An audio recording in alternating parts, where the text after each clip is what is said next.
Testing mic check.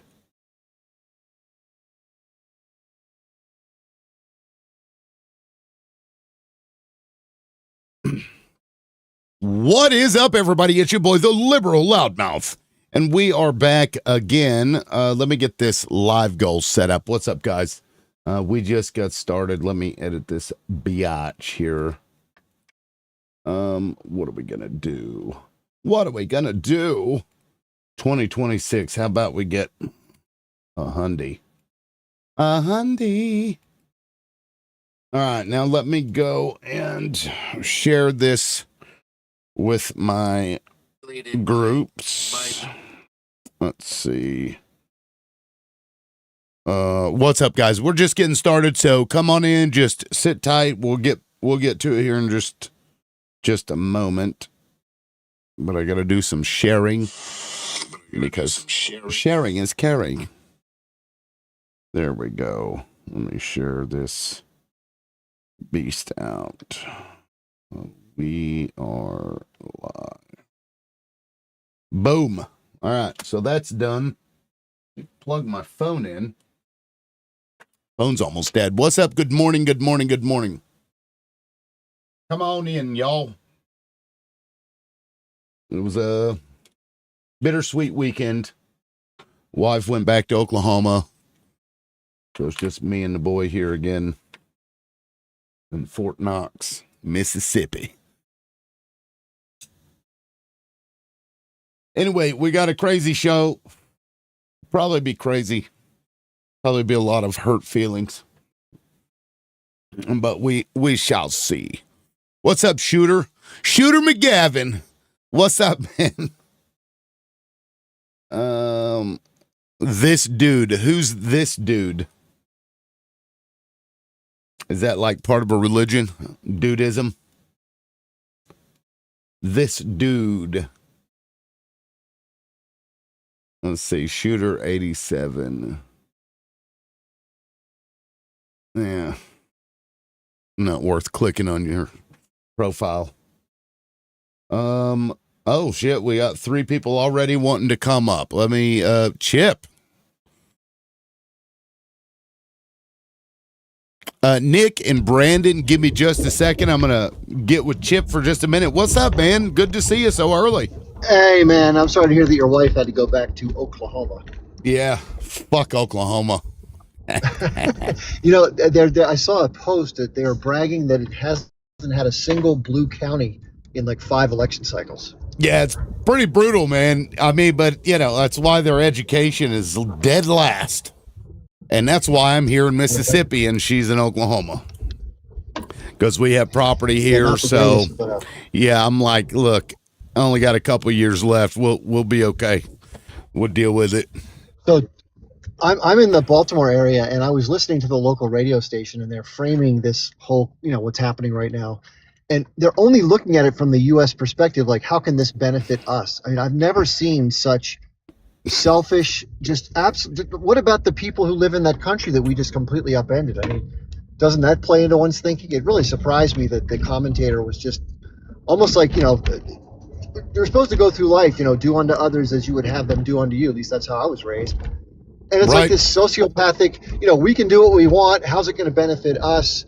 Not even an afterthought about the people who may be affected adversarially by it. It's just it really was telling. Yeah, no, it's the rhetoric around what we did in Venezuela is a little strange. And, my pushback, I did a video, I don't know if you saw that, pushback on Heather Cox Richardson's, take on it, talking about how it upends the international rules-based order or whatever. I'm like, the United States has never abided by the international rules ever since its inception. Never once. They do what they want. For those who are sort of singing the might makes right concept, like Nick Fuentes said this. I don't know if you saw. He's like, we'll come in and unalive whoever we want. We'll take whatever we want. Right. Blah blah blah. That's a great theory until you're on the receiving end of it. The dynamics of power never stay the same historically. I don't know how old Nick is. He's like in his late 20s, early 30s, but it's possible that in the next 2 decades, with our financial collapse that's obviously inevitable, that we're going to find ourselves on the weaker end militarily of a very bad set of circumstances, especially vis-a-vis China, maybe even Russia or Iran. And then what do? You have to look back at yourself and say, well, I guess the Chinese have a right to come in here and take my house and kill me. It's ridiculous. Right. If that's your matter of fact, what you just brought up is the reason why I put this in my prompt. An authority that can ignore the rules has no authority at all. It's none. Because if you logically speaking, you can't. There's no consent if you think that you can just take whatever you want because you can. Like there's no consent, and because of that means that the world would have to invade the United States based solely on their own logic. Yeah, it sets us up for a vulnerability. I mean, you can't maintain any moral high ground when you choose to behave this way. The sad part is, and if people say this is all because Trump did it, I do agree to some degree, but if Kamala Harris had been the president-elect and her administration did the same thing, I would be equally outraged and call it out, because it's the principle, of course, not the actor. But I will say this, and in fairness, this is not historically anomalous with the United States. I mean, we've been doing this shit left and right since our inception. I mean, this has been a pretty brutal sort of power implementation against any potential adversary in ways that have been, again, it's not the golden rule. And if you go around the world, eventually it comes back to bite you in the ass. Like in any relationship, when you behave in an inconsiderate, rude, self-serving manner, people don't respect you, and the first chance they have to put you, they get you. Yeah, and you laid the groundwork for that to happen. You said if you're able to do it, you can do it. And that's what the U.S. is saying and has been saying. And it irritates me, the pushback I get when I point out to people that other presidents have done exactly what Donald Trump just did. But Manuel Noriega, we did the same fucking thing. Arrested his ass. This is after we used him to run rugs in there to pay for a fucking war that Congress told Reagan no. And so they went in and arrested him under the same circumstances. So this, being some newfangled thing that we've done is weird, and liberals need to understand, like, Donald Trump may have done everybody a favor when he came out and explicitly stated, we're going to run that fucking country and we're going to take their oil, because that's what it was always about. Some resource. It's actually, let me jump in and add one more. Let me add one more piece of the puzzle, because I trade for a living, so I have to really understand the inner workings of the financial relationships. This was ADH Hyperdad. They did not get congressional approval. That has never been a thing. Go ahead. The oil is the cherry on top for, of course, the oil companies, and it's a resource that we need to control. Just one point for those who may not know this differentiation. I certainly wouldn't if I wasn't doing what I'm doing. There are different types of oil, different grades of oil. There's what's called light sweet crude, Brent crude, and then there's something called heavy oil or heavy crude. And the heavy oil is what Venezuela has, and it takes a lot different process to turn it into other products. Because of the relationship we've had with that country's oil for forever, most of our refineries, especially those on the Gulf Coast, all process that type of oil. So that type of oil is critical to making diesel fuel, and most of our country runs on diesel. True. So just that's an aside. But the real kicker here, and this is when you get into the really big issue about the petrodollar and the dollar hegemony globally.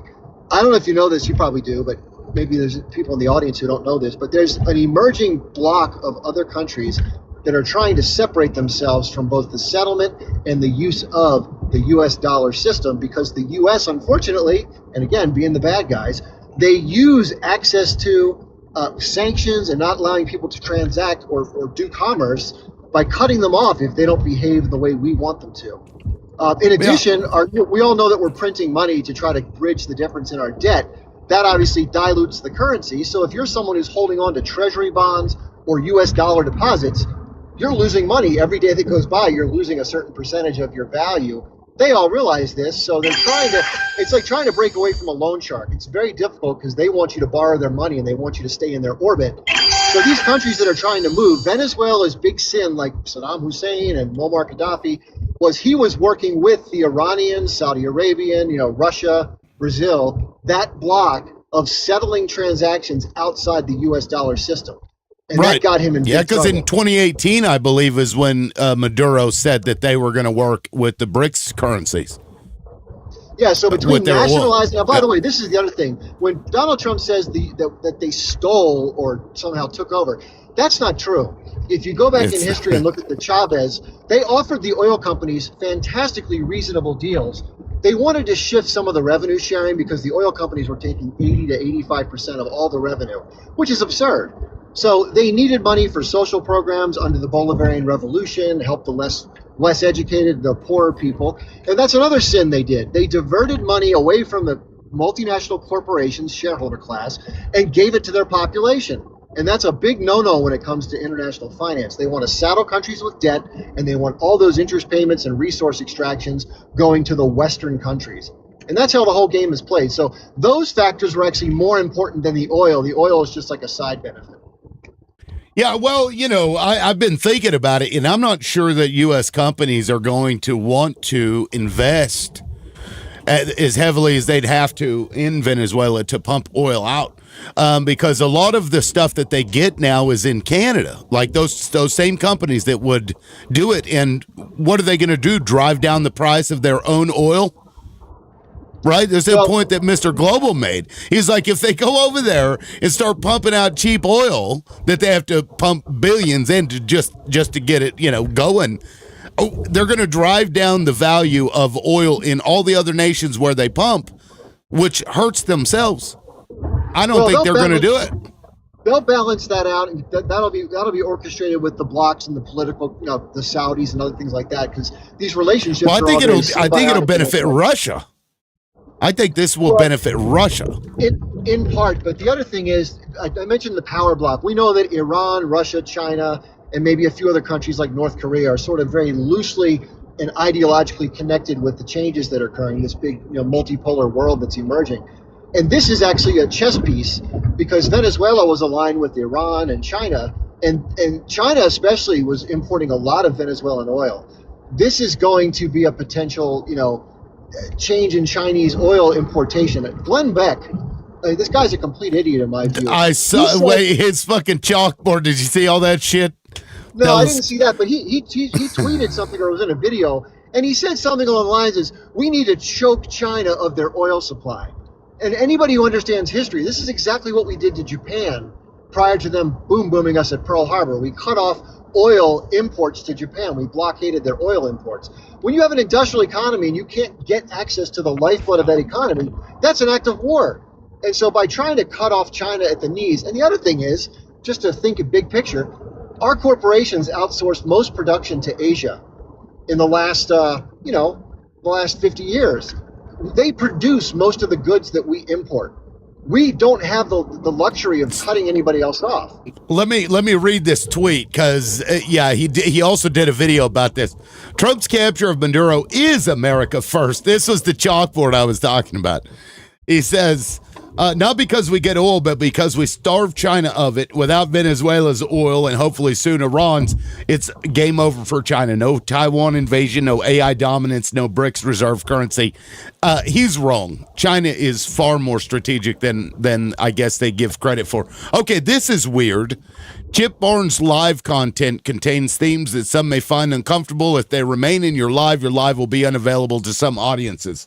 I don't know what. Yeah, it's saying I have to remove you. What the fuck? Well, you can do what you got to do for the live. You know what? I think it may be because you're teleporting. No, it's because he's spreading misinformation. What misinformation did he spread? Yeah, let's. His claims on China, what they would do. Huh? Wait, okay. An opinion about a future action is misinformation? Yeah. It was a big stretch. That's fucking stupid. To reference that boom that happened. But that's not misinformation. It is. An opinion about what will happen based on history is now misinformation. If that's your version of misinformation, you're a fucking idiot. Well, I guess Is your that opinions bullying? are really bad. Is that bullying? Me calling you an idiot? But again, you said Donald Trump was a king, I right? didn't. Tony, What? rather than Isn't saying it's that your misinformation, what is opinion your point? incorrect? Yeah. Can you just What is your share rebuttal your to point that? of view? Share your point of view. Yeah, my Yeah. rebuttal to you guys are we've seen it as American people. We see your guys' opinions as you display it as factual. That you've been factually incorrect. We haven't seen inflation. He's not a dictator. You guys are What? defending criminals. He You're didn't say that. defending dictators. Yeah, yeah. You idiot. He didn't say that.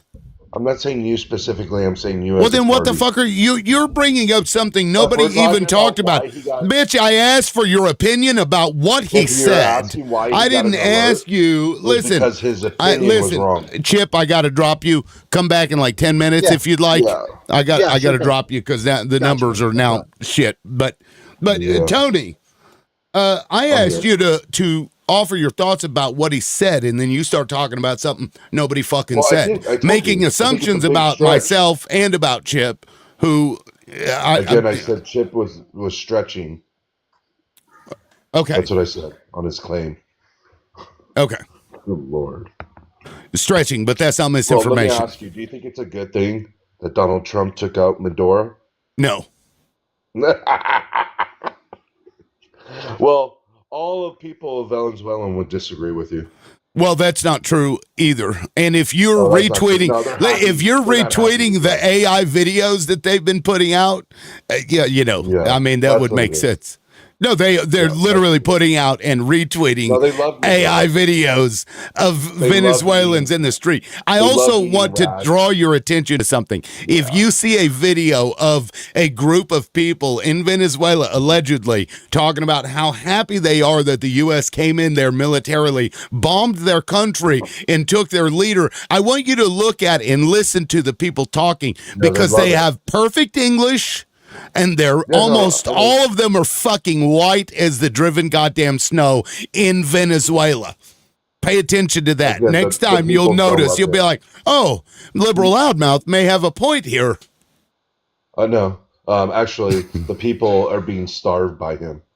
His corruption. So no. No, You're the wrong people if are you being don't think that starved they by love the him. United States and the sanctions that we've is that- imposed on them for the last fucking 10 years ever since socialism came to be. You realize ever since they nationalized their oil, we've had an issue with them. You do understand that, right? Yeah, that's it. That is it. Everyone's wrong. Yeah, let me give you another example. Venezuelans love Maduro. Let me give you another They example. hate Matter of America. fact, I'm gonna have to Well, that's go funny because through the most history. Venezuelans that come here, they Have you actually ever, vote do you know Republican. do you know a guy Do you agree with that, or named do you disagree Edward with that? Bernays? Do you know a guy Do named Edward Venezuelans vote Bernays? Republican or I Democrat? don't know. I haven't looked at the statistics Or of they it. vote Republican because Okay, they hate sure. socialism. Okay, Because it I don't destroys their care. country. They can vote I for know you don't whoever they care. want to.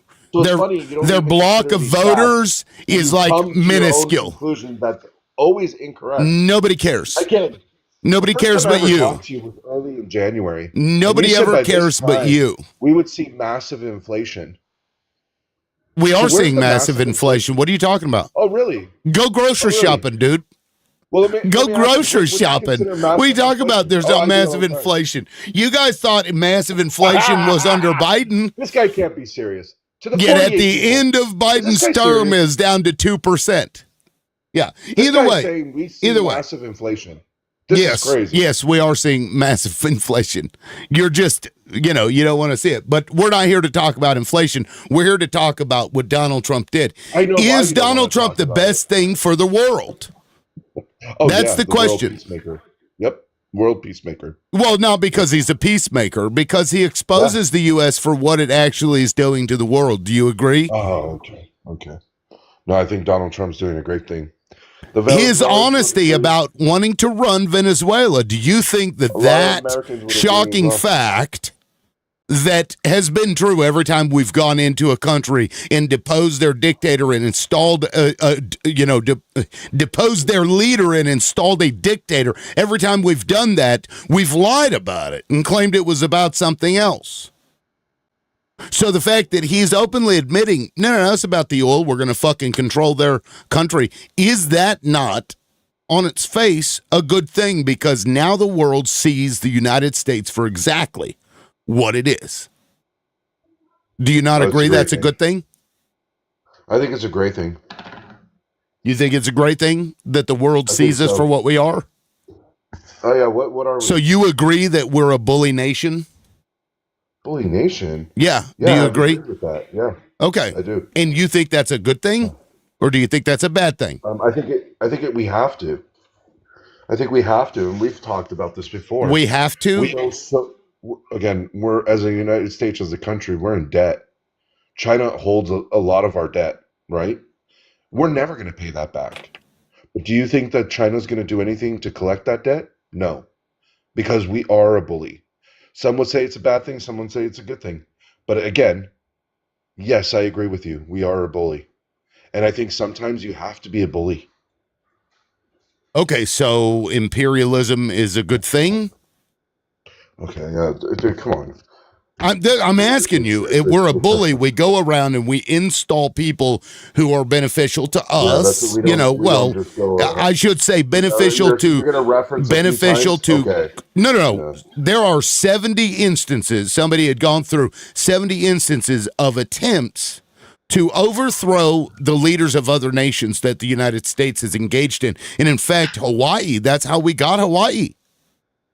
Because we wanted their resources. Yeah, our corporations, and we always do it for corporations, our corporations were essentially running the companies that extracted whatever the resource was coming from that country. And whenever those countries said, this is our stuff, and said Hawaii first, they had a nationalistic view and said, this is our land, this are our resources, so we're going to push out foreign companies, just like the United States is currently saying that they want to do. Push out foreign companies. Yes, I agree. Every country should push out and not allow foreign countries into their country, including the United States. Unless there is a mutually beneficial reason to do it. Survive, because we don't have all the natural resources. We don't have all the materials. And guess what you do if you don't have those things? Yeah, I know. Guess what you do? You reach out and you say, look. Electric cars. No. Hold on. You said we don't have all the resources that we need. And when that's the case, when you don't produce a product that you want, you reach out to those countries and you say, hey, you have a resource. We'd like to buy it from you. Let's work out a deal. We'll trade something to you, and then you trade something to us. Backdoor you and cut you off. What do? You sit there with your hands in your pocket? Example. Give me an example. Well, I'm giving you an example. No. You said China backdoors you, meaning the U.S. So give me an example. Yes. Yeah, I know. You have to hold on. So your claim is you go to that country and ask, and you try to work out a deal. But what happens if that China goes to that country in a backdoor deal to try to cut you off from your resources? Are you supposed to just sit there with your hands in your pocket? Offer a better deal. Let me say this. If you're buying a house, no. Well, hold on, Tony. Hold on, Tony. Let me seriously. Tony, give me a second. Let me. You're buying a house, right? Yeah. And you make an offer to the seller. And that offer happens to be less than another offer that was offered to the seller. Are you going to say that other buyer just did a runaround, an end round, backdoored me, that motherfucker? Are you going to go to his house and unalive his family? Yeah, that's a great example. In order to get that house that you need? Does that other have a military? That's beside the point. These things come up all the time because if somebody else makes a better deal, if somebody else makes a better deal than you counter with a better deal than the other person. Yeah, and if we can't compete with China, boo-hoo for the United States. Get over it. Oh, man. I'm sorry. You don't think that I we know. should You just guys offer just a hate better it. deal? You know what? You know why you hate this so much? Let me tell you why. It's not because you're worried about Maduro or the Venezuelan people. I don't It's care going to be about Maduro. yeah, I know. It's I not know. You about don't. Maduro. I know. I know. I know. It's due It's not process. about Due Maduro process. at all. At Oh yeah, yeah. all. Due I don't process. like Oh yeah, Maduro. yeah. Why would you like We should Maduro? stay out. You know, there's going to be so much benefits that come with what's happening right now. It's To who? unbelievable. So, To the okay, so American it would be people. beneficial if I went to my Yeah, neighbor's house and stole it's everything going to that be they beneficial. had. Should I do that? Yeah, that's what we But did. We it'll be stole what they beneficial had. for me. Look, the bank has a bunch of stuff that I could really use. Should I go in there and rob that bank because it's Yeah, you're beneficial great. to me? Should I do that, Yeah, Tony? yeah, Should I do great. that?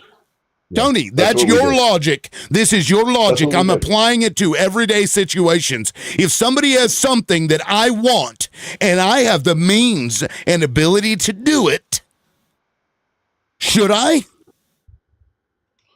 Yeah, that's great logic. That's your logic. That's why it's Yeah. flawed. Because We it's your arrested him logic. for crimes against his people. No, you didn't. Yeah, No, yeah, you we didn't. did. Don, if Yeah, this we was did. about rugs, Donald Trump wouldn't have just It's pardoned about more than just somebody that. who imported 400 tons of sea cane into the United States. This isn't about rugs. That's a legal justification. That's bullshit. Oh, okay. So you just said that no, they didn't do So, it. For so that. let me get this So did straight. they do it? If Donald Trump commits a Oh, hold on. crime, Did they do it? if for that Donald reason? Trump Or what is commits that? a crime, Okay, okay, he's not doing it. no. Let me put it to you this way: the United You just States said no. exports, And then you said the yes. United States I exports can't debate you. guns. You say You no, can't. and you say I know yes. you It's can't crazy. because you're No, defending you indefensible said positions. no, and then you said yes, and then you want to That's move the on. beauty of being right. Is that when you have the moral Well, high if I ground said any possible, and if I logic is said on no your and side, yes, well, debating shit. is easy. Common sense would say I would Don't be right on one engage of them, in right? debate if your positions are indefensible. No, yes. Let me ask you this, Well, Tony. I know why you're upset because I'm Let me right. ask you this, Tony. No, yes. The United States, Don't be upset because I'm the right. United States exports That's guns. what you did right now. The United No, States hold on. exports. That's what you did right now, right? I'm going to Okay. mute you so that I can put this I know. scenario So to you can just you, ramble on, so that I can talk in ask you a question. circles. Yeah. Okay. You asked me all these questions. Do you see how butthurt this guy You have is? to answer one. Tony, let the butthurt flow all the way through you. All the way. Let it flow. Let it flow through you. The butthurt. Yeah, your examples are shit. Yeah, you're crashing out. So let me give you a scenario that's actually real. It's Scenarios something that's are happening. flawed. Okay. The United States exports guns to Mexico, and they get into the hands of the cartels. And those cartels then use those guns to unalive Mexicans. That is a crime, right? Oh, like Obama. In order to protect Mexicans, shouldn't like when then, Obama gave guns to the cartels. if we're using the Okay. logic that And Donald used to Trump kill is Americans. employing, if we're using the logic that Donald Trump is employing, shouldn't Scheinbaum come in and bomb the United States, capture Donald Trump, handcuff him, and put him in prison in Mexico? So I'm just curious, why did they capture Maduro? I'm asking you Was a question. it for oil? No. I asked Was it you a for question. oil? I gave you a situation, Well, why don't you and answer based that? on your logic, I want you to Your claim answer. said, Does if we have Scheinbaum something that we have the want- authority and should come in, bomb the United States, and capture and arrest Donald Trump Again, you guys for made crimes, for that they took exporting them for guns oil. to Well, cartels? that's wrong, right? That was wrong, right? You gonna correct yourself? What was wrong? Before we move on, you made a claim that the United States went into Venezuela to take the president because they had something we wanted.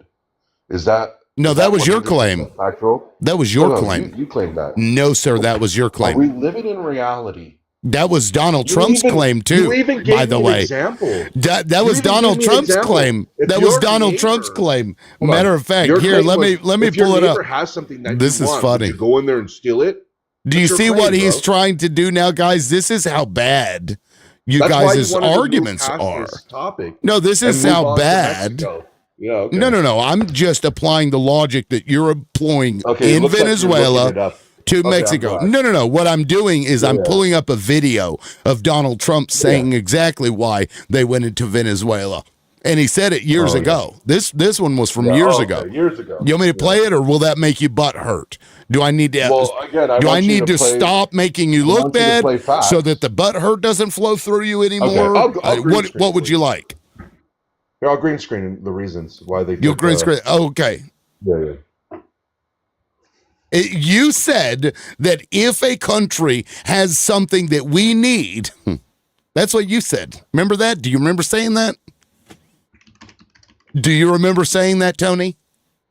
Does everybody in the comments remember him saying this? That if a country has something that we need, that we should go get it. Well, that's because we made a claim that we only went there for oil. Fucking retarded. That is one of the reasons, yes. There are many other reasons for it. Yeah, well, of course. Do you think that there's only ever one reason for anything that we do? Okay. All right. Donald Trump is the one making these claims himself. Okay. He said it. Yeah. He literally got up in front of the cameras and said exactly what we're going to rebuild the oil. We're going to take over the country. We're going to control Venezuela. That's what he said. But why do you pick and choose to take what you believe? I didn't pick and choose. I'm repeating what Donald Trump you guys said. Say everything that he says is factual when it fits your narrative, and then everything that's pro-America or it doesn't fit your narrative, he's lying. Who's lying? Oh my God, dude. Who's lying? Well, you said he's. Who is he's?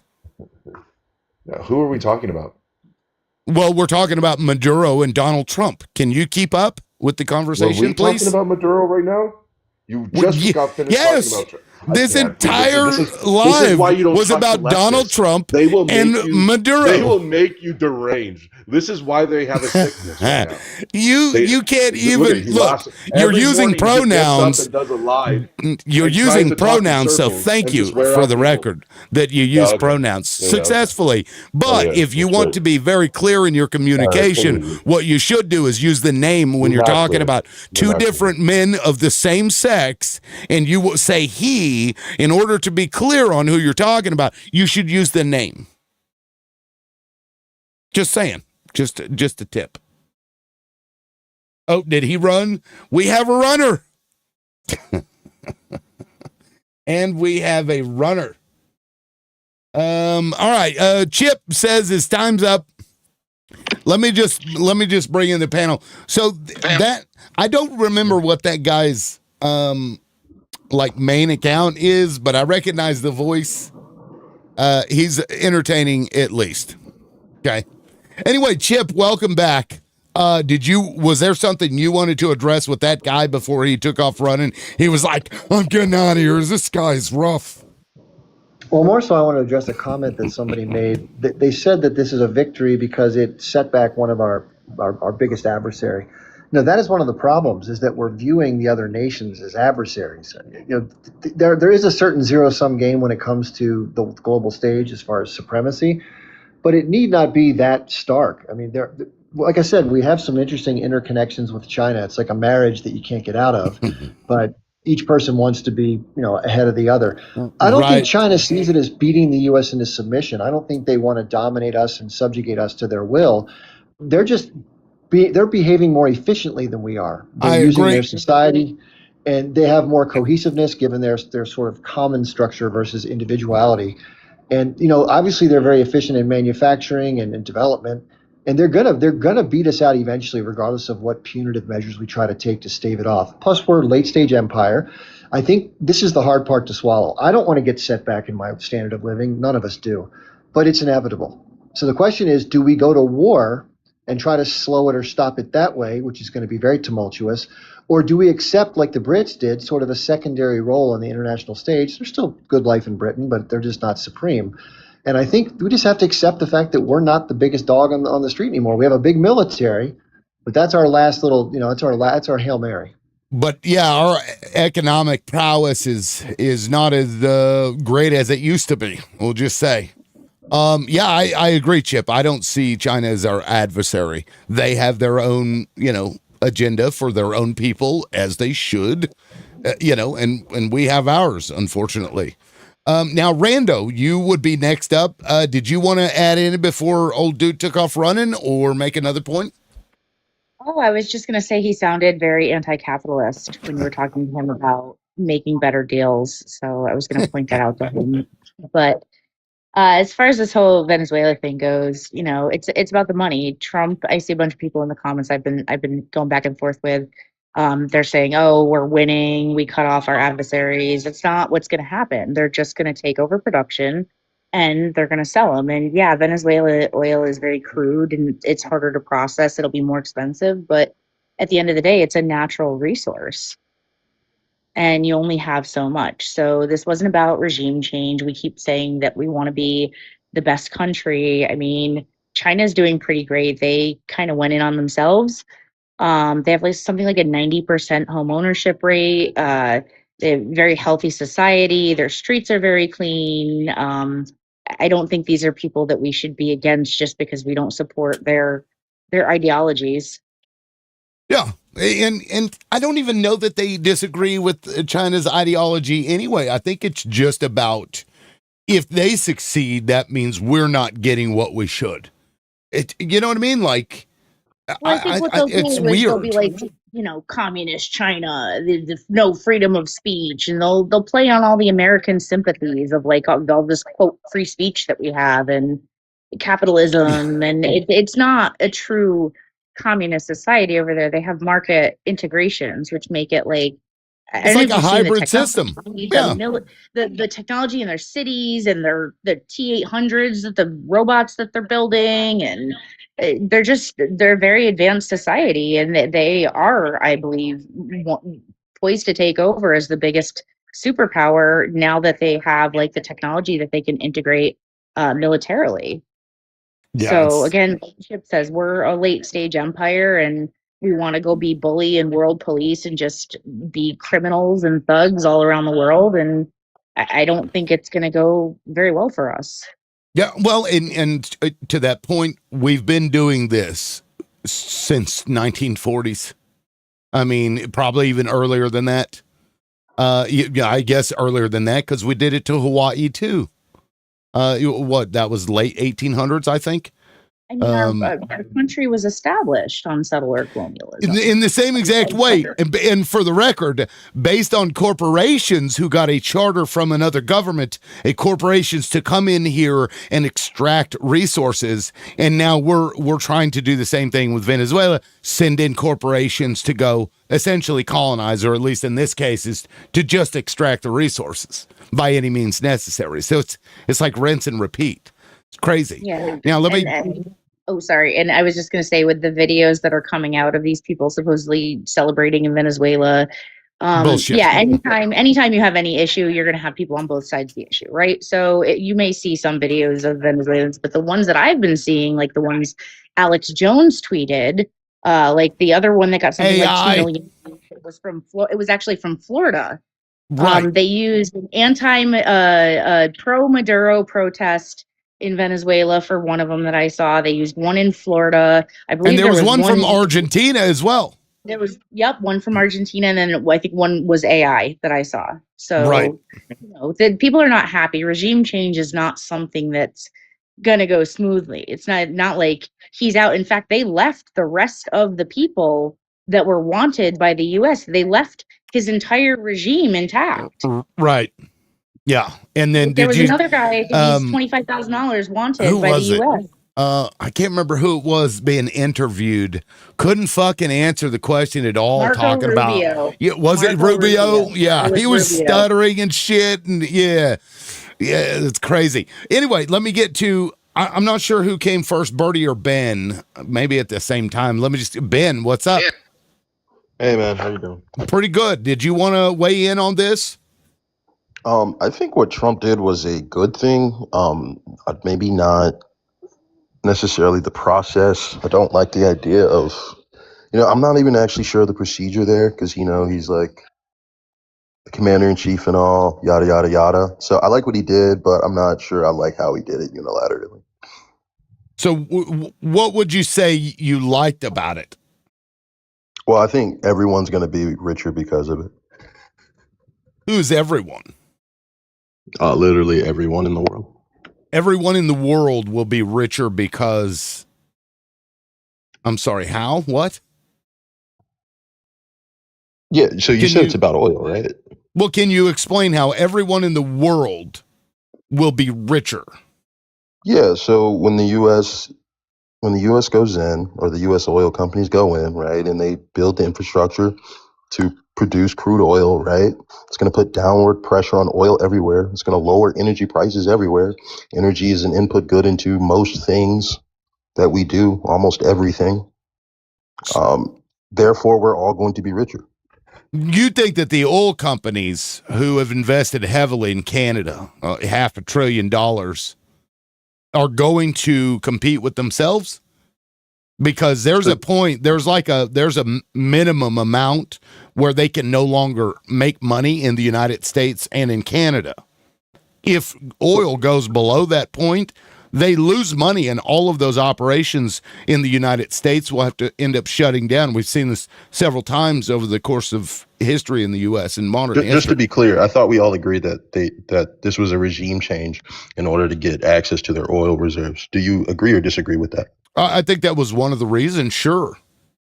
Okay. Yeah. So you think they're going to produce oil or not? No, not U.S. corporations. No, I don't. Okay. So the way Trump explained it, right? Maybe he's not going to do that, but his understanding is he has grievances on our property that was seized, or American corporation property that was seized in Venezuela. That never happened, by the way. Say what? That never happened, by the way. I'm sorry to interrupt you. Okay, yeah. Say that never happened. That's his claim, right? Say that never happened. Regardless, I don't care if that happened. But he says that American corporations are going to go to Venezuela to drill for oil. I thought both sides agreed on that. No. I agree. So if that happens, right, the supply of oil is going to increase. Okay. Right. You think that's my right. point. Okay. So it makes cheaper gas, and you think that makes everybody rich. Not just cheaper gasoline, it's gonna make cheaper energy. And then that's where I disagree. By the way. Yeah, no, look, they're not going to compete with themselves on oil. They're not going to go and invest billions of dollars in Venezuela to reduce the global price for oil when they make more money the higher it is, and there's a balance that they try to. Do you see the cognitive dissonance, though? Wait, do you see how this doesn't make any sense for a corporation to go in, invest billions in an order that will reduce their ability to profit on the $500 billion they've invested in Canada and also in the United States? You really think that they'll cut their own, nose off to spite their face? I don't think you're versed on the economics of the oil trade. Neither am I. I do work in finance, and I would ask you. So you why should don't they just understand produce this. Well, I understand that at scale they'll save money, right? I don't know. I'm sure the demand will match oil. So if oil gets cheaper, the demand will respond, and we'll find equilibrium. So trickle down economics. You're gonna come up here and it's not trickle down. It's not yeah. If you make it cheaper, demand goes up. That's trickle down economics. It's not trickle down economics. Okay. I'd like to add that there's already a U.S. company in Venezuela, Chevron. Yeah, Chevron. Chevron drilled out of there, and if you look at who recently bought Chevron and who, wait, guys. So wait, the regime change was for oil, right?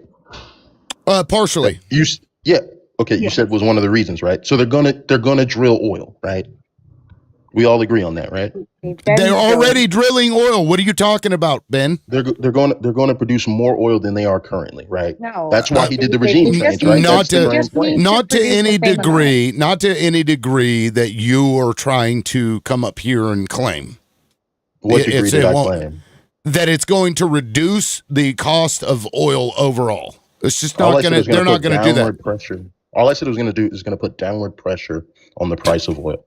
You said it was going to benefit everyone. Yeah, Yes, you that said benefits that it was going to everyone. reduce the price of oil, which is going I to said it's going to spike put downward demand. pressure.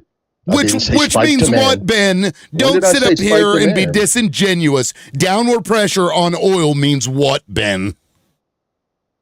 It What means does that that there's downward mean? pressure. That's the statement. Which equals what? The price of oil going down? No, downward pressure doesn't mean it necessarily goes down. Because there could be upward pressure in demand. Okay, Bertie, go ahead, because this guy is full of shit. Yeah. Then how How does it am I full of benefit shit? I think I everyone? have a Because very coherent idea. because you're saying you're like it's going to put downward pressure on oil, but that doesn't mean actual like cost. Even though you literally set up here and said that it was going to make it cheaper for everybody, you said that It's going already. to benefit everyone. That's what you said. You're not being a genuine person right now, so Okay, I'm going to let me move clear. on I can because clear. I want to He have is like operating- I legitimate think Ben's conversations with people who want to have actual like good discussion. But if No, you're going to trust come me, up dude, here I'm and trying- just I'm trying to pretzel bridge and the gap, I lie promise. I'm not lying. well, I'm you're trying not doing to be it. honest. Okay, let me reword what I'm trying to say. Sure. I believe that Trump's plan is to produce more oil, right? I can't predict where the price of oil is going to go after he does that, right? But I do know it's going to put downward pressure on the demand, or it's going to put downward pressure on the price of oil. I can't predict how the demand side is going to react, right?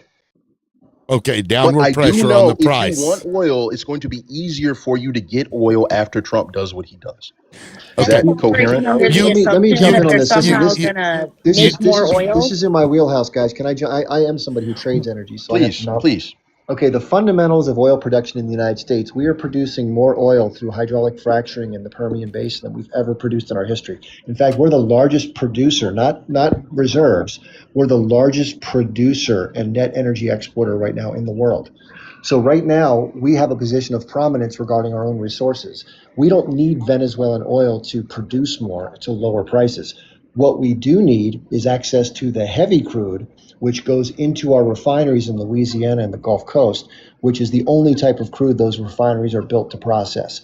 Giving us control over that resource is very important strategically. But in addition, the Chinese are still trying to import some of that oil, by the way. It gives us a strategic advantage there. I'm not saying I agree with it, but this is what it is. In addition, and this is the big kicker I told the host earlier, the US dollar hegemony globally is shrinking dramatically. We have inflation domestically. Everyone's divesting from US treasuries. They're trying to get rid of their dollar reserves and work their way back into other physical assets, which is why gold and silver have skyrocketed, platinum, palladium, copper, it's all going up because everyone's getting rid of their dollars, which devalue every day because our central bank is bridging the gap between tax collections and debt service. And so we're spending about $2 trillion a year more than we're bringing in. So that has to be done some way. Either we have to cut spending, raise taxes, or print the money. And nobody wants to pay more taxes. Nobody wants to have their benefits cut. So we're printing the money. So that's how we're going to sustain ourselves. That's hurting everybody else. We're exporting inflation globally because of the prominence and the sheer prevalence of dollars. They're everywhere, and everyone's trying to get out of them without destroying their economy. They're in a difficult spot. The U.S. is trying to put the kibosh to slow that process. Venezuela had agreed and have been transacting in other than USD, which typically petroleum is sold globally in US dollars since the 70s when Kissinger worked out the petrodollar cycle with the Saudis. So now that is fragmenting and the world is trying to move away, but it's like any relationship. If you have somebody who you've been doing business with for years, they don't want to stop doing business. They don't want you to stop having that position of advantage. So that we're trying to find a way, at least our elites are, I should say, are trying to find a way to maintain petrodollar dominance without having to deal with the normal supply and demand. Given our spending, we're irresponsibly living above our standard of living. If we did live within our means, quote unquote, we would have less services and we would have less economic growth and prosperity. Nobody wants to do that because that destroys the domestic tranquility. There's civil unrest, which is coming anyway, but if we're delaying it, we're kicking the can down the road. So by invading and deposing Venezuela and reestablishing U.S. and multinational corporate dominance and control and production of their oil supply, in addition to the type of oil that it is, in addition to it reduces somewhat the pace with which the oil market is transitioning to non-USD transactions. That's the kicker of this whole thing. So Chip, you see the comment where it says $56 a barrel in the U.S. is Thank you, too cheap. APAC. 77 is the sweet spot. No, I think 60 is when U.S. companies really start to lose their ass. Here in the U.S. anyway. I don't know. It fluctuates. The Canadian oil, which is produced up in the tar sands, it needs about $62 a barrel and more to be profitable. So they're operating at a net loss at $55. The production in the Permian Basin and the other shale deposits can be profitable at about $42 a barrel. Yeah, look. Wait, so they're not going to drill in Venezuela, right? Doubtful. They will produce some, and they will balance that out with domestic production and keep it within the other relationships so that the global price remains at a certain level. In chips, right? Working in commodities, right? Wouldn't you expect a spike in demand to come in the coming years, maybe 10 years down the line? Well, as populations grow, every economy has more demand. I'm referring to the data centers that are coming up. No, that will be fueled by nuclear and some natural gas, mostly nuclear. Yeah, but it's still energy. But it's nuclear, so it doesn't affect the oil market. It does. No, it doesn't. No, so if uranium becomes cheaper, so does oil. No, it doesn't. Why would that not be the case? Because it's a different market. It's a different energy source. Right now, we're not using oil to run most electrical generation plants. We're using mostly natural gas and some nuclear, and it's a lot of hydro, by the way. I'm leaning on the concept of what is it? Replacement goods, right? So say I like apples and I like bananas, right? If bananas become cheaper, right, apples must become cheaper as well. Wouldn't you agree? Well, no. The reason I bring up this way is oil is primarily used for derivations, which is all the different products that are distilled from. Let me finish. And for mobility applications. So right now they're trying to electrify a lot of the passenger vehicles, but the larger vehicles are difficult because of the amount of horsepower that's required and energy to move a big truck up a hill. So to electrify the trucking fleet is much more difficult. So therefore, diesel fuel, which is the primary fuel source used, which is a distillate of crude oil, is maintaining itself. So there's a certain balance of energy mix that can't be substituted. Okay. Birdie, please go ahead. You were about to say something, and then they started in on a conversation. Go ahead, Birdie. Well, yeah, this is something completely different. I don't have. No. You can go back to what we were talking about. That's fine. That's well, so yeah. Go ahead. So yeah, we were talking about, like, someone brought up a point earlier. I know this was forever ago, and I think like Rando had touched in the comments too, like the person that was up here talking about this affecting like Russian, Chinese, Iranian markets and stuff like that, where like we literally, like, Trump was asked about them specifically, and he said no, like, we are in the business of oil, we are going to sell oil to these countries, like it's not going to hurt them at all. I don't know, it's just, if we want to go all the way back, like, it's what I've had fun doing the last few days is just calling out the hypocrisy, calling out all the contradictions. They say something, Trump comes out, says something completely different.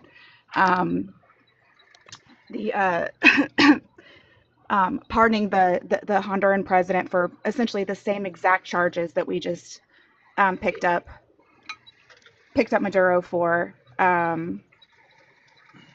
don't know.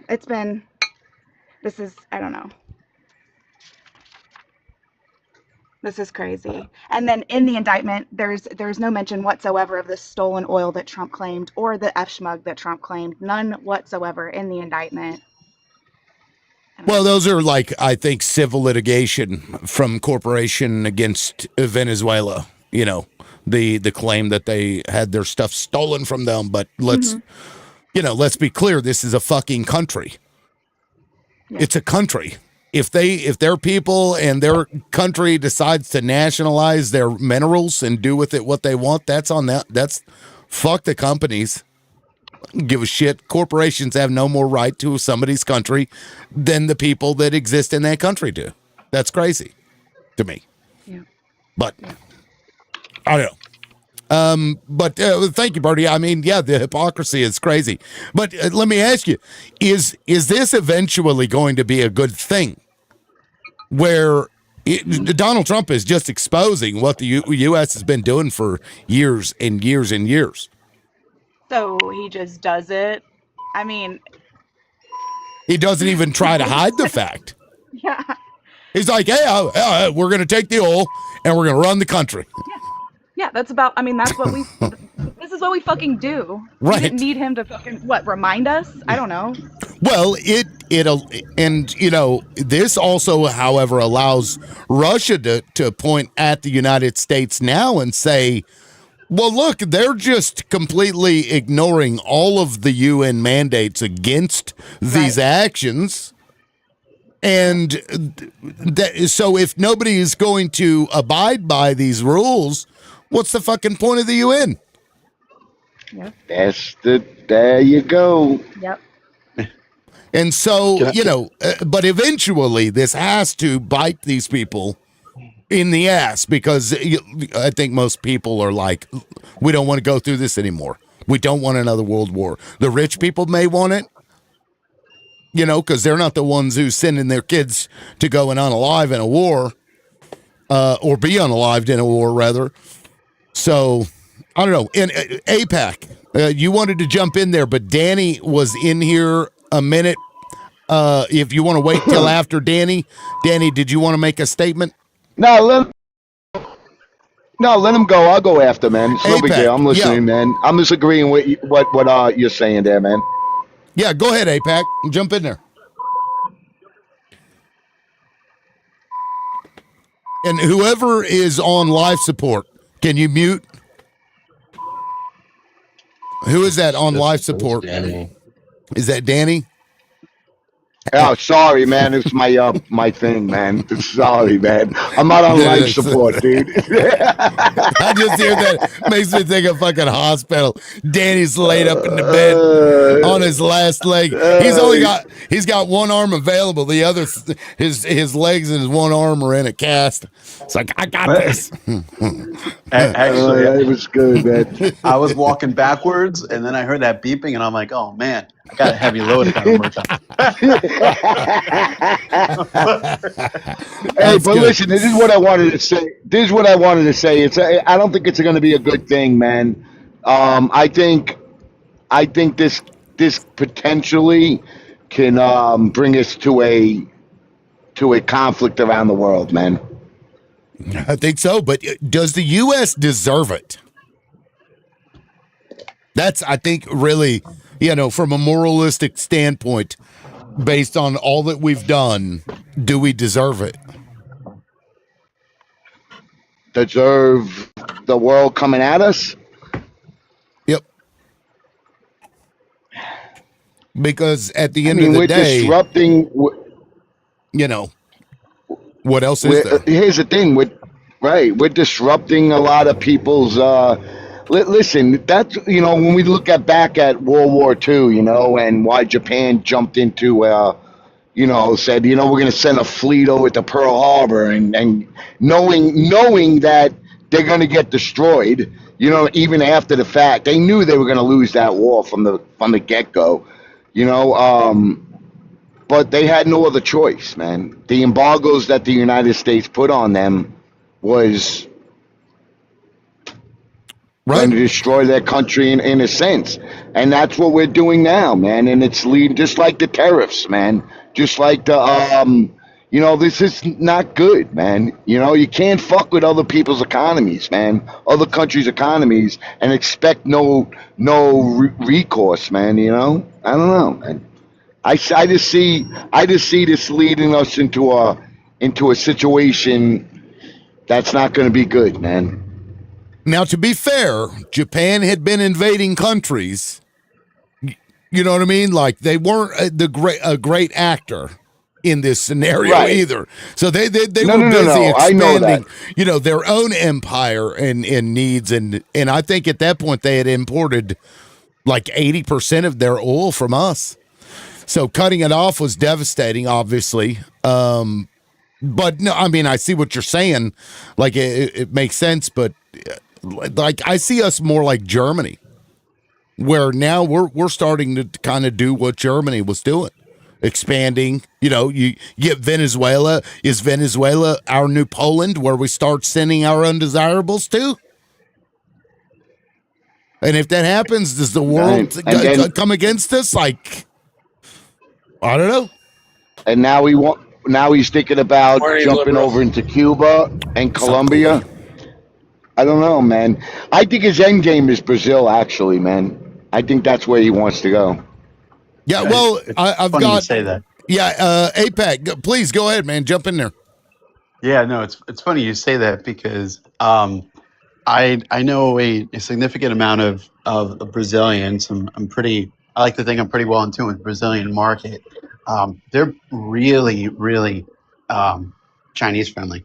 So very so like when the US came in, all of a sudden like there The was first like B in BRICS. yeah, there was like claims of US imperialism. You know what? I can't wait for you know the other country to come over and and do something about it. So I was kind of surprised by that. Um, but I do want to highlight two things. I think it was JD Vance when he was posed a question of, "Hey, wouldn't if you do XYZ like in Congress, if you go this way, aren't wouldn't you be afraid of like blowback?" And I think this was in regards to the nuclear option. And he said, and I think this highlights the administration pretty well, is like, well, we can't worry about the repercussions. We just got to do it and not worry about the repercussions. It's funny because JD Vance actually wrote an op-ed in I can't remember exactly where it was. Let me pull this up.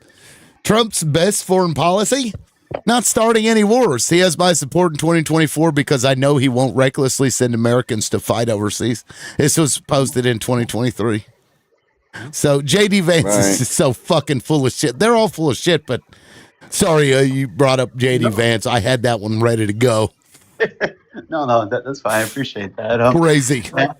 And the other point I want to make is there are a lot of issues right now that plague the administration. I don't agree with Trump going in the way he did. I know there are a lot of Venezuelans, especially in the U.S., that are happy about it because they haven't been able to see family for a while. But how you do things, again, matters.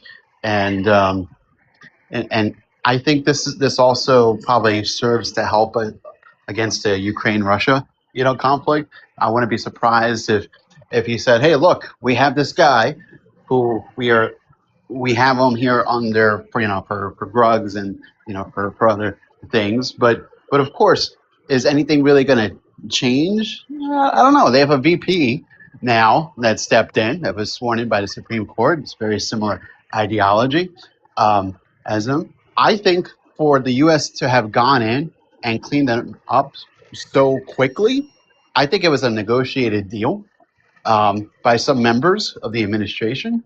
So, but also one notable fact is that the security detail for Maduro, most of them are Cuban, and we have a lot of influence on the Cubans as well. So, I mean, there's a lot of things that I think are gonna come up that are being like kept on their wraps. But I wouldn't be surprised if Trump tries to leverage this to try to end the Ukraine-Russia conflict, because Putin, has a pretty strong ally in Maduro. How many, let me just ask everybody, how many articles of clothing are you allowed to grab before you're arrested? So, let's see, we've got this, and he's got this. I think this was while he was on the plane, and then he ended up in this. This man has more clothes than like 10% of America while he's under arrest. I'm sorry. I bring this up because of what you said about this was a worked out deal. I mean, this dude's smiling. He's like, Happy New Year's. This dude couldn't be concerned about a fucking thing. So, and we also know that Maduro, prior to this, had tried to work out a deal where he got paid, $250 million or whatever in exchange for him leaving. So it's entirely possible that all of this is smoke and mirrors, that Maduro, worked out a deal. It's going to get dismissed. His family's going to get to go. He's going to go into hiding. Obviously, this is a conspiracy theory, but, how many fucking times does one get to change clothes before they even get to a jail cell? I don't know. What made me think about that was when they took his wife. Well, she was charged too, wasn't she? Yeah, but Like that same day, though. It was like yeah, hours before. but here's the thing. The thing, what I'm trying to say is, but prior to that, we never heard his wife was behind the smug deals and all this other shit. You know what I'm saying? It was always Maduro. You Right. know, and now, you know what I'm saying? Now all of a sudden she's behind the wheel, man, as well. You know, so I'm not buying that shit, dude. I'm sorry, I'm not. So okay, so You know. let's pull on that thread a little bit. If this was like worked out with Maduro and Trump, to go in and maybe he drops a bomb on a parking lot or whatever, minimum stuff. What exactly does that mean? Like, what does that look like going forward? That all of it was like bullshit. How does that Well, he's gonna go. how does that They're impact gonna the world? they're gonna they're gonna put him on trial, and he's gonna walk. He's not gonna be found guilty. I guarantee that's what's gonna happen, Yeah, man. it'll probably be dismissed before it even, gets into a fucking courtroom. And then right, and then he's not gonna. Then he's gonna be exiled out of Venezuela, and he's gonna go live peacefully in Dubai. You know, with millions of dollars, man. That's what's gonna happen, man. You know. He'll be propped up on in a fucking lawn chair on the beach somewhere. Now, the Goy father, or running the cartel from his cell. From his cell. He's got an app. From his cell. From his jail cell. One cartel. Anyway, Yeah, Goy, you're the morning, last liberal. one. Yeah, go ahead. Yeah, so I mean, I'm still divided on this. I mean, it's hard to see what's going on. I haven't heard if there's been any casualties. I mean, it totally, in one aspect, makes the Israelis look like absolute fools, for the fact that, Sorry. I was trying to look it up this morning, and I think Cuba is claiming that, that's what I was trying to find earlier. Cuba's claiming 40 people unalived when they got him. Okay, 40 people. Yeah, okay. All right. That's what I'm trying to I find. gotta think about that. I mean, I was coming at it from thinking that there was no casualties. Regardless, just the fact that the might of the U.S. military is bar none, probably never will be a stronger military in the world. Versus Israel that spends, 2 years booming women and children, claiming that they can't find Hamas in the tunnels, just is, to me, kind of a blatant slap in the face to them. I know it's, this, a lot of people are divided on whether this is mainly benefiting Israel, which I hope it's not. I know there's some aspect to that, but at the same time, I mean, I still believe in a peaceful, change of foreign policy, and through voting, America First candidates, maintaining our military might. So I don't necessarily want to side with the people that hate Israel, but also hate America and the American people, and would love to see us all destroyed as well. So I mean, I think it shows that America is still strong, but can be precisely strong rather than just booming an entire country. So yeah, that's where I'm divided. I mean, I don't know what the outcome is, if it's going to be good or bad, but I mean, I've listened to a little bit of Maduro speaking, and it sounds like he's staunchly against Netanyahu and Israel, but that doesn't mean that he's not staunchly against the United States. Well, let me. Do you believe that might makes right, Goy? Well, okay, so the guy, I forget who it was, I think maybe Ben, having a back and forth with you a little bit ago, about the bullying. I mean, at the end of the day, That was Tony, I think. Okay, Tony. I mean, I kind of have to agree with him a little bit. It doesn't matter what world leader you look at, whether it's Stalin, H-Man, Gaddafi, anybody. None of them were, patron saints of morality. Maybe as far as their own people goes, yes, but we do have limited resources, especially. See, this is where who used to come on here? Poetivity. I strongly disagree with her on climate. I think that's engineered, and I think it's used. Well, okay, I know. Well, That's careful with trigger word for the this live. I was about to say yeah. But I mean, the idea that we're depleting our soil of nutrients at an exponential rate, and that there's 60 good Okay, well, harvests the left, question was, does might from what make I've right? heard is, well, I think without might, you will be enslaved. You will be. And worse. Like the depravity around the world that is becoming normalized is pretty scary. So, might in the right hands, at least the closest to the right hands possible, is the only thing I can really hope for. So it's okay to commit crimes if you agree with the outcome of the crime committed? No. No, well, what Donald Trump did was a crime. Crimes. Yeah, it was an international crime. It was an international crime. It was an international agreement that we made with a bunch of other nations on Earth. Right. And we just flat out ignore it. So when you're committing crimes, but you think that for some reason, like, that crime is okay, if you're willing to say, well, violating this crime is okay because the outcome was the same, what's to stop anybody else from doing the same to us?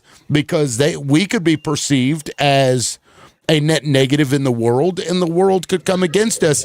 And based on your logic, at that point, it would be okay. Not necessarily. I think a lot of people would love to do that to our country, regardless of whether this happened or not. Why? And, I don't trust you, and I don't trust you. Why do you think? Why? Because people, there's warmongers. There's all sorts of different types of people who literally just, why do you think people hate the United States? Unalive, take advantage of children, do untold things to any number of. It's not just necessarily the hatred of the United States. Some people are just fucking evil. Okay, why do you think that people hate the United States? You said that people around the world, they hate America. I'd say because of our foreign policy. I'd say our foreign policy based on Israel. When we go around and we depose leaders and steal countries like Hawaii, great example, Iran, another great example, now Venezuela. We did it we've done it in Nigeria. We've done it in Guatemala. We've done it in Panama. You go down the list. We've done it to many, many nations. And so when you say people around the world hate America, that goes back to my original point, which is if the world decides that we are the net negative of the world and they turn against us based on the logic you just shown, that would be okay and you'd have to accept it. Well, it'd be a fight to the end, yes. But I'm just saying that I'm torn on it. I don't know what the outcome is going to be. But I do know that, besides the fact that my number one, my hatred for any government in world history is Israel. I do know that, we can't ignore the fact that BRICS is a serious threat. So that's where I'm torn. I don't know exactly how this. If you had a hatred for Israel, which, I can see why, does that not mean, based on your logic, that they get to unalive you? Yeah, and they would, with the things that I've said. If it was cost effective and everybody would have to say, well, that's okay. They absolutely would. My life has been threatened because he was a danger to that country by Israeli fucking soldiers, liberal. Yeah, so they literally, they are literally the people that have unalived and caused more regime change in any country, influencing our own foreign policy. And we don't like I'm that. And we don't like it, do no, we? we don't. Right. And so But I we also shouldn't don't like like countries it. that would love to hurt our nation either. Well, why don't we stop doing the things that cause people to hate us? Right.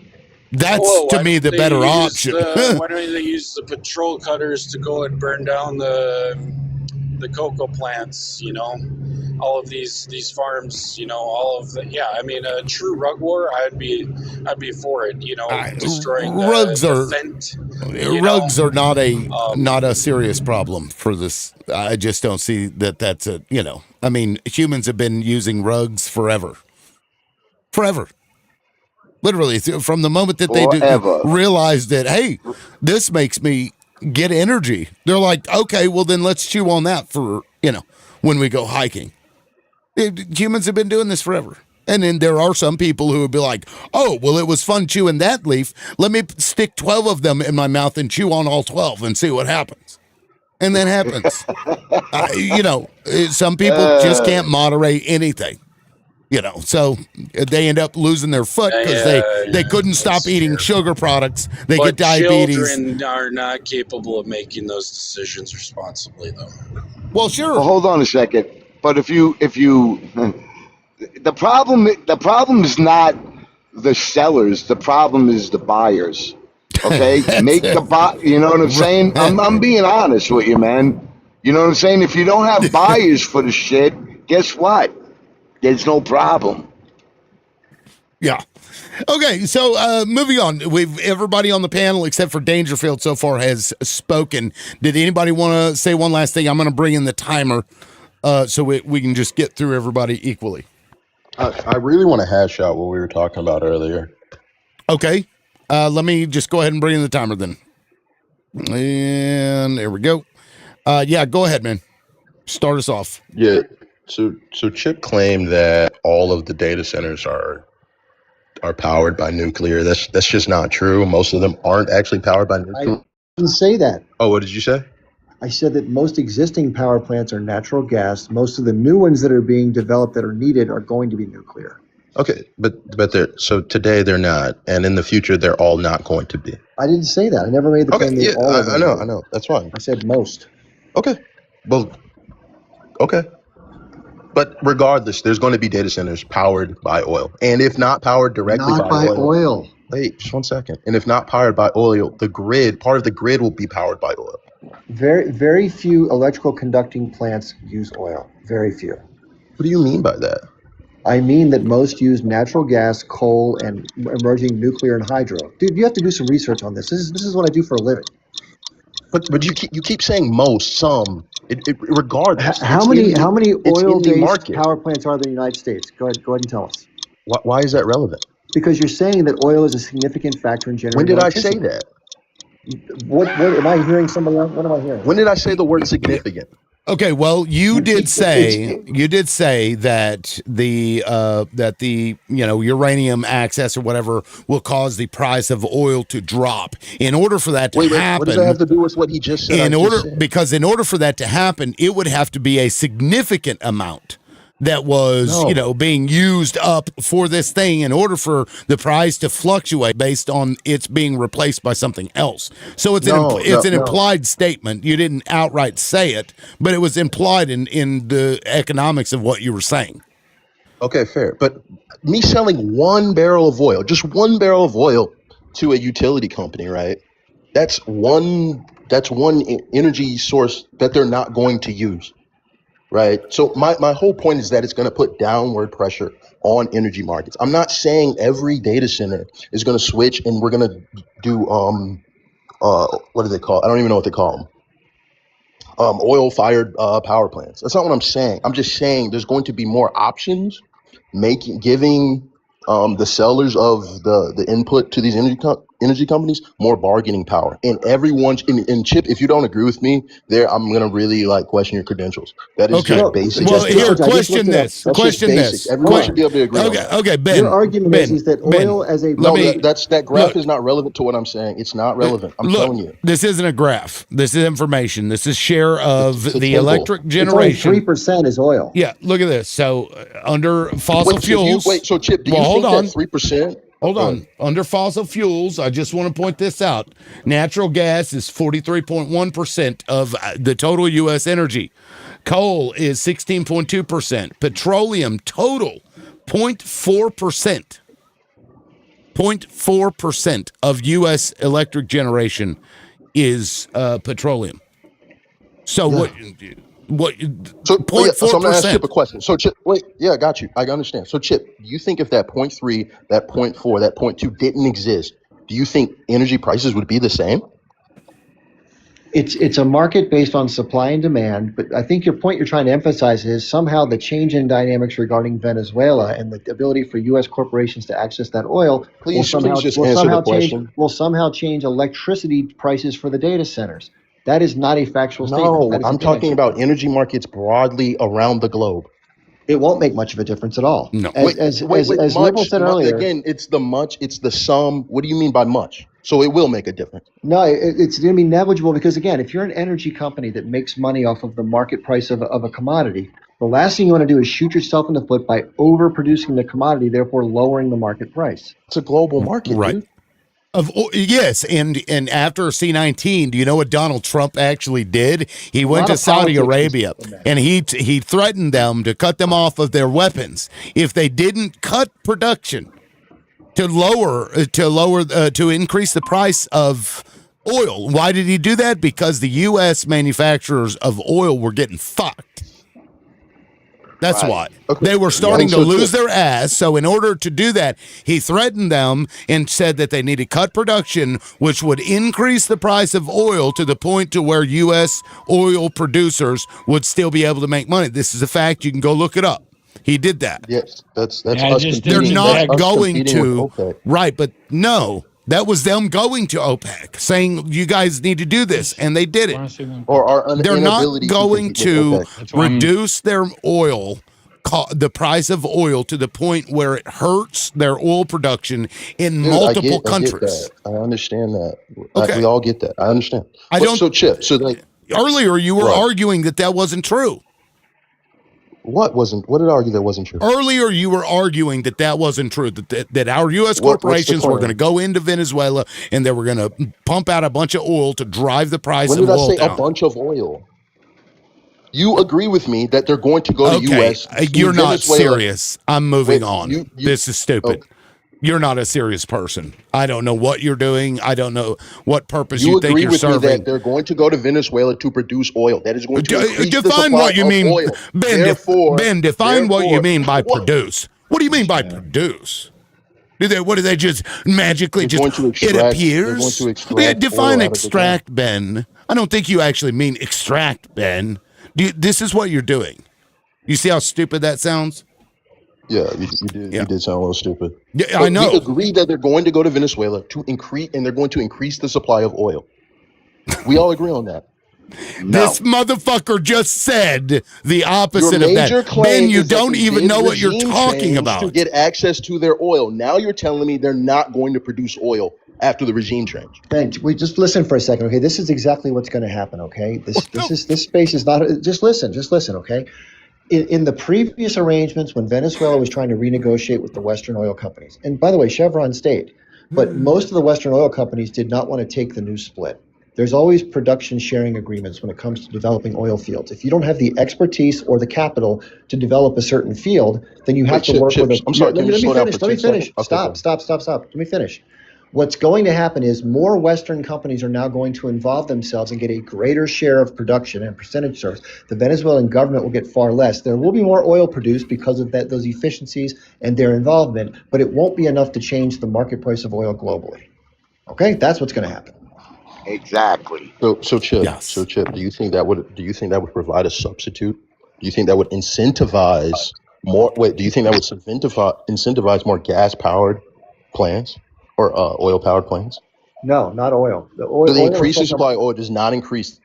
if you're a utility company and you have natural gas, which you can produce power at like say 60% of the cost to use oil, why would you ever No, consider oil no I matter how get much that, is out there? in this moment. But I'm talking about they're not, the plants aren't going to go up immediately. I'm saying there's going to be fields of oil, right, that are easily accessible. So in the instance where there is an increase in demand, the supply, right, there will be downward pressure on the price. Do you agree or disagree with that statement? I think it's negligible. I think you're overemphasizing the weight I'm with not which emphasizing Venezuelan oil anything. I'm production. saying it's going to be better for everyone. It's going to be an option for the global community. It's not That's going to all I'm be saying. significant, and there are political factors that override the negligible difference. So, Chips, so why did we do the regime change? I just For the told you a greater second ago, the invasion, greater the share. invasion and removal of that leadership and trying to change the dynamics in that country have Petrodollar multiple reasons. The is one of them. petrodollar hegemony is the biggest one. Trying to have it's a chess piece on the international stage regarding China, Russia, and the BRICS alliance. It's trying to slow down the transition to non-dollar denominated commerce. And it's also the ability of Western multinationals to grab a bigger share of that oil and get back into there and make money. And also politically, when you control a country, you also control other aspects of the economy. So it's a win-win-win for the banking system, for the oil companies, for strategic interests, for the petrodollar hegemony. Right. Yeah. So you think the losers are going to be OPEC? No, No, OPEC is a won't huge lose. block of countries. There's no quote unquote huge loser in this equation yet. We have to see how it's going to shake out. China potentially is going to take a hit if they have to go to other sources to import some of their oil if the U.S. tries to prevent them from doing commerce with Venezuela. It's more of a nuisance. They'll find other ways to get the oil. But it's strategic. Again, if you don't have the alliance of Maduro, who's aligned with Russia, China, Iran, North Korea, etc., that's one less player they have on their team. Yeah. Oh, I was going to go to Dangerfield. I don't know what happened. Dangerfield took off. Anyway, he would have been the next one up. Let me get to Danny. I'm going to get you actually, Chip, you haven't had a timer. Let me give you a timer, and then I'm going to go to Danny if you wanted to say more. Chip. Yeah, just the biggest tectonic shift that's taken place, and this is bigger than just Venezuela, is the divergence between the former completely hegemonic U.S. dollar system, which every country has had to transact for most energy resources, especially oil, in dollars. A lot of the commodity markets globally are transacted in dollars, and this varies by location, regime, pressure, politics, all that stuff. But it's such a huge amount of money, and it provides an artificial support for the value of the U.S. dollar. Meanwhile, what that allows us to do basically is to create money and then go buy physical goods with with a currency that's losing value. So if you're a seller of something and you're forced to use dollars or to use the SWIFT, which is the transaction system to settle trade, and you're getting political pressure, you're having to take something that's worth less for your goods. That's a bad place to be. We get the benefit of buying shit for worthless paper. They have to transact in paper to pay their debts and give us stuff. I also want to point out how weird it is that we sit and we talk about like Venezuelan oil as if we have any fucking right to it whatsoever. We're talking like this is some business fucking transaction, right? Like it's not. We're stealing somebody's shit. Well, liberal, can I give you a thought experiment? That's what I would have said, man. Exactly what you just said. I'm like the words out of my mouth, man. Yeah, it's weird because even pundits on corporate media, they're all about it. They just, like as if like they arrested Maduro. No, they kidnapped the motherfucker. Assuming that this wasn't worked out in advance. They kidnapped this dude. They didn't arrest him. Yes, he's abducted. That's an even better word for it.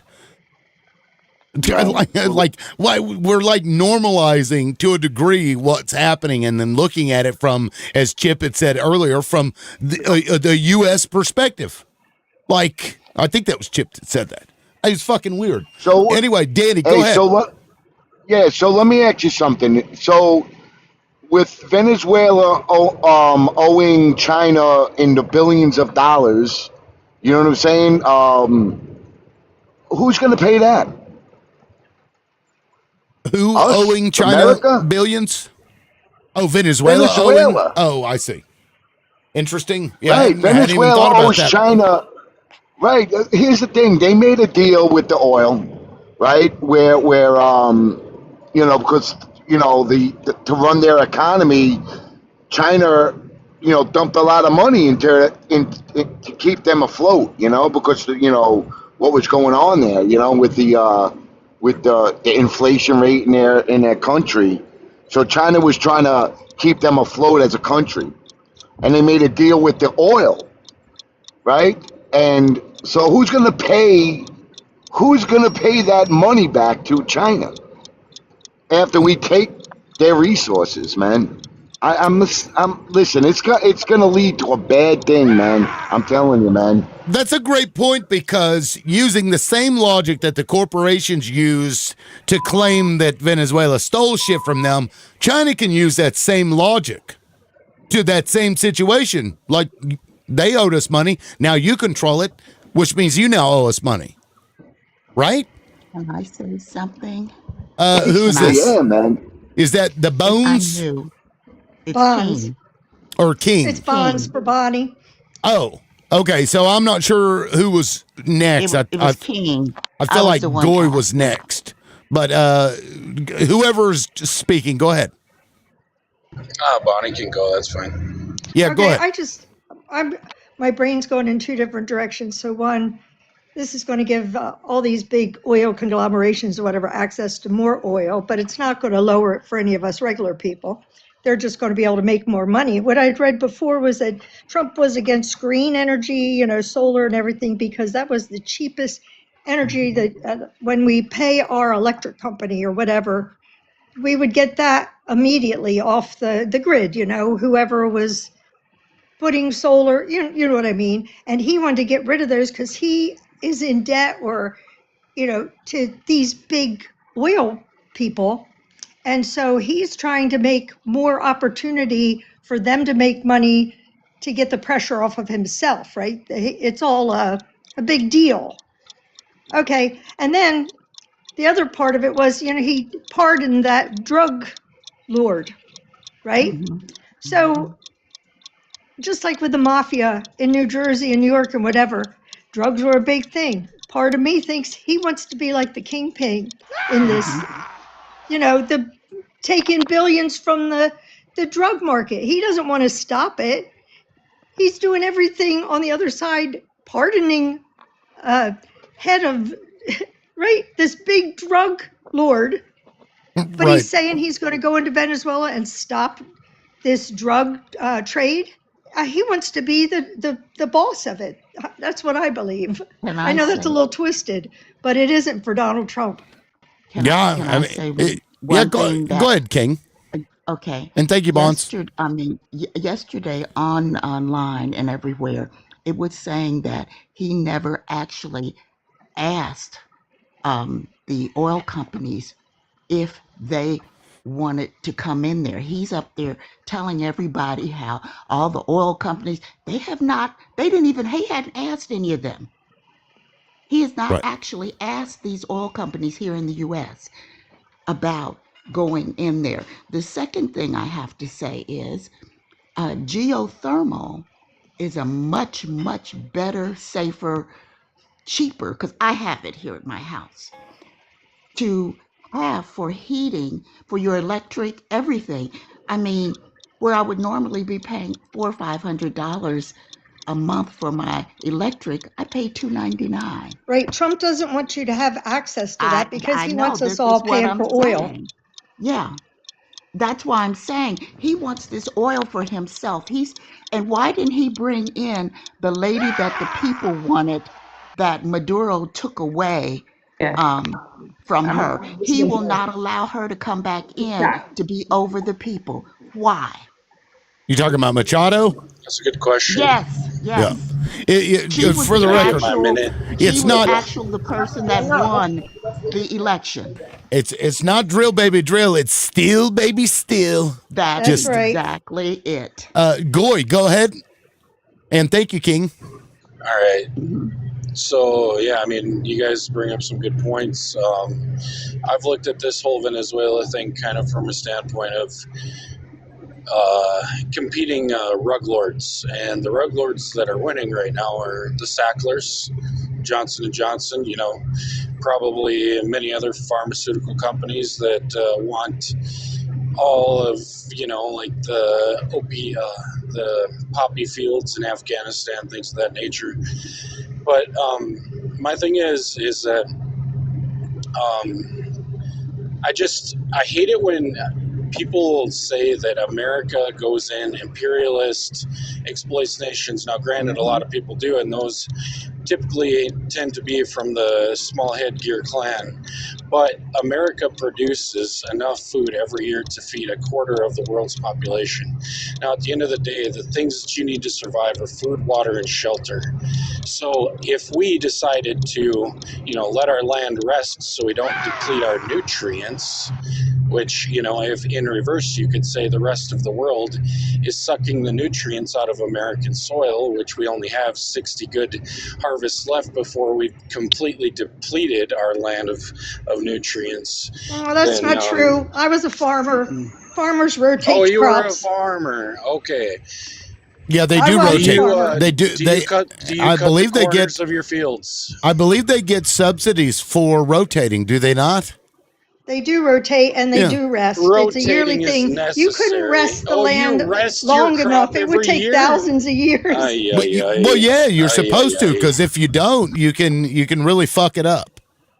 Yeah, they rest it and It's they rotate it. mainly to fight against disease. Okay, it's not for nutrient conservation. Right, they have to. I mean, They have you to. just want to come at this Look, from a completely leftist well, standpoint. Goy, let me just say, Hey, I you gotta rotate. fight against disease. If you get a Listen. fungus in a potato field, you cannot get rid of it. You- It takes you years. turned So Irish. yes, these farmers have to do these measures to ward off different kinds of funguses and bacteria because it's not just for one crop. Yeah. There's a lot that goes into it, and there's a lot of hullabaloo about, everything You needs that to be strawberries taste the same as they did 20 years ago? the taste of strawberries even Well, it depends on the doesn't amount of matter rain you because have. and nutrients, correct? Yes, of course. I rotate Okay, crops so all the time. you're just looking for confirmation bias. I was just trying to make my point. I even actually said that you guys brought up some good points, but I'm not gonna, Tomatoes or strawberries, all different kinds you're of not fruits. the If they only get too person much, that grew up on a farm.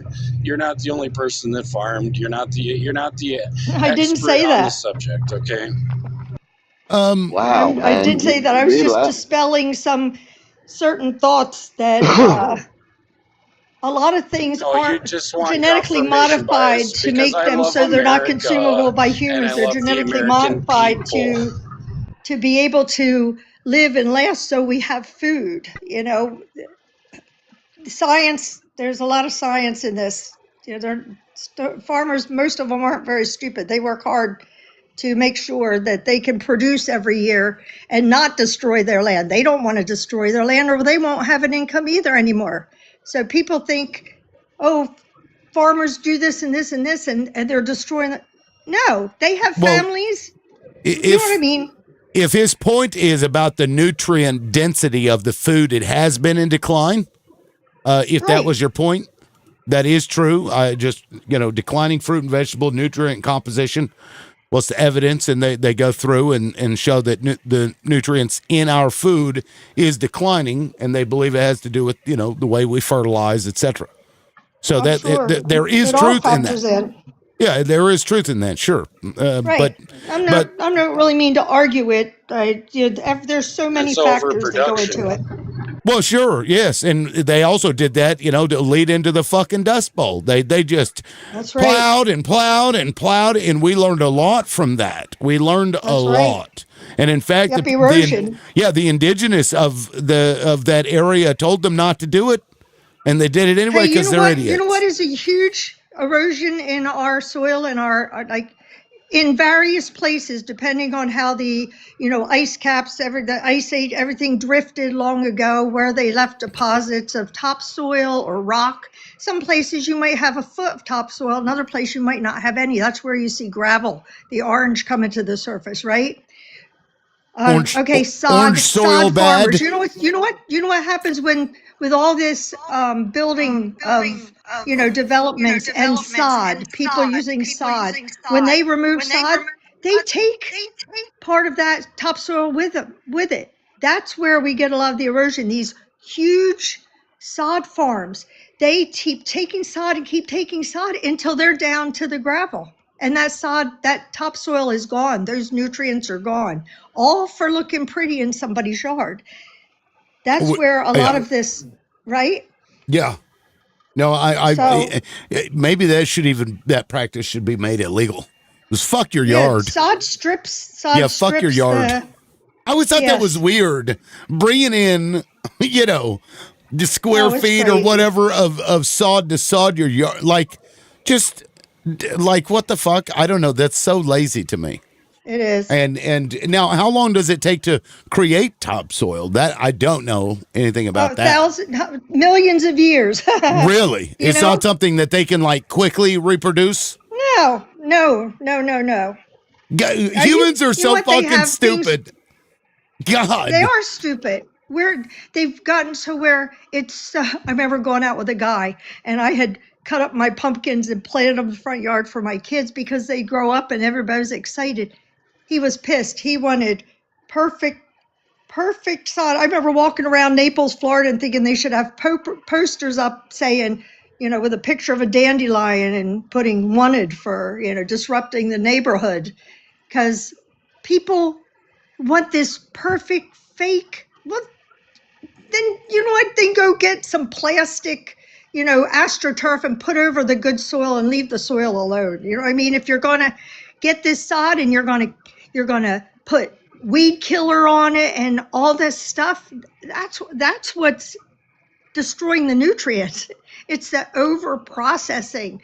The weeds break down. They have radishes that they plant that go into the soil, several feet, and they let it rot and nutrify or whatever the soil, and they plow it in and they he said, let it rest. But if you keep taking soil away and you don't keep taking care of what you have, and you put herbicides and pesticides, well, you're killing all the bugs. Bugs crawl all in between and down in that soil, right? And make the soil better, right? Yeah, I just looked it up. 0.5 to 1 inch per 100 years under undisturbed conditions for classic topsoil. You can build functional topsoil layers, which take 3 to 10 years, it says, but it's not nearly as like nutrient dense. It's not as useful. Right.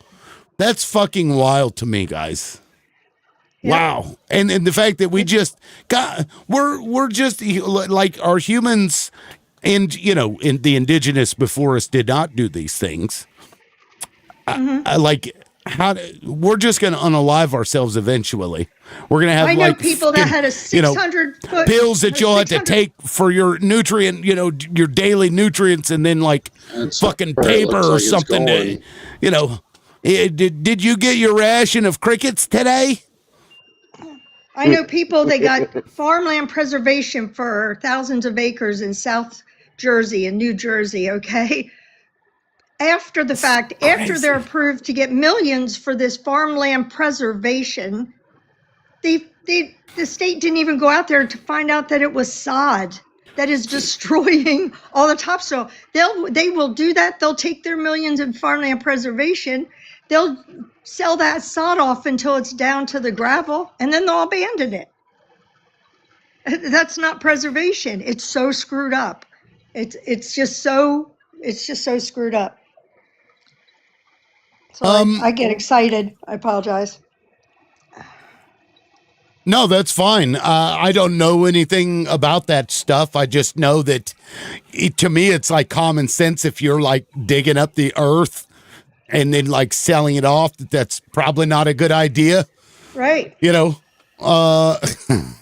And I'm not a genius by any stretch of the imagination. Can I just make my point in like 5 seconds? If you can do it, sure.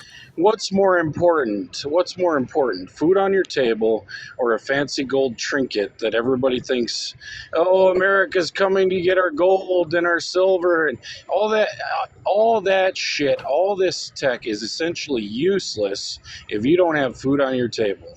And America provides a lot of the world with a lot of fucking food, while little greedy hat people are pretty much running around doing very nefarious things. But I'm saying, America as a whole, we're pretty, I would say pretty noble people. Minus the people you're talking about that are, exploiting their own land, not being good, you know, stewards of the land that they are, blessed to be in charge of. Are you saying that the America is full of good people? I am Is liberal. that what you, bro? Oh, I come on, man. Well, not the no. ones in charge. And look, Right. there are good people in this country, for sure. There's great people in every fucking country. But the United States is a culture of just fucking violence. And we have this weird mentality, culturally speaking, of if you can take it, it's yours. We've been doing this since its That's true. inception. And not us. I mean, everybody's different, but there's that part of the population like that has to have sod or has to have their lips injected, and you know what I mean? It's like change their whole face. Everything is so fake. I mean, I Well, don't understand these people. Well, let the me thing show is, you you what know, the green, the Green New Deal for MAGA. Let me show you what that looks like real quick. Oh my God. This is like Green New Deal. This is going into protecting farmland, and it's the sawed-off shotgun. Okay, Oh my God. but don't. I had ChatGPT do that. I thought it was funny. Yeah. Basically, that's basically what the hell they are. here's Well, the The benefit of sawed-off artificial shotgun. yeah, but you didn't Hey, have the swastika thing in the side of it, but Get off my lawn. here's the benefit of artificial grass, man, for people's lawns. You know, it preserves the sod, and it actually you don't have to water it. You're saving water What? that You we're gonna have to fucking water run out sod. of. Sod will burn up No, in the sun. no, artificial, Oh, artificial, Oh, like like astroturf. artificial grass, Yeah, yeah, artificial lawns instead of taking sod. yeah. or just You know, fucking if we go get a bunch to of rocks and just put them out there. You don't have to mow it. You don't have to do anything to it, and it's just it's there. Or sand. Make it a little sandbox. Because I hate Or mowing. grow a variety of vegetables and stuff in it so that once you can reap what you Oh, sow, you can And I then see what you the did thing there. is variety. You have to have all kinds of microbiomes that work together. I mean, the insects and the different plants they have a system. If we didn't mess with them, everything would be lush, right? right. So Yeah, it's not being linear and just having, Kentucky bluegrass. It's not Kentucky just bluegrass. having, Well, POA. It's Lonnie, you can jump in there whenever you need to. Bonds, you can finish your point, and Lonnie's been waiting. I think she's wanted to say something. oh, it's okay, Lonnie. You go ahead. Well, I wanted to Hail bring Hitler, up the nigger. fact that Burn users all Yeah, Somali niggers. yeah, okay. listen Get that the fuck yeah. out of here, dumbass. Yeah. I wanted to bring up the fact that Goy brought up the fact that the we feeding the rest of the world, and at a time, yes, we definitely did contribute to the rest of the world, but we also have to take into consideration that this administration has came in and slashed so many deals across the yes. world that we're not feeding the rest of the world at the same scale as we used to.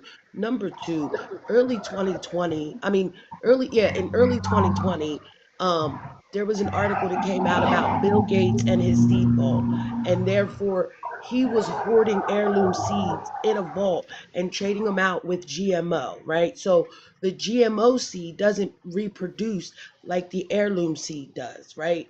And there was also an article that came out, and I want to say it was in Pennsylvania, but I could be wrong, where there were two farmers that lived like 20 miles apart.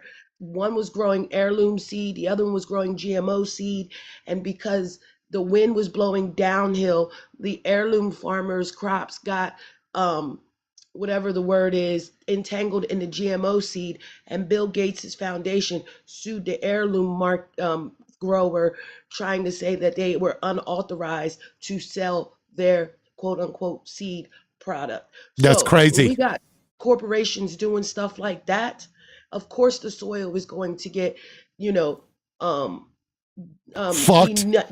yeah, it's going to get It's messed gonna get over, right? fucked. Yeah. You sit I here and you agree. say, I agree but I didn't 100%, understand Lonnie. like the whole thing about us feeding the world. We're not doing that anymore because Donald Trump came in and made sure we're not. Just like US aid. He stopped all that nutrition from going to third world countries for what? So he can do what he's doing now? Because as we sit here right now, I believe in my honest opinion, this is why he's cutting off all government subsidies. So that way he can use that money so that he can Well, fund the I world think because your he wants to blanket take over. statement, I I think your think Well, he blanket wants hold, to was take hold our on. last Yeah. state. zero. Hey, whoa. Hey, Goy, let her finish, and then you can respond. I'll And I go to you. think as of this moment, he cut off all government programs, subsidies, so that way he can fund his plan of taking over the whole northern hemisphere, everything from the top to the bottom. Okay, everything that of the Americas touches, he wants it all for himself. Okay, and he's only going to slowly take more and more and more and more as time goes. So I think you're wrong about the whole, you know, nutrition and this we feeding the world and everything like that because he's not. He stopped doing that. And with that, I land. Okay. Yeah. Go ahead, Goy. Okay, And so thank you, Lonnie. I I agree 100% about Bill Gates and corporate farming. I think you're very accurate on that. I mean, okay, so as far as aid goes, I mean, look, I'm saying, have you ever heard the phrase "wheat built America," Lonnie?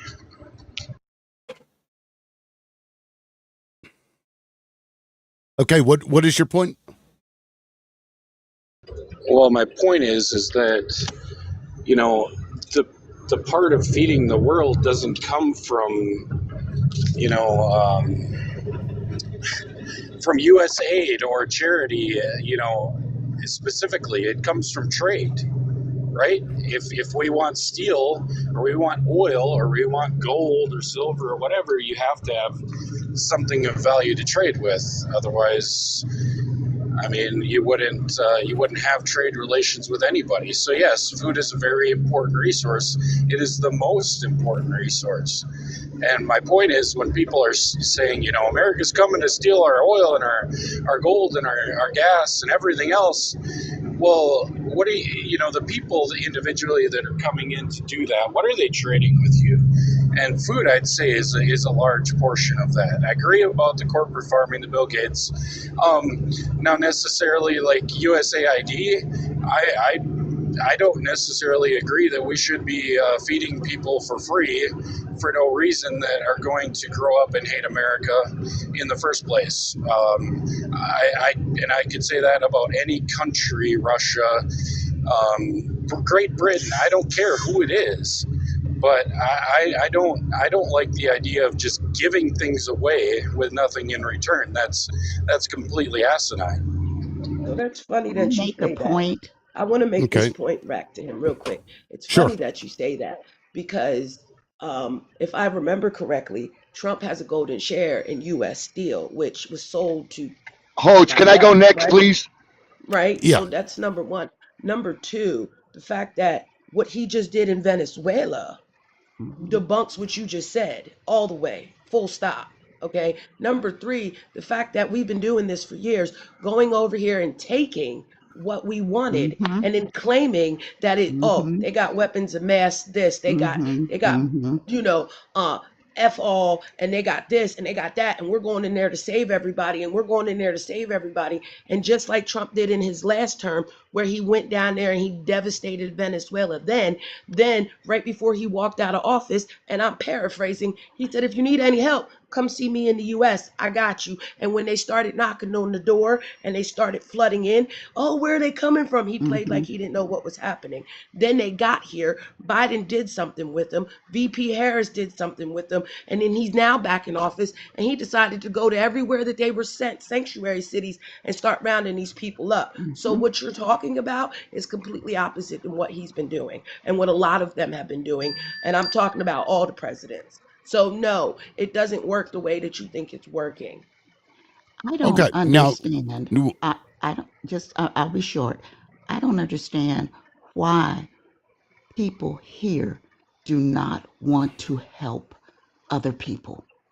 I don't have a problem with my taxes being used for USAID, and with USAID that helps the farmers because we buy the food from them so that they can stay relevant to take over to these poor countries where the people are dying, babies are dying, and we have so many, and I excuse the expression, folks, YT people that say we don't want to share our stuff.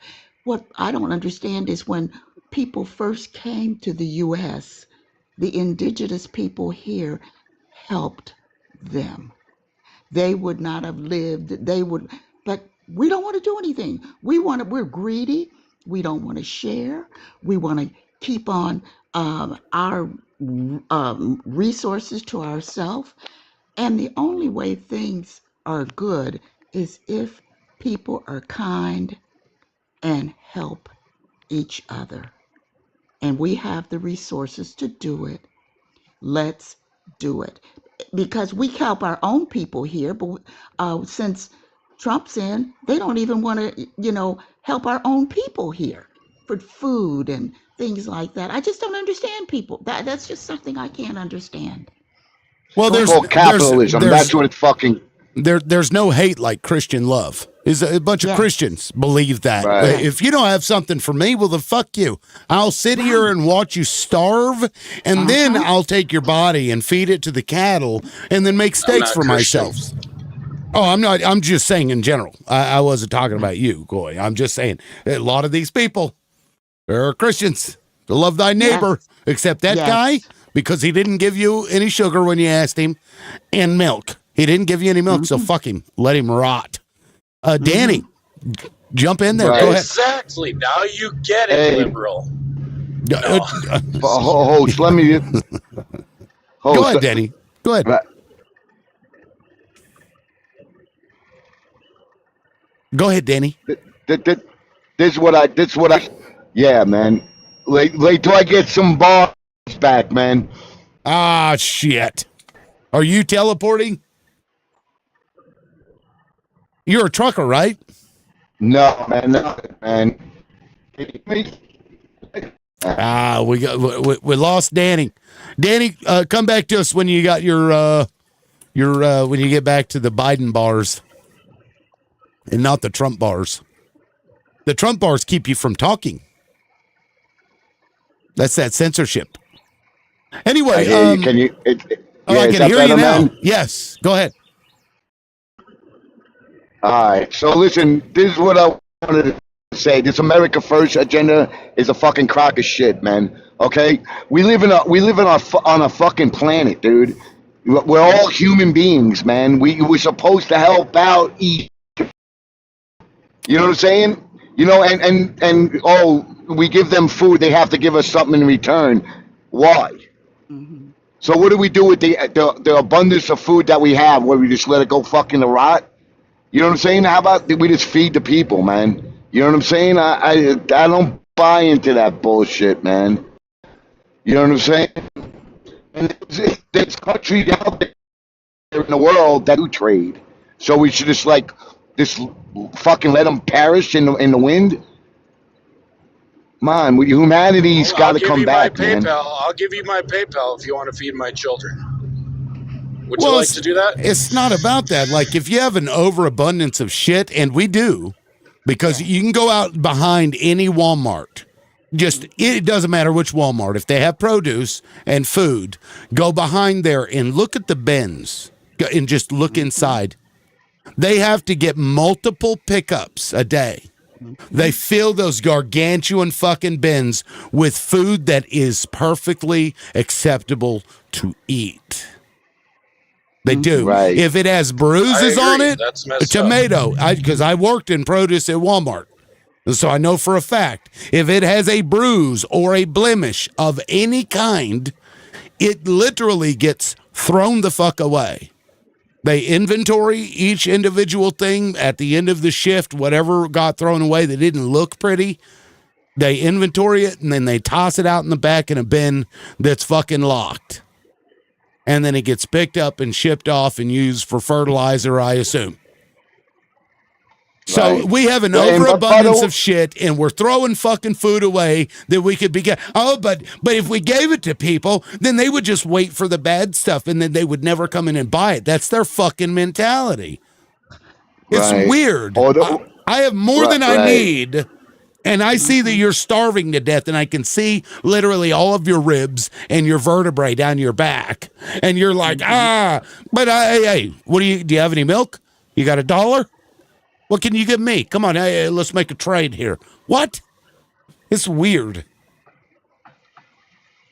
Fucking stupid, dude. That's what it is, host. Yeah, Goy. And that comment. Goy. Well, let me just ask Goy, like, when you put it that way, because we're literally throwing this shit away.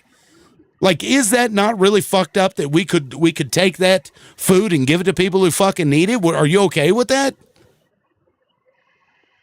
I agree with the nation taking care of its own, but whether you like it or not, neoliberal Marxist virtue signaling is not going to, negate the fact that fucking people are tribalistic, okay? And when you leave tribalistic peoples to their own devices, i.e., let's see what the Italians did during the Prohibition. I mean, come on, are you going to try to pretend that everybody is just going to be virtuous all the time? I'm saying the America First initiative is not bullshit. It makes sense for a nation to take care of its people. We don't have the means to take care of the rest of the world. Hold on a second. You're telling them. Hold on. Let's get back to this America agenda bullshit. Ready? Is America really taking care of the American fucking people? We work till we're fucking 75 years old. We pay taxes up the fucking ass. We don't own anything. You buy America a fucking house. Started like 2 years ago. Dipshit. Hold on. Let Danny cook for a minute. He's go ahead, Danny. Hold on a second. We buy a fucking house we'll never fucking own. We go to fucking college that will never pay the fucking debt down. Okay, where's this America First agenda that started 2 years ago? Okay, bullshit. Okay, it's bullshit upon bullshit. You want America First? Give us all free health care. Give us fuck. Is Trump America First? Danny. W Danny in the comment section. Now, Goy, go ahead and respond. Okay, well, Trump is not America First, obviously. So just saying that it's bullshit. It makes no sense. It's a growing movement of mostly younger people, Gen Z and millennials, because look, and we've had this discussion on Liberals panel many times. Unfortunately, the boomers and Gen X have been living off of the greatest society known to man, while most, that have any money at all have, invested in the housing market. In my opinion, the easiest fucking way to get rich quick with no skin in the game, literally, and driving up the housing market along with BlackRock, Larry Fink, and Vanguard, State Street, all of these bastards. You want to sit here and shit on America First? What have the boomers and Gen X done to actually, fight the corporatocracy, to do anything besides try to make sure that their own pockets are filled? Please explain what I will explain America First. But that's a separate argument. Did anything? That's a separate argument entirely. But go ahead, Danny. Hold on a second. You see, my America First is helping out the people of America. All right, is actually giving them free health care, affordable housing. When a person's fucking down on their luck, the government steps in and fucking helps them out. Doesn't let them starve to fucking death. Okay? You get an illness and you fucking wipe out your fucking bank account because you want to live. You know what I'm saying? I mean, come on, dude. What's your America First, man? Okay, all right. So I'll give you an example, and this is spreading throughout everybody in the America First movement. It's not a far A lot of people like to say it's far right. It's actually not anywhere near far right. For example, Charlie Kirk, a staunch Zionist, in his last interview with Tucker Carlson, said America needs 10 million new homes, and we need to make sure that private equity cannot buy them. I would say that would fall under the umbrella of America First. Cheap university or free, sure, that would fall under America First. I mean, I don't think anybody's actually opposed to free healthcare in America. Bullshit. Hold on a second. Well, Hold on a second. You're telling. Hold on, Dan. Okay. Let him finish, and then Well, Lonnie I wanted to mean, jump in. So so I'll what get to what Lonnie and then everybody else. Finish your point, Goy. Okay. Well, I was actually, anyways. I'm just saying, America First is a growing and evolving movement that is bringing in left and right. You want to claim that it's some sort of weird Reaganomics style trickle down supply side economics, corporate masters, make all the rules. That's absolute bullshit. Okay, I got Okay. two things Bullshit. to say. That's exactly Okay. what your America First is, man. Yeah. Okay? You're Well, full of shit, dude. okay. Well, Danny, I it's got been two you and things. Goy for a minute, so let's get to Lonnie, and then we'll go to Bonds Bonds. Every time I see your name, I think Bones. We'll go to Bonds and King after that. Go ahead, Lonnie.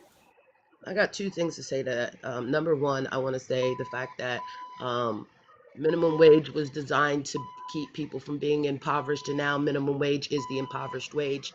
And just a few short decades ago in the 90s, you used to be able to go to McDonald's, make $7.25, and still be able to afford a $2.99 value meal. And if you bought the value meal, they throw in a free Coke. Now that same value meal, Big Mac, double quarter pounder, whatever it is over $10 for that value meal, and minimum wage is still the same, $7.25. So there's that. Number two, you brought up something about somebody specifically talking about building new homes. Well, VP Harris said that in her That's 4 years, right. if she got elected, that she wanted Yes. to build 4,000 more new homes as well. And nobody, like not nobody, but everybody had a problem with that on the right because they knew what would happen. Because if she got a chance to get those homes built or programs activated to start building those homes, it would flood the market and people's overinflated property value would start to decline. And so, therefore, that is one of her policies that a lot of people on the right didn't like. So, you trying to say that CK said the same thing, he very well may have. But what I do know is that is one of the reasons why I voted for VP Harris, because she wanted to make America great, right? She wanted to make Americans first. And it's crazy how you get up here and you say those things screaming America first, but everything that Donald Trump has done since he's been in office has cut the knees out from underneath of every Hmm. single hardworking American in this country. And with that, I land. All right. Thank you, Well Lonnie. said. Yeah. Yeah, Bonds. well said. Bonds Yeah, and but America well, First is a revolution of the GOP. It's not fucking Trump. it's rhetoric though. It's a rhetorical tool. They don't actually believe it. It's like no tax on tips. Well, there's tax on tips, but it sounds cool, right? It's just rhetoric, bullshit. Anyway, Bonds, go ahead if you want to jump in there, and then I'm going to go King and then Babyface. Go ahead, Bonds. Bonds, you are muted. I muted everybody a minute ago because just stay muted while not talking. So if you are trying to speak, okay, King, go ahead. I don't show. Okay. Yes, I am up here. I voted for Harris also because I felt that she was willing to help everybody, not just a certain amount of people. The other thing is when he brought up Charlie Kirk, even though he gave some things good, some things bad, but one of the things that he said is that when he gets on a plane and if it's a black pilot, he's not sure if he's going to be safe. All of these isms that we thought was gone from our country are being brought back out with the Charlie Kirks, with the Trumps, those types of people. And our country will never, ever be what it should be until everybody can accept everybody. This country was built on a lot of different people, different ethnic, different thoughts, different everything. Now, all of a sudden, we want to change our country so that we don't have all of the different ethnicities here. And that's what made our country so great, because America had nobody but the indigenous here in the beginning. So people that call in and say, well, we came in the right way. How do you know? They didn't start really doing anything until 1945 of making people have to, what is it called, when they have to come here? They didn't start doing any of that stuff. They didn't round up people from the beginning. People just came here. And now they're wanting to throw everybody out because they didn't come the legal way, which takes a lot of money and a lot of time. So I rest my case. Okay, so I agree with a lot of what you say, and it would be ideal if everybody could accept everybody, but it's never going to Yes. happen. We know that because Mhm. it's from the ground up. What people live in, what people grow up in, they grow up in families that are that way, and it's really hard for them to break out. As far as the America First thing, yes, I want good things for America, but we have done pretty well trading with other countries. Yes. And yes, we barter.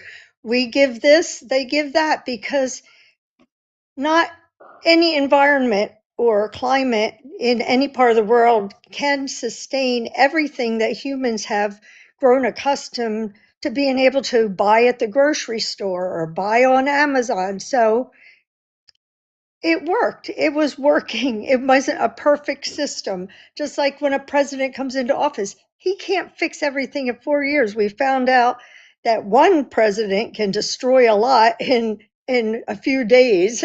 But the isolationism that a lot of these people that you're speaking of, the same ones that are racist and so locked in their ideologies, are the ones that are promoting this isolationism. And again, they're never going to win all the way, because we we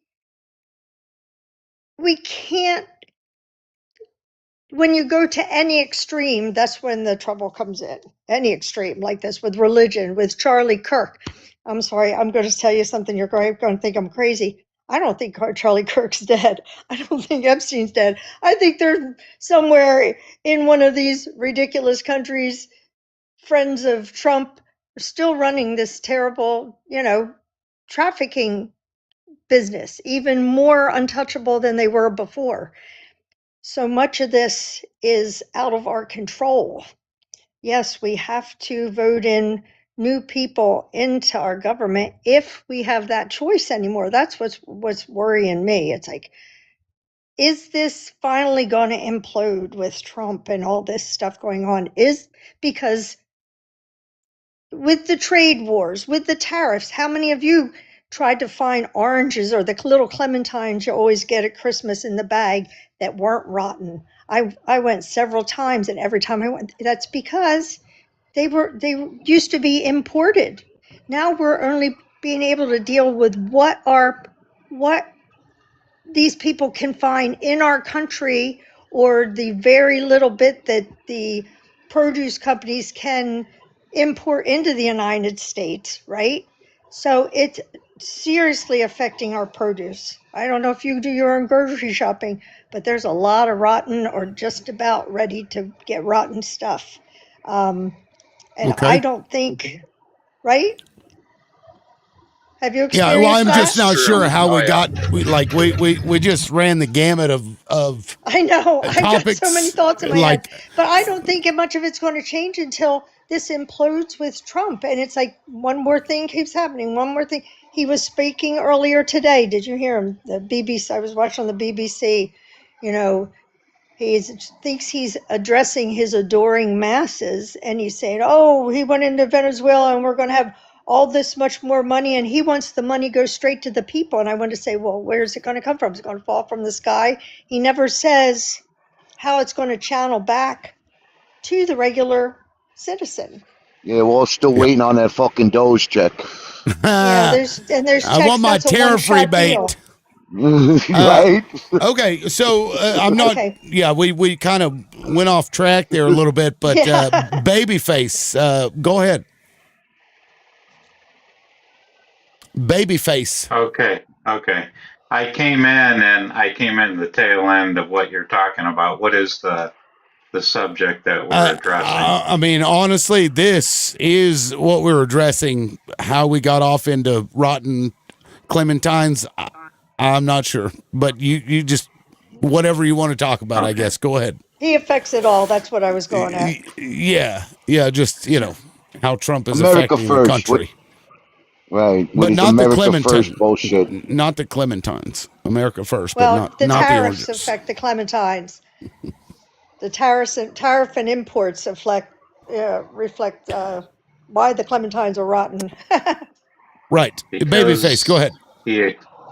Because he exposes the U.S. for what it actually does to the world. Yes, China and Russia are watching this closely, I'm sure, and China's probably just going to take Taiwan. Because if we're taking these types of actions, and don't get me wrong, America has always been involved in colonizing and plucking leaders out and replacing them. This is different, though. This is upfront. It's out in the open, and maybe technology has a role to play in why this has been so exposed, whereas before it was done more in secret. This is Right. something that I think about. I don't think I heard the guy down at the bottom talking about America first, and you said the only thing I heard was universal health care and education free, like Israel has, right? Is that what you said, sir? What I said was America first. Their agenda of America first is a lot fucking different than mine. Okay? Okay. Because No. all right, Hold a on. lot. Not you, sir. I'm talking to the other guy. It was Goy. Yeah, Goy. Yeah. What Oh. what were you trying to say about that? Because I talk to people every day about that. Go He ahead. believes in actual America first, not Trump's version of it. Okay. And you're saying this is a Republican position? Is that where you're coming from? As far as what? The organization America First, is this a Republican idea? Is it mostly Republicans in it, or what? I'm saying it's a growing movement. It's a growing, evolving ideology that has fractured the right. Obviously, it's a reformation of the GOP to actually. I mean, if you want to shit on it, I really don't have the energy to explain my view on it. I think liberal knows it pretty well, kind of where I stand on things. And we don't agree on everything. He wants to isolate. He wants to isolate America. That's what he wants. Isolation. Yeah. Just say it like that's what I want. I want to isolate America. Forget about it. Well, I mean that's exactly what you want. That's the outcome. That's your America first, buddy. That's really the outcome. Hey, Tony. If you don't isolate, then you're just a colonizer. Anyway, so Babyface, what was your point in even bringing that up?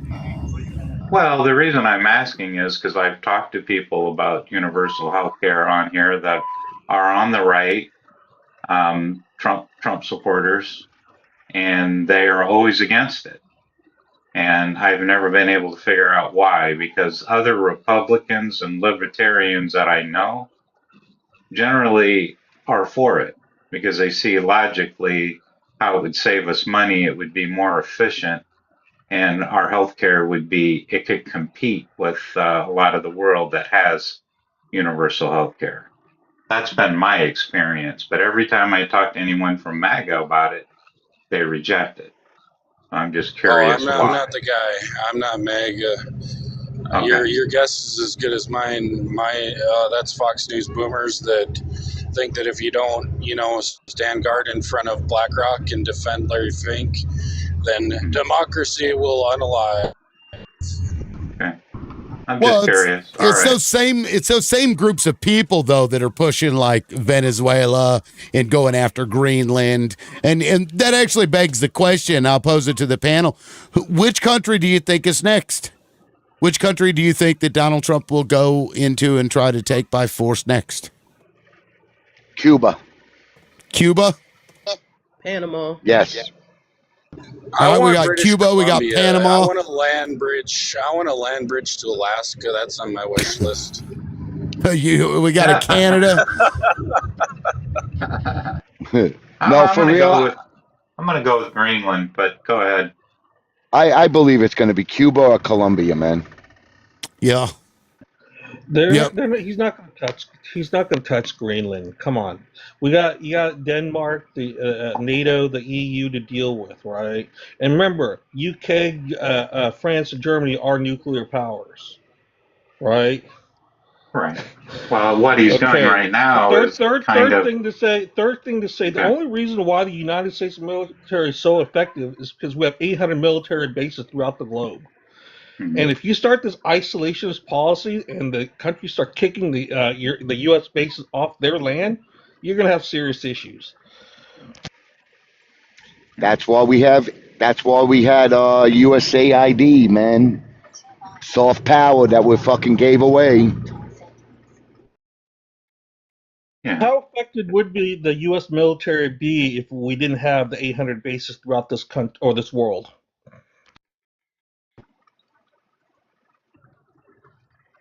Do you think that that's going to be the end of the U.S. military? You think that? No, not at all. No, it's not the end of the U.S. military. I'm looking at the logistics supply chain of all these bases, either supplying troops or actually munitions or food or fuel to whatever they need. Right? Because guess what? You're in the other part of the world. You can't really fuel your boat, whatever it is, that easily. Okay. I guess I'm not really sure. This whole isolationist policy actually weakens the U.S. military, right? In the event that U.S. bases are closed in other countries. So you think that What weakened people will America? kick us out? If you attack Greenland, I can't expect any of the EU countries to really just be supporting U.S. bases on the European soil. Why are they wanting Greenland? Do you know? Minerals. No, I don't think so. You know. I think it has to do with passage and shipping. Russia. Yeah, it's Russia. Same with the Panama Canal. He can't use that either. Yeah. That's why. And you're right. The EU would not like it. But I don't think the EU likes a lot of things that Trump is doing. Well, let me just pull this up here. Danish Prime Minister came out. Let me pop this up. Says a U.S. takeover of Greenland would mark the end of NATO. Mm-hmm. Because Greenland is, essentially owned by Denmark, a NATO ally. And therefore, if he does that, then NATO will be over, which tells me that is a ripe target because Russia, I believe Donald Trump is a plant. And I believe that Russia wants NATO to end so that he can take over Europe. And I think that's the goal. Maybe Venezuela's the red herrings like, oh, well, we're just on a tour of taking over shit that we think we need. when the goal in reality is to get NATO to just unalive itself instead of Trump removing the U.S. from NATO, get NATO to disband itself. Exactly. He started that in his first term with NATO. They're not contributing enough money, this and that. What are we in NATO for? What's the use of it? Listen, we're going down a wrong fucking path, man. Once they took USAID out, that was the start of it. Our soft power around the world is fucking diminishing. You know what I'm saying? And that's a bad thing, dude. You don't understand. Well, So let's entertain that scenario. Let's say the NATO is disbanded for whatever reason, right? And this is all attributed to the United States. Would you expect Germany to keep U.S. bases in Germany? Nope. No. That's what I'm talking about. We're not just talking about Germany now. We're talking entire It's EU. possible. Right, but this goes back into NATO. yeah, that does make sense, but I don't think Trump is actually a person that logically thinks all that out. I don't think he cares, Most of our bases are in NATO countries, right? right? And a few in like Taiwan. I mean Thailand and shit like that. So what I'm saying is, yeah, I can see that happening, man. Take Greenland and NATO's gone, man. I can I see don't it think happening. Trump is actually trying to dismantle NATO. In our I don't know. I think Congress just recently tried to give a lot of our sovereign power to NATO, actually. How do you figure? Wasn't it in the recent defense budget? Well, so what did they put in the defense budget? It was something along the lines of there can be no withdrawal of troops from either, Germany and South Korea without the express permission of NATO, regardless of how our Congress votes. And don't quote me; it's been a few weeks since I've read anything about this. They can't. They can't say regardless of how Congress votes. Congress can't pass a law that keeps them On from another being able country. to pass another law. Right. If they write something that says a lot of people were talking about this a little while ago. No. Think about this. If Congress says, in response to something a president wants to do or whatever, and writes a law and says that we can't withdraw our troops from these countries unless NATO approves it, that's Congress saying this. And Congress can undo that if they so choose. Because NATO is about defense. Oh, great. My point is that this Congress and Trump, they might be talking about dismantling NATO. I don't think they actually believe it. Well, they won't need to. Believe it, man. They won't need to dismantle it if Donald Trump can do something so egregious that NATO just disbands itself. Let me pull this interview up real quick. I think this is the one. This is Stephen Shitface Miller here. The United States is using its military to secure our interests unapologetically in our hemisphere. We're a superpower, and under President Trump, we are going to conduct ourselves as a superpower. It is absurd that we would allow a nation in our own backyard to become the supplier of resources to our adversaries, but not to us, to hoard weapons from our adversaries, to be able to be positioned as an asset against the United States rather than on behalf of the United States. Sovereign countries shouldn't be able to do what they want to do. The Monroe Doctrine and the Trump Doctrine is all about securing the national interests of America. For years, we sent our soldiers to die in deserts in the Middle East to try to build them parliaments, to try to build them democracies, to try to give them more oil, to try to give them more resources.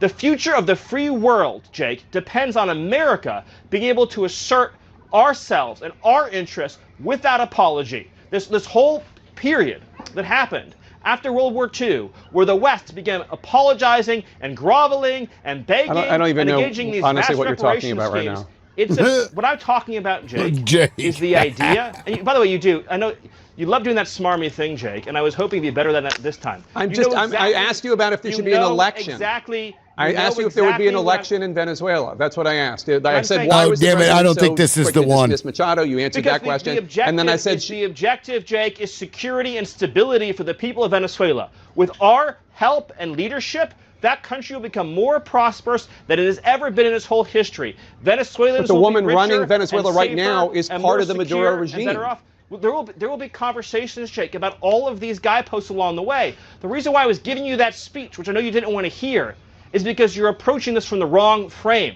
This neoliberal frame that the United States' job is to go around the world and demanding immediate elections to be held everywhere, immediately, all the time, right away. To create these vacuums. That's not what I think, but you invaded the country. We went into the country and we seized the leader of Venezuela. Damn straight we did. And I'm saying, so is the U.S. going to have new elections? Jake, is that we're not going to let Tim Pot communist dictators send rapists into our country, send drugs into our country, send weapons into our country. Look at Jake. And we're not going to let a country fall into the hands of our adversaries. Okay, that's not the interview that I was looking for. The one I'm talking, it's the same, I think, segment, but it's him talking about Greenland and saying basically, yeah, we're going to take it. He wouldn't rule out military intervention, essentially, in that same interview, but a different clip. I thought I downloaded it, but I didn't. But I do have some videos that have any of you, liberal, have you heard that Trump's talking about privatizing the military, or is that just gossip? I've heard about it, yes, but I haven't, seen anything. I mean, they also did that in the Iraq War, where they used mercenary groups like Blackwater to go in, and then Blackwater ended up unaliving a bunch of innocent people. You don't remember that? Remember that when I don't remember how many scores of people they killed, but they just gunned them down. They were paid more than the U.S. military. They did whatever the fuck they wanted to. Yeah, they did whatever the fuck they wanted to. And they didn't have to. And they didn't have to abide by the Geneva Convention. That's right. Right. Yeah. So I think that he would, if he figures out a way to do it, privatize the U.S. military, because hell, we ended up paying our troops to traipse Blackwater around whenever they were doing investigations. They were also then using the Blackwater guys to protect them. So, yes, he would do that if he had the ability and to do it. That's why him and Eric Prince are such good buddies. That's what Eric Prince gets it. Can you imagine how demoralizing that is for a U.S. soldier to see a mercenary like Blackwater routinely paid well over six figures, right? While I'm getting what, 50, 60K if I'm lucky? Right. Yeah, it's that would suck.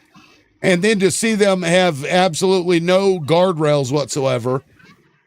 Here's a clip though that I want to play, because the rabid fucking warmongering going on with the party of We're the Peace Party is so gross. And I'm pretty sure this is the right clip. I can tell you also, if I'm Mexico and Colombia right now, I am paying very close attention to these operations. What is Mexico thinking? Run by drug cartels, poisoning the American people, killing tens of thousands. Yeah. Trump and his administration want to really tackle, as you were laying out, from Mexico, the big picture, to Colombia, to the entire Western Hemisphere, to tackle such a huge, monumental task, which is to eradicate the threat of narcotics to the American people. I also think the cartels located in Mexico on their compounds have to be saying, am I next? And Mexico is probably going to be the worst. I mean, just think about it. Everyone in that country almost is touched by some level of violence or crime caused from narco trafficking. Claudia Sheinbaum is probably legitimately concerned, given her ties to the drug cartels in Mexico. It did happen from Mexican cartels to Colombian terrorists. What are the next countries that you're concerned about? Colombia, next door, Mexico. How does that play out? And I think that those are the bigger picture questions, as far more than the process questions of congressional approval. So was this operation a message that you're sending to Mexico, to Claudia Sheinbaum, the president there? Well, it wasn't meant to be, and we're very friendly with her. She's a good woman, but the cartels are running Mexico. She's not running Mexico. The cartels are running Mexico. And we could be politically correct and be nice and say, oh, yes, she is. No, she's very, she's very frightened of the They're building the narrative. Running Mexico, but they come into the southern border, and something's going to have to be done with Mexico. I thought it was also fascinating to talk about Mexico and Colombia. I mean, they're Cuba. just making the rounds. Here's a different clip. Neighbor. It's not a neighbor, but it's close to a neighbor, and that's Venezuela. It's very sick. Colombia is very sick too, run by a sick man who likes making cocaine. See, that's more concerning to me than the Maduro thing. And he's not going to be doing it very long. And then he put a CEO in charge of the IRS for some fucking reason. Well, hold on. It very long. He has cocaine mills and cocaine factories. He's not going to be doing it very long. So there will be an operation by the U.S. in It sounds Colombia? good to me. Yeah. Rubio mentioned, you know what?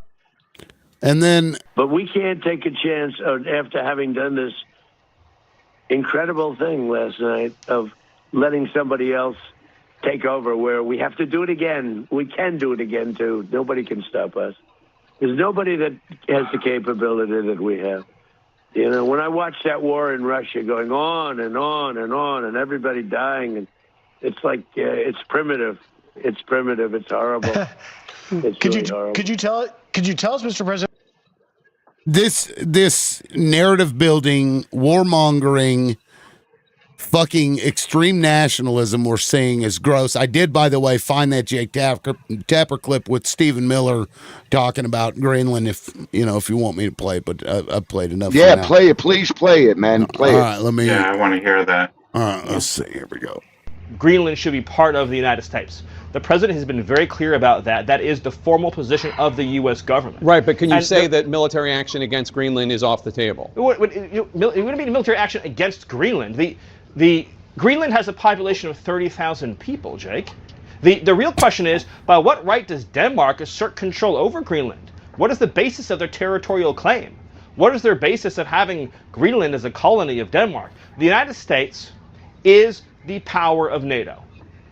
For the United States to secure the Arctic region, to protect and defend NATO and NATO interests, obviously Greenland should be part of the United States. And so that's a conversation that we're going to have as a country. That's a process we're going to have as a community of nations. So you can't take it off the table that the U.S. would use military force to seize Greenland. You can't take it off the table. Jake, I understand you're This man needs to be in jail.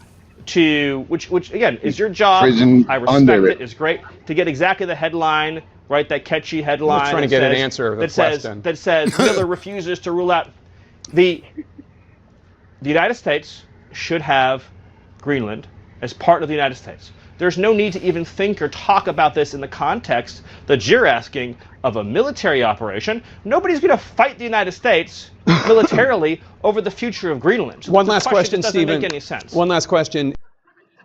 I mean, there you go. He's not done.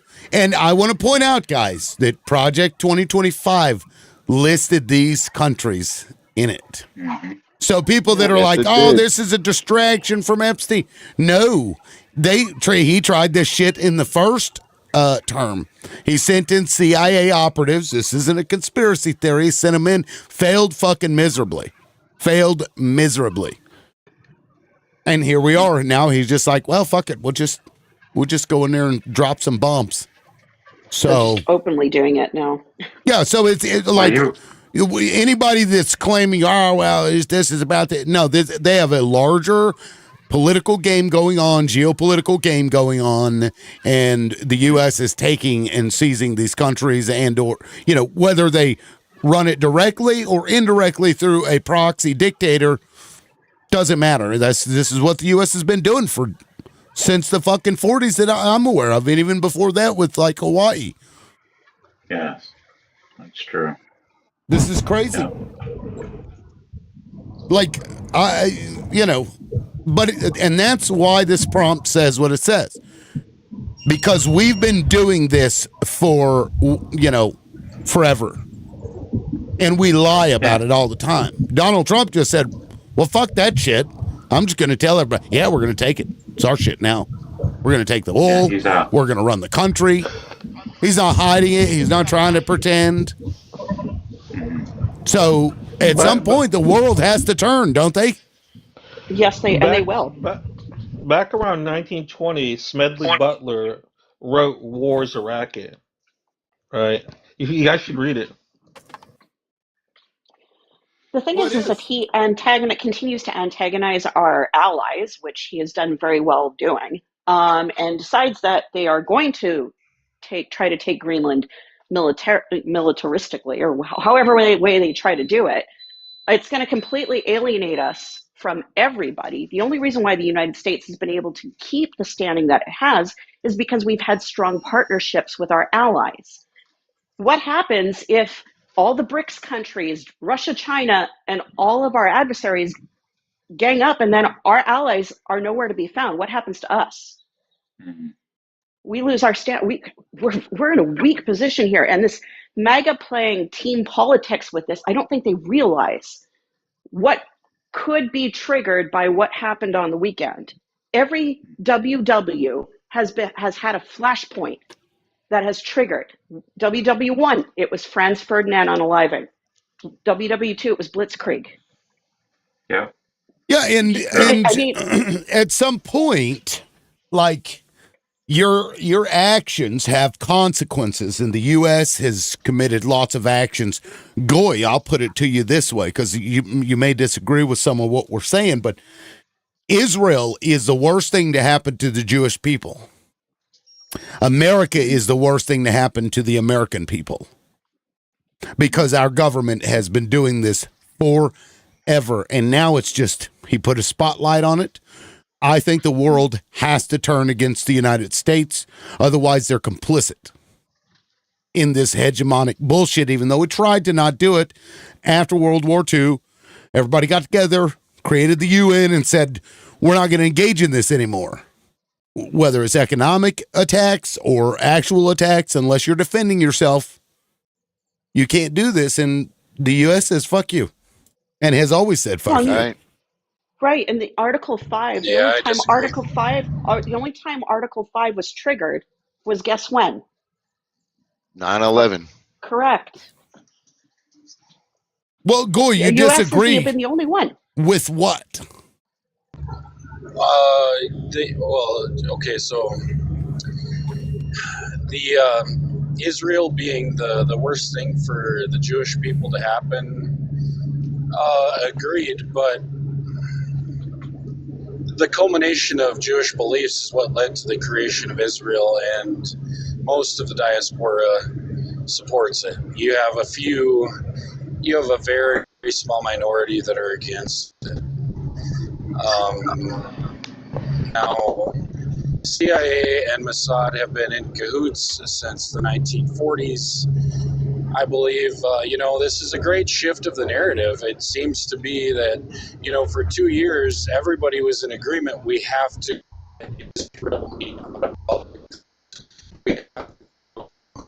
Oh, you're breaking up real bad. That's one of the key components of America First, by the way. Yeah, you're breaking up. We missed some of that. Can't hear you. Yeah, he's breaking All up. right, well, let me get back to you. He's driving a truck. He's not driving. He's teleporting a truck. We love TikTok. We love TikTok. I don't think Goya is actually aware of who Theodor Herzl is, the father of Zionism, right? He's an atheist. Right. So what is this what's this religious standing? Actually, Uganda and Argentina were chosen before Israel as the Jewish homeland. So what is this religious basis? Well, besides that, the U.S. was created on the same thing that is pushing us now into these things, the corporate hegemony. Corporations created essentially, what is now the U.S. It was corporations that came here to extract resources from this land. They had a charter to come here, and they did it for money. And it's continued ever since. Corporations have run this country basically ever since. Or at least there was a time they got kicked out, under a charter system where they had to serve a public good, but then that didn't last long. The corporation is merely just a vehicle for the 1%, the ultra wealthy. Well, sure, but it was, in the same vein that he's saying, well, Israel's different because they were created based on this, this religious thing. We were created based on the same thing that's pushing this shit now, which is corporations wanting resources that they don't currently have and then using the American military might to go out and get it. Unequivocally agree. And I hope everybody, if they're not aware of who Smedley Butler was, he was the highest ranking Marine of his era. And he wrote a short pamphlet, or book, we would call it, War is a Racket, displaying, this is back in the late 1800s when he wrote, when he was in the military. And I think it was around 1920 when he wrote his pamphlet / book, War is a Racket, displaying what he did for the U.S. military. It is a racket. Can I say something? Yeah, what's up, Joe? Hey, how's it going, man? Hey, I agree with what you're saying about the corporation wanting the resources, but we had to recognize that 90% of Venezuelans, or even more, they're really happy right now. I can absolutely tell you that much. It's not 90%. It's 90 plus. No. I mean, are they still happy that the regime is still in power and that his regime is still running the country? Well, but we are at least they are on the process to change that. You know how many times I wake up when I was in Cuba and I say, why the U.S. doesn't come and take this motherfucking piece of shit out of here? Every single day of my life that I wake up when I was living there. Everybody that I knew wishes the same. And I'm pretty sure every Venezuelan person wishes the same every single day of their life. Because even if the corporation come and take all the oil, they're gonna be 1,000 times better than what they are right now. That you really think that? That's just not true. Maybe 90% of the Venezuelan diaspora wants that, but the actual citizens that live there are literally tens of thousands protesting right now. Hey, ask the Philippines what happened when the United States backed up Marcos. Ask how it worked out for the Philippines. Oh, they voted Marcos back in. That's what they ended up doing. So we can't really use that. I mean, Philippines got. Well, how about, since we're talking about Cuba, why not talk about Baptista? Or Pinochet. The consequences of actions can be devastating because the U.S. doesn't actually have a problem with dictators. It has a problem with dictators that won't play the game with the U.S. as the center of attention. MBS is the perfect example of love citing. Saudi Arabia, come on, our biggest ally. They support the petrodollar. And right. what is MBS? He's a dictator. He's the monarch. Yeah, we've never cared about dictators. Right. We have deposed and cooed democratically elected leaders and installed a dictator. Yeah, that's true. I mean, it's for democracy. We don't want the commies to come in here. We don't want the commies to come. Like Edward Bernays. Wasn't elected. And the pure propaganda. Yeah, Edward Bernays. Sigmund Freud's, I think, nephew, the guy that told people that, smoking was to make you skinny because they were trying to market to women. And, they employed the proverbial penis for women. That's what he was marketing, liberal. What? No, the campaigns eventually stated that it would make you skinny. That it suppressed appetites. Yeah. Anyway. Another hot potato. What? Another hot potato. Half a tater? No, hot potato. I don't know what you're saying. What? I think you mean potato, like a hot take. Like he's got So how you feel now not having Tim Walz as the vice president? I mean, you were kind of on a good point. Anyway, say what, Joe? How you feel about not having Tim Walz as a vice president right now? 10 Wars? Tim Walz from Minnesota. Oh, I see where he's going with this. now what? What does that have to do with Venezuela? Oh no, this is another different. I thought we was done with Venezuela. This is another question for you. How you feel about it? Feel about what? About not having him as a vice president right now. He's not the fucking vice. What are you talking about, dude? I don't understand. About him not being the vice president right now. That's what I'm talking about. He's trying to talk about the yeah. Okay, just make your point. What is your point? Well, he ran like a little bitch. He's like, I'm too worried about myself that I cannot run Minnesota. That's not what he said? What? I think he's talking about Tim Walz announcing his resignation. That he's not running You for got to defend yourself. What about it? You do realize he's in a state where someone was assassinated. If he was the vice president, he would have Secret Service around him, right? But see, right now, the unaliving threats coming at his daughter and himself and his family. Are you okay with that, Joe? You're like, hey, no, I'm not, but as long as he resigns, that means he's a pussy. Is that what you're saying, Joe? You think he's a pussy? You think Donald Trump isn't a pussy? Probably you think Donald Trump is a man? You think this dude isn't a coward? Well, you considering 2 Democratic lawmakers were unalived over the summer. I don't blame him. Yeah. And not to mention, and they're receiving unaliving threats, Joe. His family, dude. Legitimate unaliving threats. That's not what he said he was resigning for. Did you not see his daughter come out and talk about the threats to their family? You didn't see that? Or are you just hearing what Fox News is telling you? No, I didn't saw his daughter. But well, go look it up. Go look it up. She talked about it. Fucking jackass, dude. Yeah. What a stupid argument. Yeah, it's like, oh, if you aren't willing to unalive,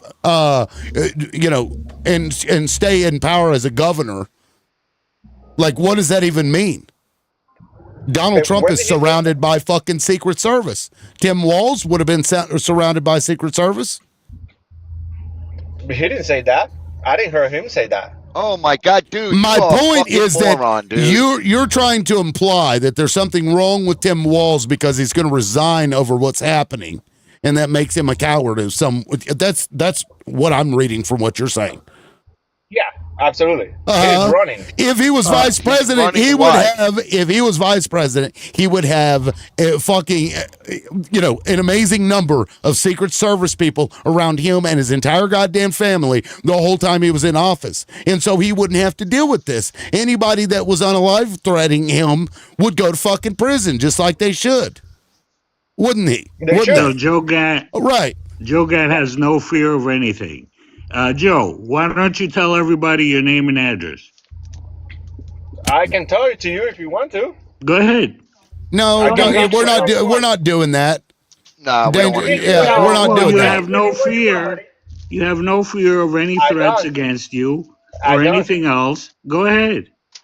I'll give it to you anytime. Joe, don't do that, Danger. No, my point I know what your point simply, is, but don't do that. Okay, I don't like you crazy. Asking. I don't like you using that as a point.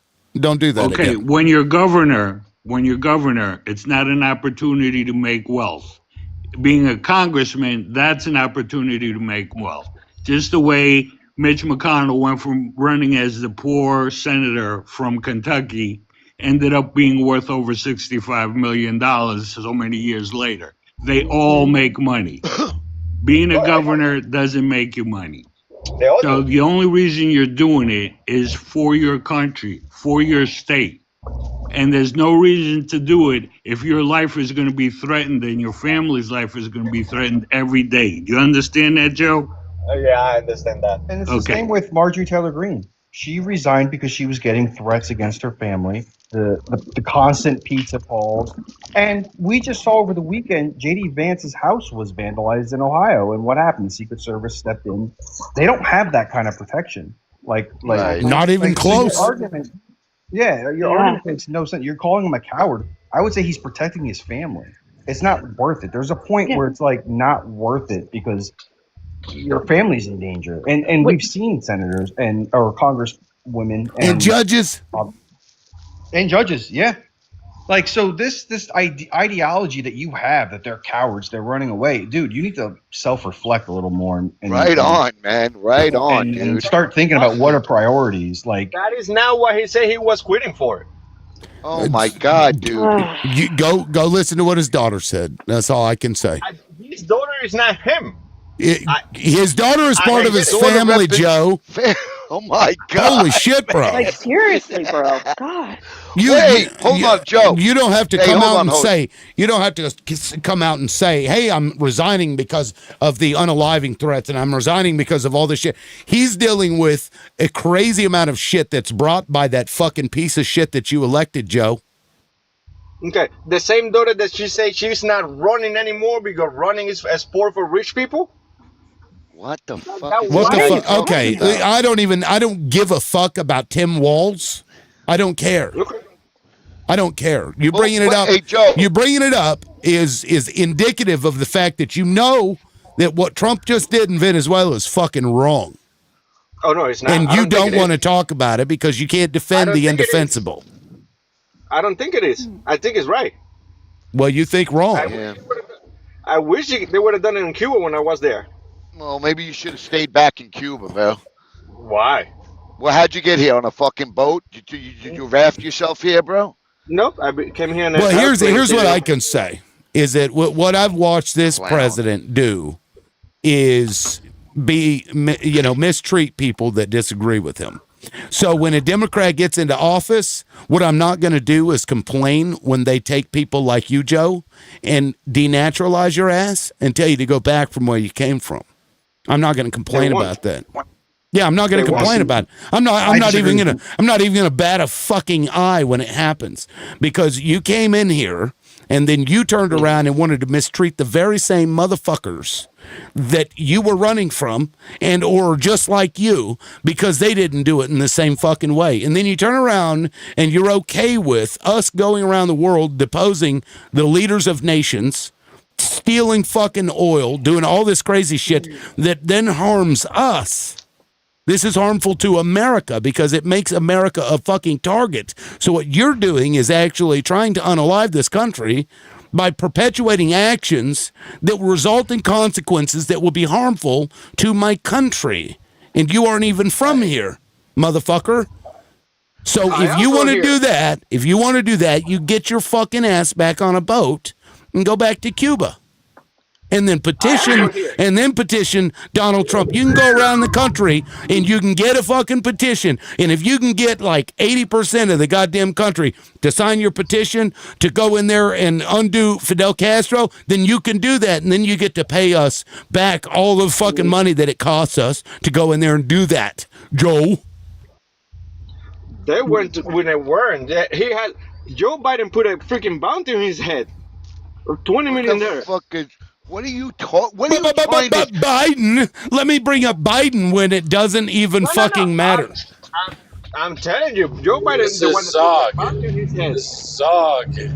Can I tell you, liberal, why I disagree with you now that I've got good internet? Sure. About your stance that basically the world should turn against America because of the reckless foreign policy. I mean, I agree that the foreign policy since, World War II, pre-World War II, has been completely shoddy. There's many other ways we could have gone about a lot of things. I believe since the 40s, the CIA and the Mossad have been in cahoots, and I believe that is what has formed the majority of our foreign policy. Now, you said that the America and Israel are basically founded in the same way. And that the creation of Israel is the worst things for the Jewish people. Yet the majority of Jewish people in the Jewish ideology is the reason Israel was formed. There's a very small minority of Jewish people that are actually against it, that actually stand up for Palestinians and the ferocious things that these people have done.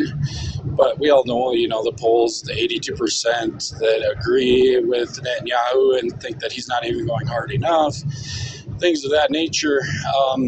I think realistically, this Maduro thing is a brilliant pivot, because 2 weeks ago, going on 2 years, the majority of us were still talking about getting Israeli influence out of the American government, the ZOG, Zionist occupied government, and ZOGs all around the world. Okay, you got to be careful with that language, Goy.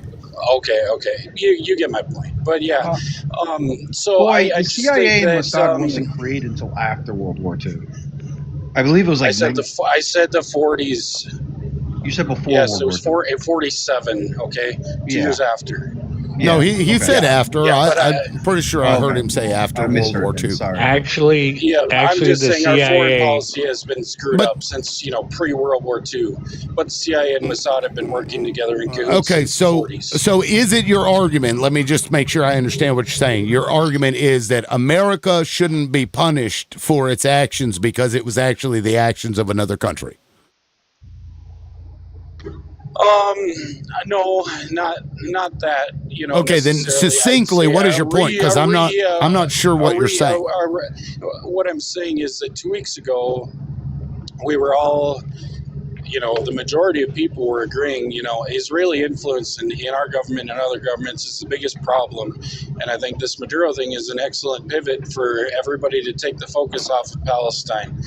And to try to, say this is oil and whatever else, when the Israelis are the ones that are actually ultimately benefiting from this, unfortunately.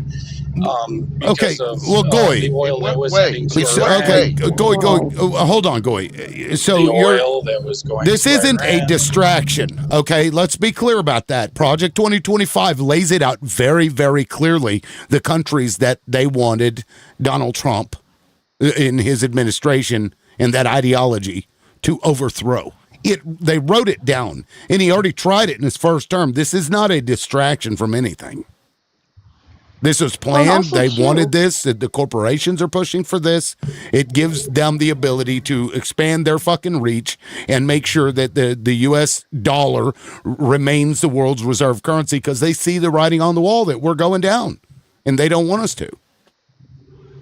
When also, too, are we so sure that the people of Israel do support Netanyahu? Are we 100% certain of that? Because they were protesting. They were protesting. Yes. Okay, they were protesting him in the streets before October 7th happened, and the military was AWOL. It's a minority. If you actually look at their latest polls published by the Israeli media, it's somewhere it's like 80%. For what he's doing. Yeah. And even if they don't, even the ones that don't like Netanyahu still agree with the foreign policy that they have as it relates to Gaza and pretty much everybody else. Yeah, I mean, really, it's, just like today, they went in and used live rounds at a fucking university in the West Bank.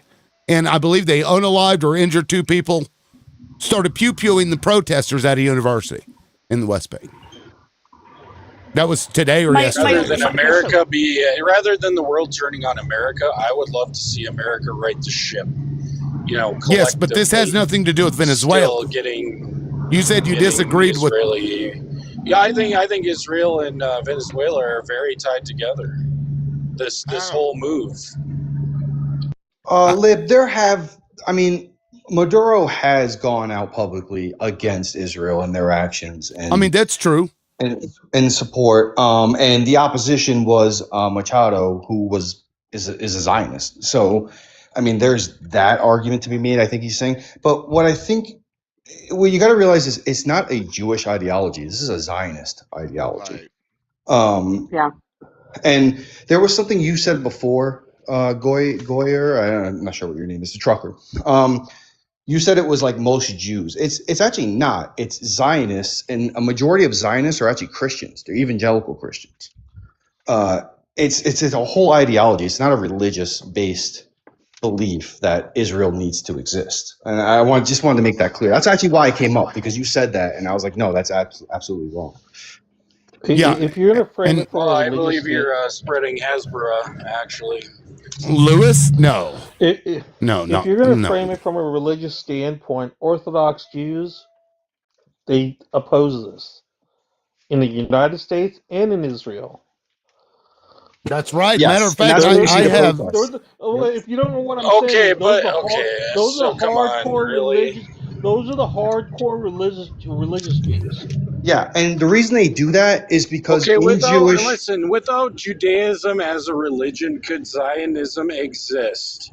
Yes. Don't piss on my boot and tell me it's Yes, raining. they do. And here's why: because in proper Judaism, they were banished from the land for their acts from God, and that's what the Hasidics believe. They believe that they have no right to go back because they were banished from the land, and that's where you see the protests. And when you watch protests in Israel, they're all Hasidics for the most part.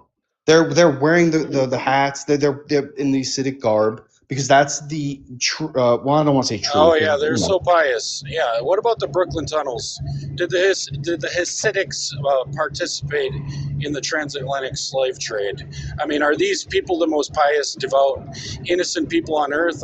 You're not going to try to make me believe that these are just like little furry creatures that just love everybody. That's not the case, unfortunately. That's not what I'm trying to say. I wish But you were what? right, actually. I'm glad that you brought up New York, because you realize that New York City, it flips back and forth between Tel Aviv and New York City, who has the most Jews in their city.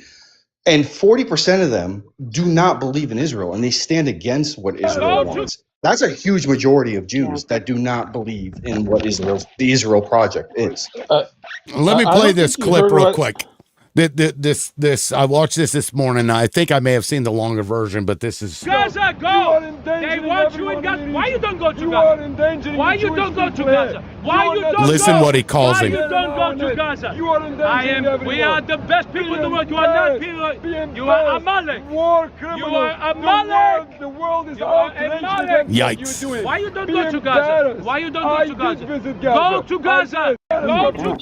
The guy on the right is screaming, "You're Amalek." Of course, that's my pronunciation of it. Lewis, I explain find what that Amalek is, please.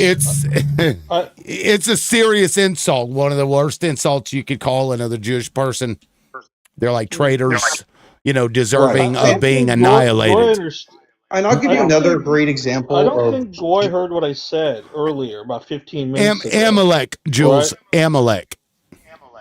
It's a biblical thing. Theodor Herzl, the father of Zionism. He is an atheist. This is not religious based. Because you keep on going back to religion, dude. Go look him up. Okay.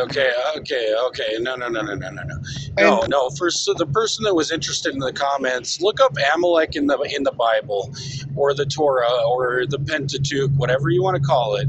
Just look up the term Amalek and Amalekites, and when these people refer to the Palestinians as Amalek, and understand what that means, this is what was circulating in 1930s Germany. Realistically, it's a people living out their Old Testament vengeance. Okay, that means the annihilation of every man, woman, child, donkey, sheep. Everything they've touched, their clothing, every house. Okay, so don't try to educate everybody on Theodor Herzl and whether or not he was an atheist. That is the most Hasbaritic, propaganda statement. I like that anyone could make. I just coined that, liberal, and you can sell it. Make some Just gonna clip it. You realize that there are different sects of every religion, right? Like, oh yeah. There are literally like 20 different sections of Christianity, and same thing with Judaism. Like, you cannot paint a broad brush against the entire religion for what a certain sect believes in. Like you guys know who Jonathan Greenblatt is, right? Yes. I just want to point out in the clip that I played, the guy on the left is Jewish. Goy. He's Jewish. and he's opposing what they're He doing looks in Gaza. Hasidic too. Well, he's still Jewish. Yeah. But that's the Yeah, he's point. part of The the point Netori is that Karta. there are people that do not agree with the way Israel is functioning as like foreign policy or whatever. That's just the point I was making. Lewis, I'm sorry. Go ahead. No, it's perfectly fine. Yeah. So Jonathan Greenblatt, for those who don't know, he's the leader of the ADL, right? The Anti-Defamation League. He's a Zionist, and he was on Good Morning Joe, and Joe pushed back against him a little bit because they were talking about Mamdani, and Joe had said, well, Mamdani is meeting with the Jewish population in New York City, and his response back was, those Jews don't count. Those Jews in New York City don't count. They're self-hating. That was essentially what he said. That's like he said that meeting them, those kind of Jews, was like meeting the black population of some Republican thing, and basically saying that it doesn't, just because you meet those people doesn't mean that you understand the Jewish population. So there's infighting between them, and we see that in Christianity too. I mean, Christianity, we have so many different sects that believe, like how many Christians get annoyed when a Jehovah's Witness comes to their door? You know what I mean? Like, we have the same infighting. So don't paint a broad brush against an entire religion for and accusing them all of believing the same thing. It's just not true. Thank you, Miss Chaos. That's a good point, but the collective interest of a very small, overrepresented population that has determined the foreign policy. Last time I checked, nobody says not all white tea people are white supremacists. I've said that. Yeah, we do. And it's obvious. Well, I mean, liberally, you're an anomaly, though. You're very you look at things in perspective. Most people don't. But think of it this way: when white tea supremacy, you're talking about people who are white and believe, or you don't even have to be white technically to be a white supremacist. You're somebody who believes that people of European descent somehow are better. That's who you're talking about. Yep. You're not talking about all white people. Exactly. And we see that now. I mean, the evangelical Christians, again, are a huge portion of Zionism. I mean, Mike Johnson is a evangelical Christian who is a Zionist. And he goes to meetings and he speaks at meetings. And why? Did he get some shekels? No, it's not about shekels. It's about he got some smeckles. It's about what? I mean, it could be about money too, for sure. Absolutely. I think most people in Congress is probably about money. But someone like him, it's I mean, we can go to like the red heifer theory and all that, but that's kind of the belief that they believe. Did you say steak? They believe that Jews are the chosen one and whatnot. And it's I don't know, it's an ideology. And that's all it is. But you can't paint everybody like that. Again, most Zionists are Christians. Yeah, I don't think you mentioned everybody. Sorry, please excuse me for interrupting. Sure. I was trying to get into this conversation. I am a Palestinian. Welcome back, sir. Good to see you. Thank you. Thanks for having me up, Liberal. Always a pleasure. What I like to point out, too, is a couple of surveys that have been done in recent history in 2019 from Gallup poll, which was a culmination of 18,000 separate interviews that were done, where 95% of the respondents who were Jewish basically came out and said, hey, we support the state of Israel. Okay, this is 2019. More recently, the Washington Post did a survey that they published where 76% of the Jewish respondents say that Israel's existence is vital for the long-term future of the Jewish people. So when you guys are arguing between Judaism as a religion or Zionism as an ideology, all of that's irrelevant because the cumulative Jewish global population historically and even into today support this illegal state, which was founded by violently displacing Palestinians. Even the most progressive groups like Jewish Voices for Peace, right? I'm sure you guys have heard of them. They're the ones that have shut down the subways and locked down, I think, even Congress. They've gone in and they've interrupted, sessions that were pro-Israel, anti-Palestinian. They believe in just putting down the pews and just maintaining the land they've stolen so far. Okay, so the reality is the global Jewish population, by survey, by polling, by proof, the proof in the pudding, the most recent one we've seen is that the Hasidic population inside of Israel, when they were protesting, what did they protest? What did they threaten the They government with didn't want shutting to it down? fight in the army. That's Correct. Correct. They protested and threatened the government for forcing conscription, not for committing a Holocaust on the Palestinians, but for forcing them to join in on it. Right. Gotcha. That's interesting. Yeah. I'm not disagreeing with any of that. I've agreed with it. What I'm saying is it's not okay to paint a broad brush across an entire. No one has. Yeah, no one has. No, Goya did. No, he didn't. He said Jews, and he said it was a minority. I absolutely did. I did. Yes, I will exactly. not deny that. Yeah, he did. He said a very minority. And I don't think he said every Jew. Yeah, I don't think. He just I don't think I told ever you. heard him. Well, say no. every Jew. He just told you himself. I think the problem here, and this goes back to Israel's fucking policy of just, dominating whatever. It causes people to slip into that, to broad brush people. And this is what happens when you continue and are complicit in a fucking gross, campaign of whatever it is.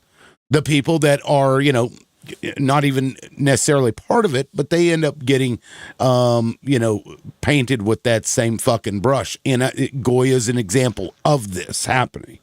Because, I myself, as an example, and this happens with, like what we did with Japanese people during World War II. We put them all in fucking internment camps. Humans do this sometimes. Yeah, Asians. It was all Asians. Well, there you go. Yeah. Well, because and that even further proves the point. This is a human problem. Humans do have this problem that we do that. But it goes back to the terrible shit that a country is doing that is dangerous to its very fucking people, the people they claim to want to save. And it's gross. They're harmful to themselves, just like what Donald Trump is doing is harmful to the United States. It's harmful to Americans because other people are going to paint us all as with a broad brush too at some point. And, they're already starting to. Right. And that's what, this shit causes. You can't go around and your government be bad and you do nothing about it and have people just still accept you, It's not right necessarily to do that, but that's what humans do. Liberal, I actually, so the reason I came up was for the Jewish thing, and the second thing was about NATO. Even if Trump invaded Greenland, which we all agree was probably for Russia, right? That'd be the national security, quote unquote, that he's worried about. NATO wouldn't break up. NATO is connected by the euro.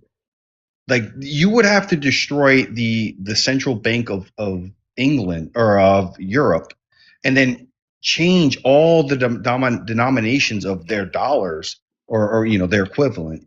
It just wouldn't happen. What it would happen is they would kick the U.S. out, probably kick Israel out because we're such special allies, and then they would just gang up on the U.S. with Russia because if we're Israel's not in NATO, they're not in NATO. No, right. But NATO or Israel would side with America. That's what I'm trying to say.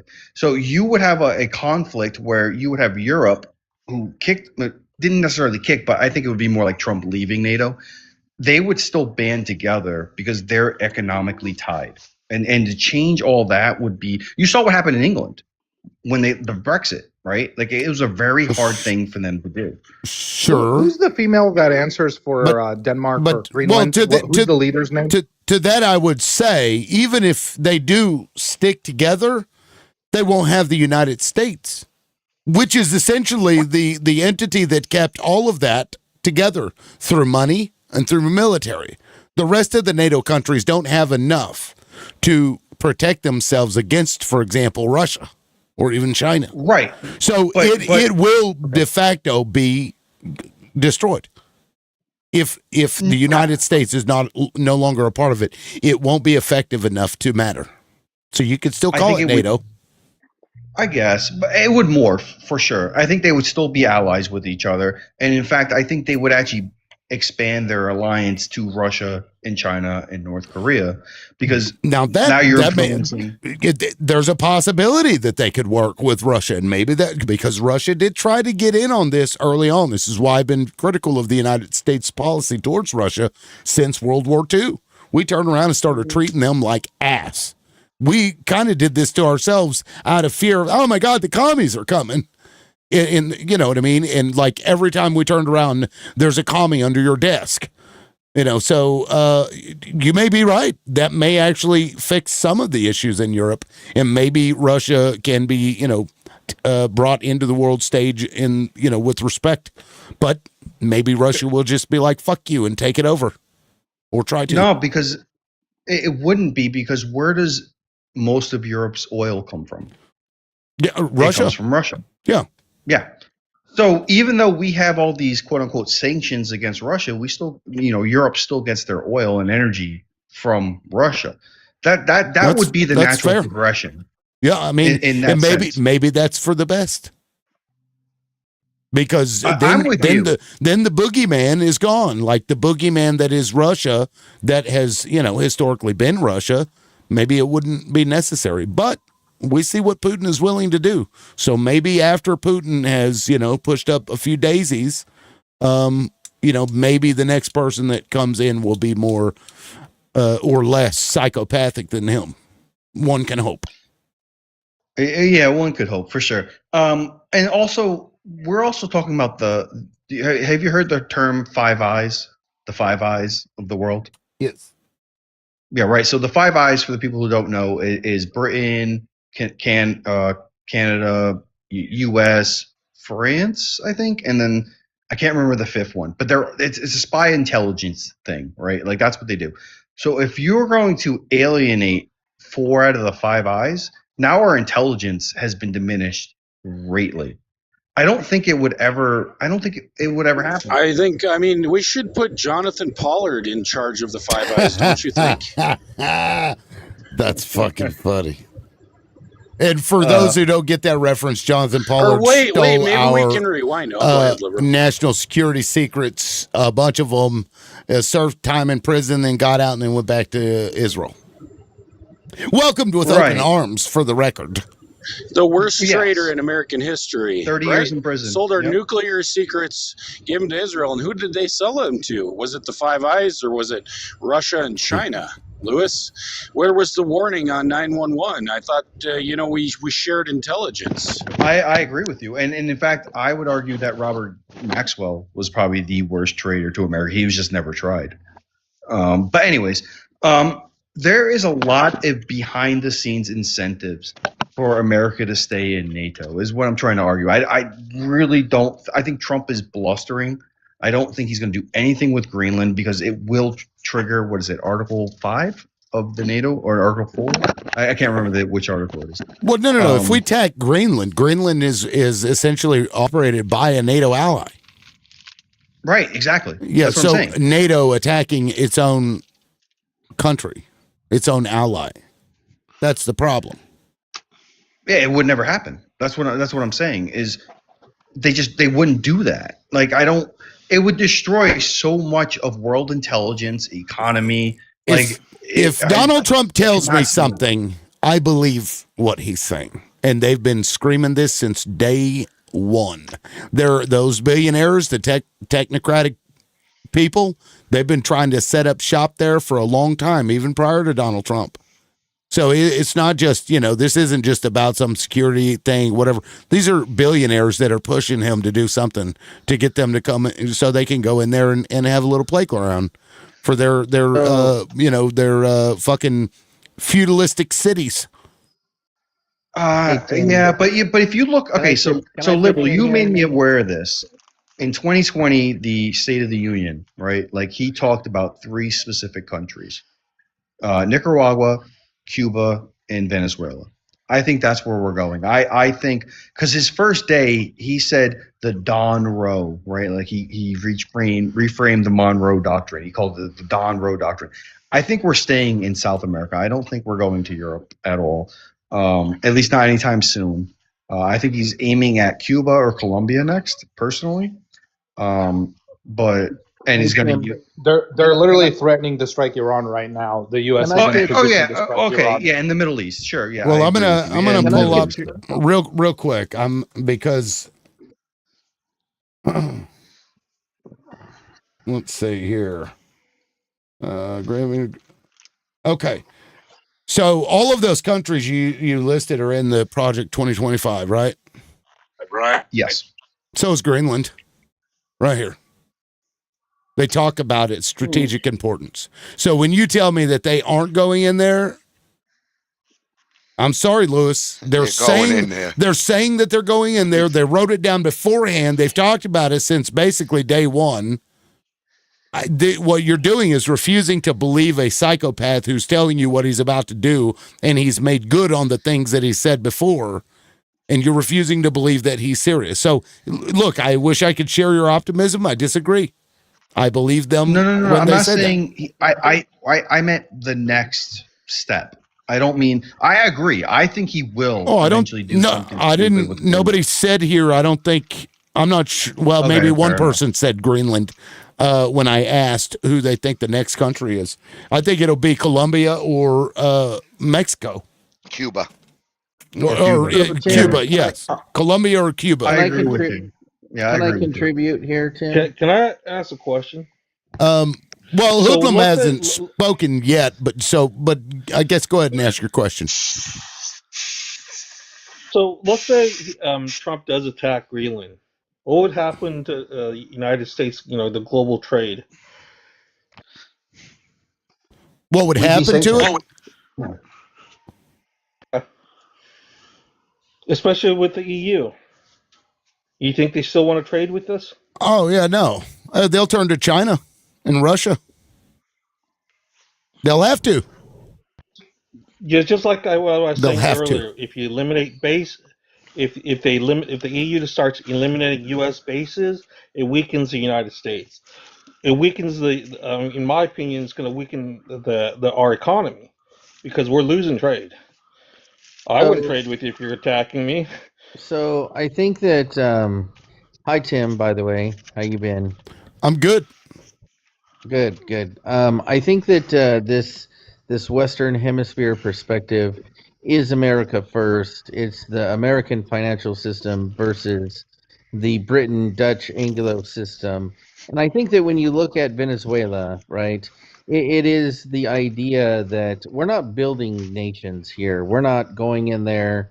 We're not installing and picking leaders. We're giving the Venezuelan people the opportunity to do what Saudi Arabia did with their country, to consolidate for the people, to represent the people, for the betterment of the people. Like, we have the richest country and the richest company, Aramco, in the world because of cooperation with American industry, okay? They could have done the same. We tried to do that in the 60s, but we had somebody called Chavez come in and kick out the American investors, right? And so I would say that this experiment in Venezuela is finished, okay?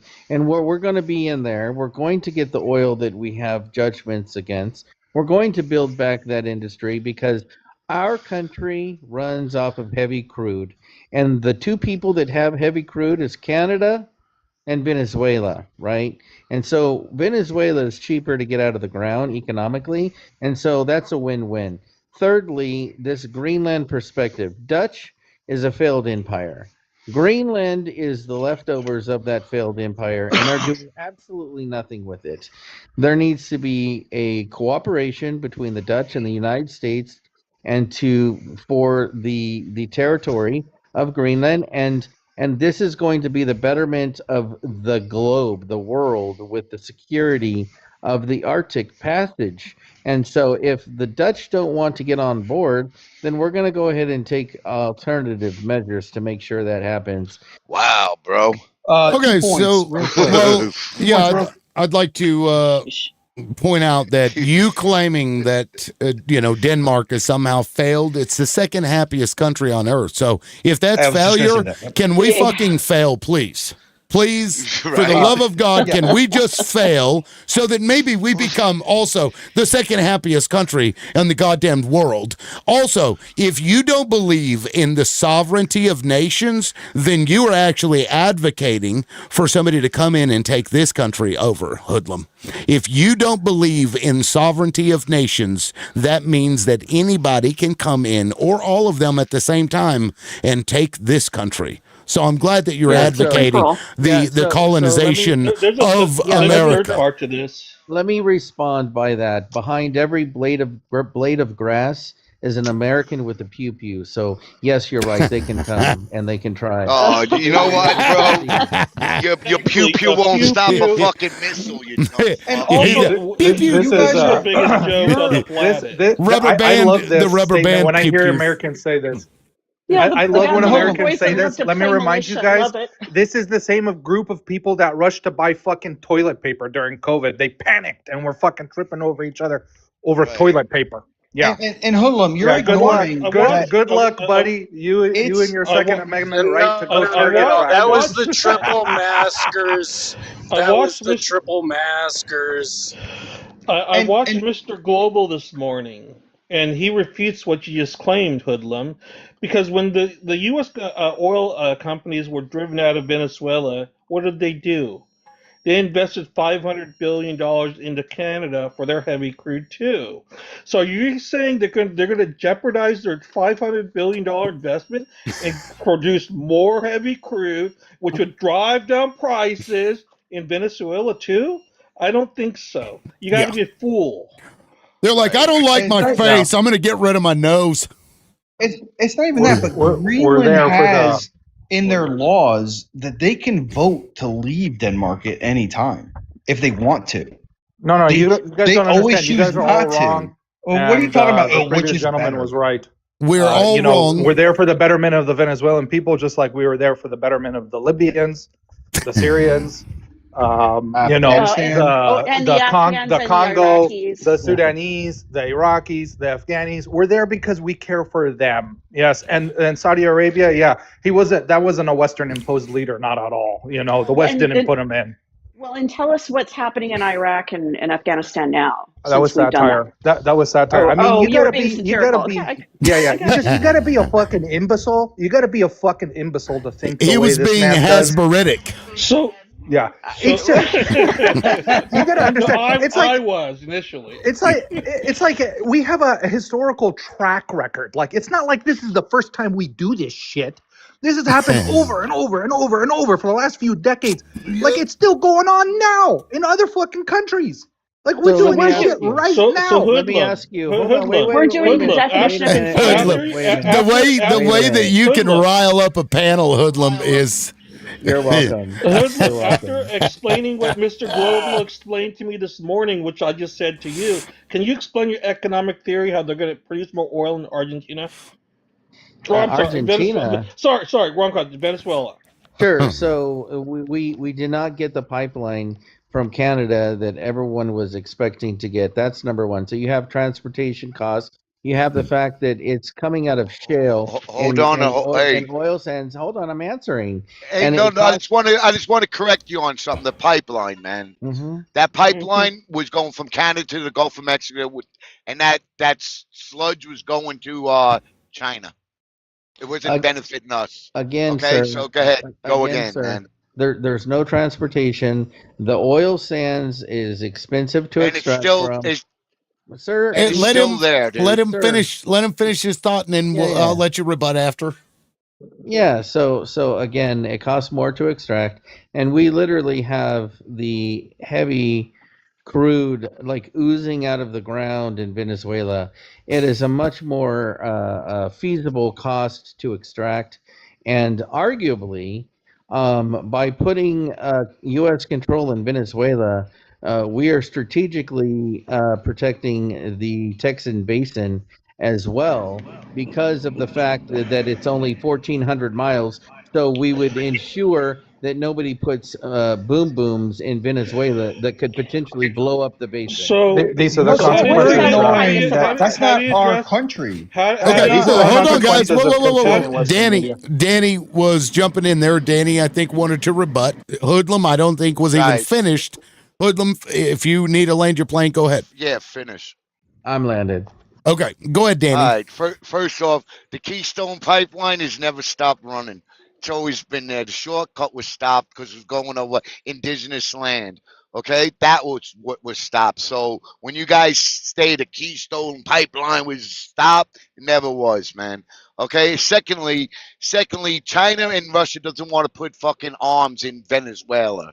Okay, it's bullshit. We're after fucking their resources, just like we're after the resources in fucking Greenland. We're after resources in all these other countries, man, because we need the resources for our data centers. Okay, So somebody I'll else. land it there. why is the Wagner Group and Russian dignitaries in country as we extracted the self-proclaimed president of Venezuela, which isn't recognized? Why were they all there? Why are they all there in that country if they Why? aren't looking at Okay. setting up camp? Okay. Hold on a second. Hold on a second. Maybe trade. Why do we go to other countries? What do we talk about in other countries? See that I mean makes no sense. So another country can't go to another. Only we can do that, right? So are you Do you willing know to Is who that the give up? correct? Wagner Is Are that Group what you're is, saying? Danny? are you willing Danny, to do you give know who up the the Like, Wagner Group Philippines? is? Are you willing to is give that up what the you're? Philippines? Hold on a What second. about Are you? Okinawa? Hold on a second. Are you stating that other countries can't go to other countries in for trade? Yes or no? Not in the Western Hemisphere. Why? We do it. We do it all over the fucking world, the planet. Do you? I guess. Well, it's I okay guess. for us to do it, Hoodlum, right? I guess you're a if subscriber that's the of law, the Don Road Doctrine. 100%, yes. Okay, if that's the logic, I mean, we can't do business with Taiwan. that's right. Oh Or shit! Europe. Oh shit! Well, if you want to be technical about it, we signed up onto the China One policy, which Taiwan is technically part of China. So, again, which do you want? Henry Kissinger, Well, Nixon perspective? Like, which one do you want to talk about? if you're gonna pursue the Monroe Doctrine, hey, well, let's pursue it for the Eastern Hemisphere. Well, the reason why I Taiwan mean, is Taiwan That's the today other is half because of of the the United Monroe States. Doctrine, Hoodlum, is that we don't meddle in European affairs. I guess That's you not forgot Europeans. that part.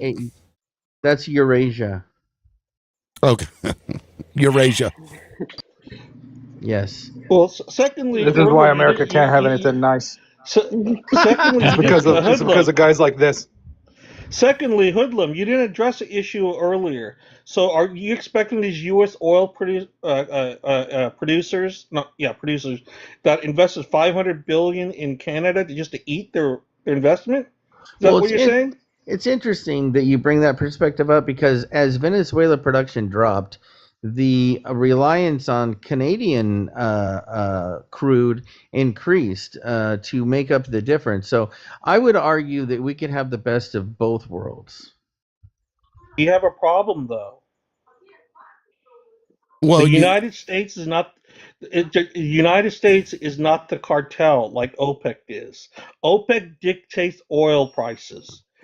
Every president, I don't care if it's Trump, Biden, or Obama, or anybody else, every fucking president begs OPEC to increase or decrease production. Period. So if you can sit there and produce more in Venezuela, great. That's bullshit because what will do? What will OPEC do? They will produce even more. That's what they did to.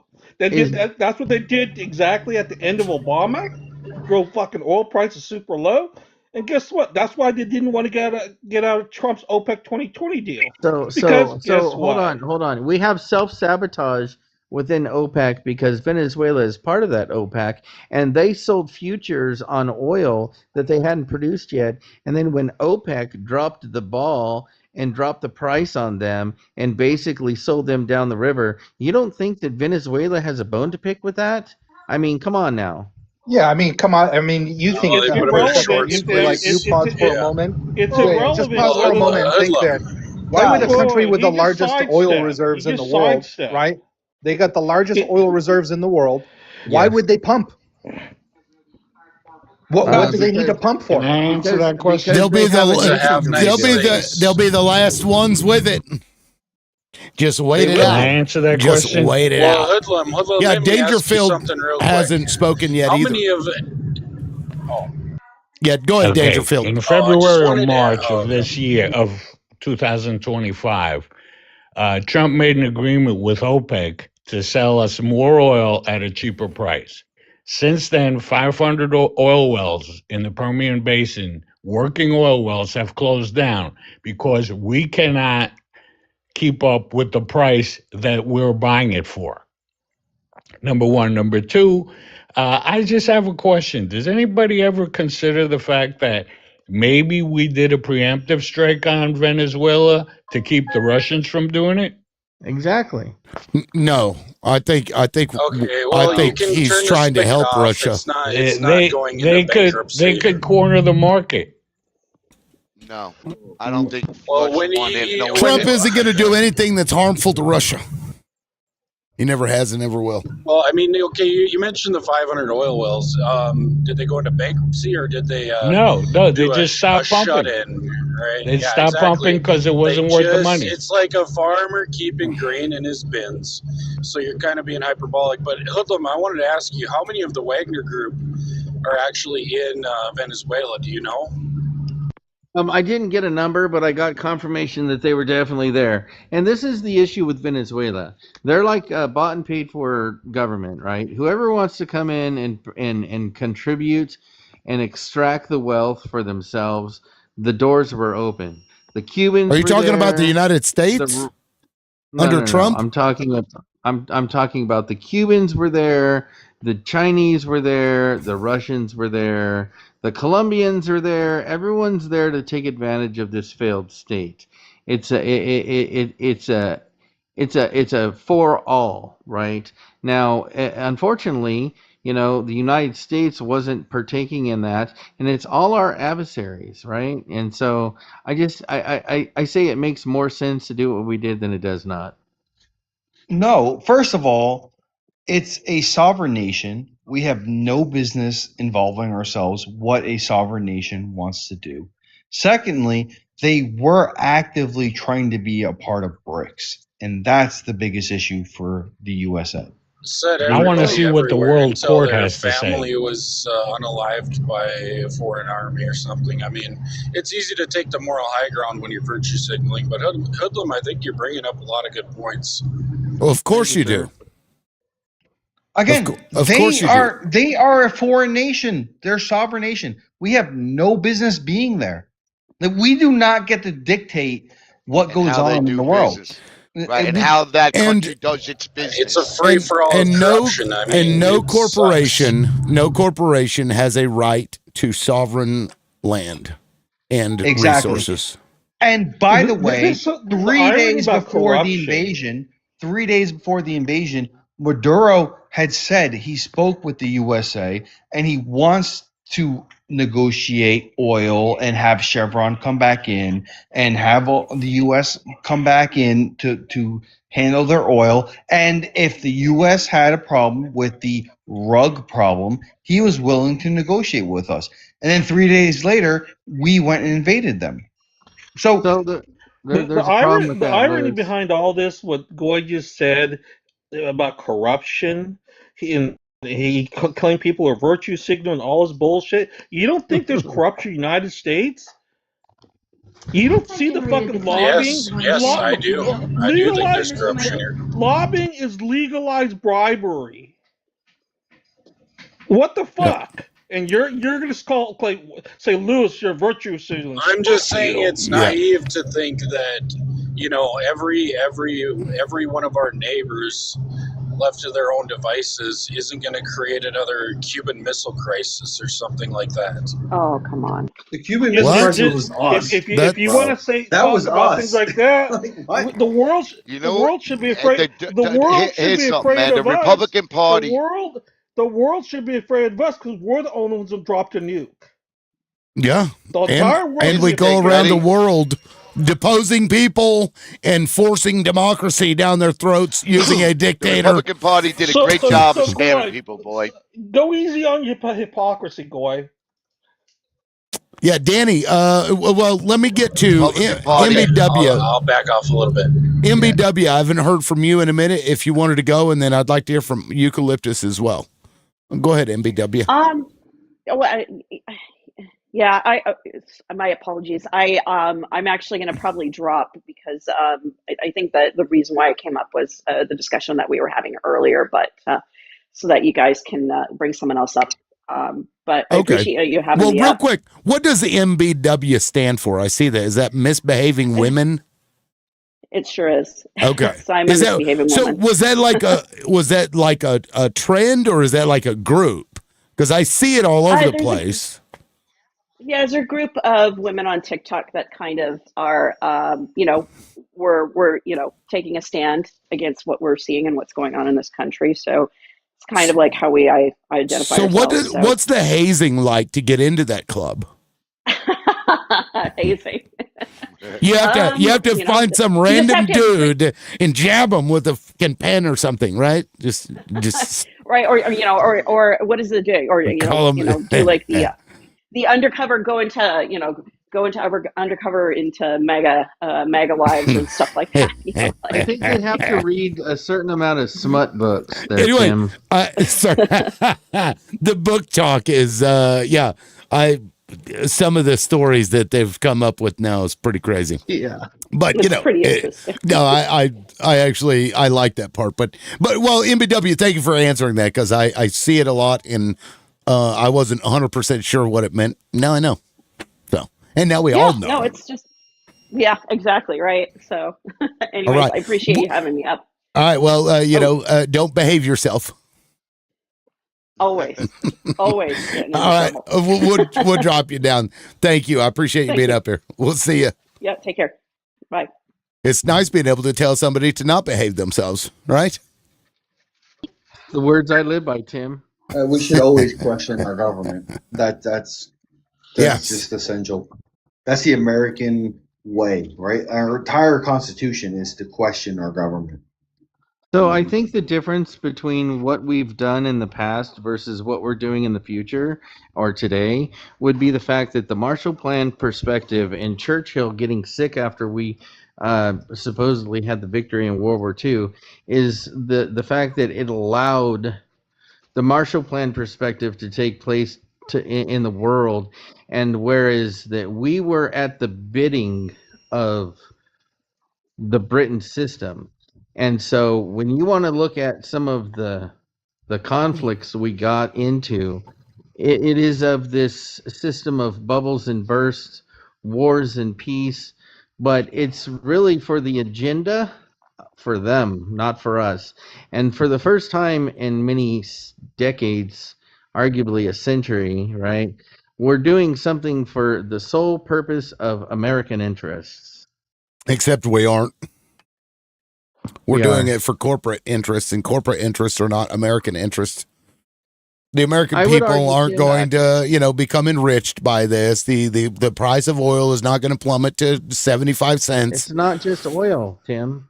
The largest immigration crisis of our generation is not Venezuela. It is Venezuela. It is not. 8 million people. Who thinks that 8 million people, you're saying 8 million Venezuelans 8 million. Migrated here illegally? No, not just here, all over the place. Okay, you said here in the United States. Panama. So no, I just said. And then you brought up 8 million people. Out of the country.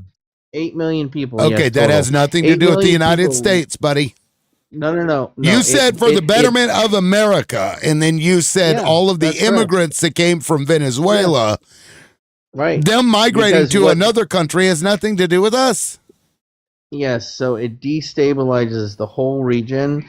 And I'm going to argue that the biggest decision made for Generation Alpha is this one decision and this one act. Okay, the thing that destabilizes those regions that causes people to come to us is, first of all, the exports of guns into these countries that are, some of them run by cartels that sell products to the United States and then use that money that they get from people who are buying their drugs to buy the damned guns that come from the United States. And then on top of that, any socialist nation that pops up gets destabilized via sanctions and other CIA operations in those countries to literally destabilize the country so that the commies can't show up. We've been destabilizing those same countries that are now migrating to us.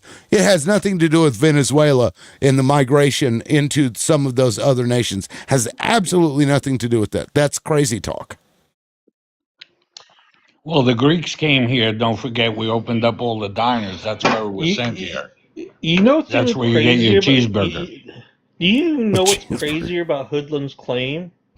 At the end of Trump's first administration, didn't he grant Venezuelans TPS pretty much? Yeah, 700,000 of them. Oh, wait a second. Trump did this. Go look it up, Hoodlum. I'm wrong. All I'm saying here is that you have the largest migration of people. I'm not specifying specifically to the United States. I'm just saying they migrated out of country. The only other largest migration is from Syria, right? I'm going to say that this issue is not isolated to America, and every single one of those immigrants is at some kind of an expense to that government, including the United States.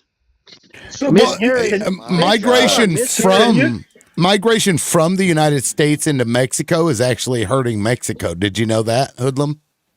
Yeah, any migration hurts that country. Well, no. It's hurting them because it's causing it to be more expensive. Yeah. Well, migrants don't do that. Poor migrants don't do that. Miss Harris went down to Southern American countries. We're talking about no. Yeah, you just did. Can you explain how your theory coincides with Trump giving basically TPS to Venezuelans at the end of his tenure? Yeah, Trump did this. Hold on, sir. Don't get angry. Just listen to the answer. I'm not angry. You're not addressing my question I asked earlier. Yeah, so he gave 700,000 people protected status. It's not the end of the world. Oh, but it's not. Hold a second.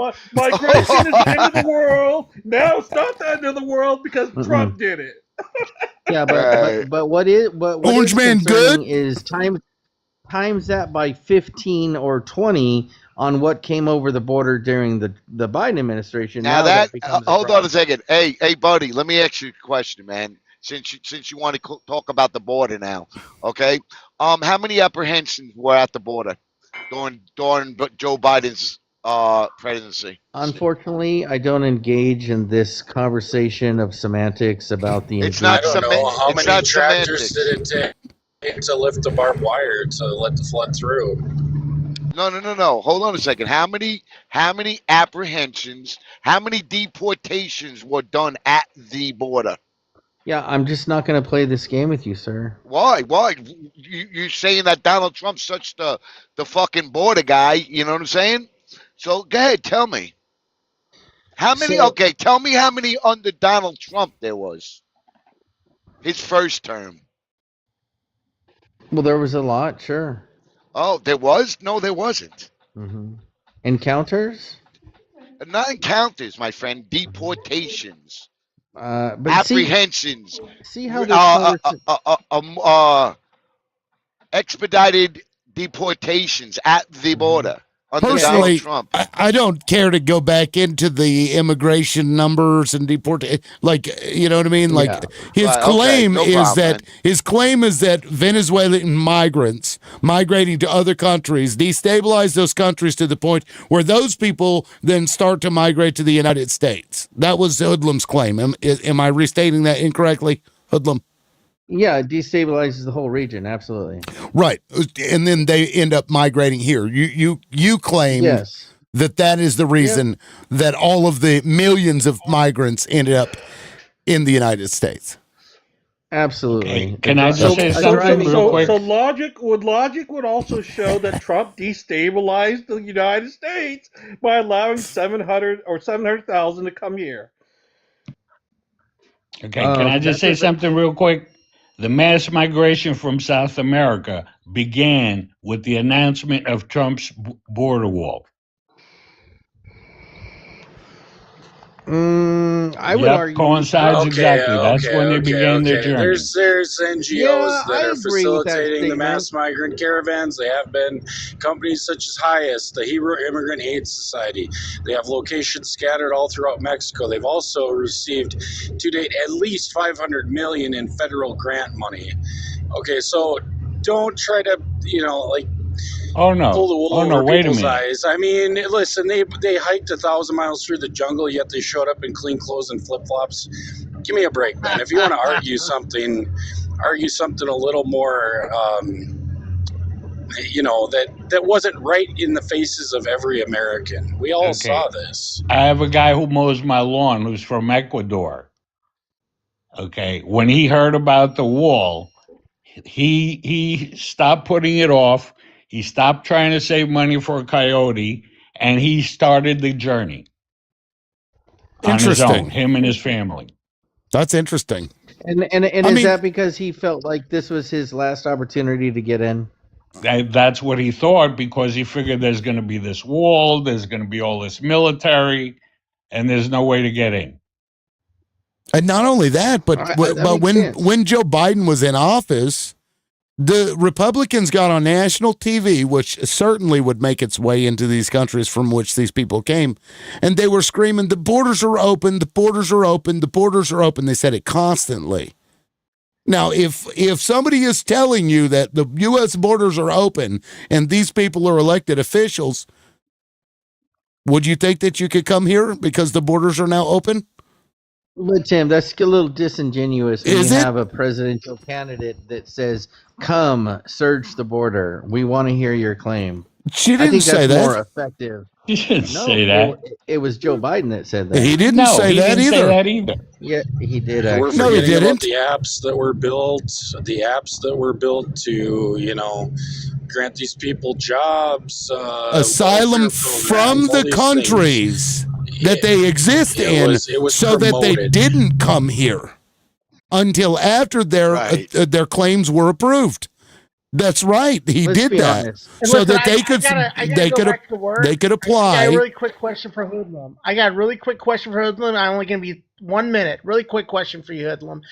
If Donald Trump invited you to the West Wing and asked you to come in, just you and him in the office, in the West Wing office, and he asked you to give him a handy for, let's just say, for a presidential pleasure, and no one could find out, would you do it? Yes or no?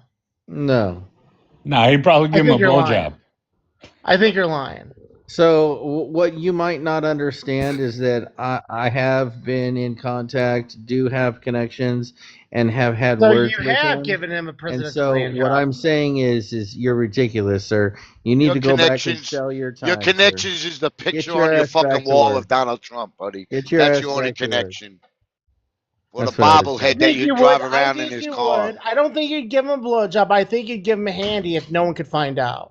If he asked you. It's really weird when you fantasize about these things. I'm just asking you an honest question. I believe you're lying. I believe if no one could find out, and your Lord and Savior Donald Trump had you in the Oval Office and asked you that question to do him a favor for everything he's done for this country, you'd be like, "Sir, it would be an honor." And I think you'd do it. Well, first of all, he's not my Lord and Savior. Yes, he is. Okay, yes, he is. I can't speak to somebody that has delusional ideas. I'm sorry. Hey, all right, I got a question for you, man. Here's this, man. Do you have a picture of Donald Trump in your house? No. I think you're full of shit on that one. Okay. And when you drive around your car, what station do you listen to? I don't listen to the radio when I'm driving. Hoodlum, I got a You're so serious question stupid. for you, Hoodlum. When was it so bad in Venezuela that they had to eat the zoo animals? I can't remember. Was that during Maduro or was that before him? I think that was towards the end of Chavez, to be honest with you. I do recall that hearing about that. I think that was what, like 2007, 8 maybe? Is that about right? What are we talking about? Oh my God, it was that long ago already? Yeah, I've been Oh, trying yeah. to figure it out. I could look it up, but I figured I'd ask you. I thought you might know. I thought they were So eating the cats and the dogs. that's the Haitians. Oh, okay. Yeah. Allegedly. And Allegedly. what can Donald Trump do wrong in your eyes, man? What's your red line, man? What's your line that say, enough's enough of this cat? So my whole premise to the reason why I support Donald Trump is because I believe wholeheartedly that he's bringing back the republic from the organic perspective and taking down the Anglo-Dutch Britain system of usury. And yeah, I support him. All right, you said All right, I didn't organic, answer that. but you realize I our Constitution is organic, right? Like that's the whole premise of America. The fact that right. it's organic. Yeah, I'm talking And about you're I'm talking about the Bill of Rights, sir. yeah, okay, same. I would The whole idea, the premise of our forefathers He's actually was the trying fact to that get rid of usury. This is a first for me. Yeah, he's No. not going to do It's that. not even That's a that. pipe It's- dream. our whole premise of our forefathers was that every law, the thing that makes us America, is organic. So you are anti-American, is what you're telling me, and so is Trump, because he's trying to bring back the quote unquote republic when the whole idea was organicity. Because we have to change our laws, change our constitution. We have amendments, right? And you're sitting here saying, "Oh no, we don't have to do that because Donald Trump says we don't have to do that." You are So, un-American. You are a traitor. oh That's my what you goodness, are. Lewis. Lewis, Right. your attacks at me, just so you know, Tim will attest to this. They will not work. Okay. What I'm I going to don't tell care. you. You're a traitor, bro. You're a Okay. traitor. I don't care if Hey, it works or not. You're a you know traitor to what? the Yeah. American Hoodlum is idea. like a brick wall. He'll have 12,000 people coming at him, and he'll just be like, okay, bro. That's fine. That's fine. He's a traitor. I don't care. I have nothing to listen to from him before because he's a traitor to the American ideology. He's a traitor. Hoodlum is You're a traitor, hated. bro. Traitor. Hoodlum is you're a traitor. is infamous. He is almost maybe worse than me at this point. Hoodlum. Okay, who was the clown that mentioned the Bill of Rights? That was 1789. That did not include women. Traitor. It did not include blacks. It did not include slaves. It only meant white men. Okay, that's true. Your Bill of Rights that you're referring white to. men who owned land. Who own land. Yeah, exactly. Yeah. Hoodlum's a traitor to the American ideology. We should not listen to him. We should not give him a platform because he is a traitor. Well, And he brought up an and there interesting should be consequences for your traitorship. That's what it is. He brought up an interesting point, though. Should we ban usury in the United States? No, because it's a Catholic ideology or a religious ideology. That's not capitalism. If you No, believe it in doesn't have to capitalism- be a religious ideology. You don't have to apply that restriction to. You don't have to be religious to apply that restriction. Wait a minute. I went to a Catholic church the other day for the first time. I went, and there's these two little doors. I went inside the one, had a seat. Somebody must have gone into the other one. He gets inside and he starts coughing. Now, I didn't know, because I'm not Catholic, that you're supposed to say, "Forgive me, Father, for I have sinned." So I didn't know what to say. So I said nothing. Then he starts banging on the wall. I said, "Look, pal, there's no toilet paper on this side either. Leave me alone." That's funny. No, but honestly, like when you look at the fact that we had no taxes, we had tariffs. We as American Tariff is a tax, by the way. Hold on. Yeah, We as tariff is a Americans. tax. Hold on. Listen, just hear me out, okay? You called me a traitor and all these are, harsh man. names, and I didn't even respond. Okay, so just hear me out at least. So they had a temporary tax, right? It was only supposed to be for 6 months, and just like government, once they get their grubby hands on something, they can't let it go. That became that turned into 1913, and then it turned into 1933 with Jekyll Island. And I would argue that we may have won the Revolutionary War, and we may have won our independence, right? But the Civil War bankrupted this country, and who was there to catch this country when we were broke and desolate? It would be the British, and they have usurped our Constitution and led us into a system of usury. And if you think for a minute that Donald Trump isn't opposing that right now, I would urge you to listen to a lady named Susan Kokinda. She's the one who lays it all out very beautifully. So All right, it sounds like I got a hoodlums question. and anti-taxation. Can you tell me how the average citizen lived? Like shit. Everybody was poor. The disparity of wealth between the poor and the rich was huge. Okay, What so happened when what happened when the terrorists? Hold on a second. What happened when during the Great Depression we went to tariffs? What happened after that? it's not comparable because we did it.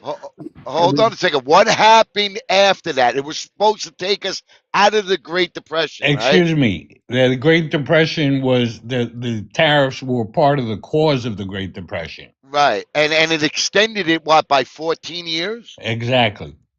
So I Right. think that So hold on a minute.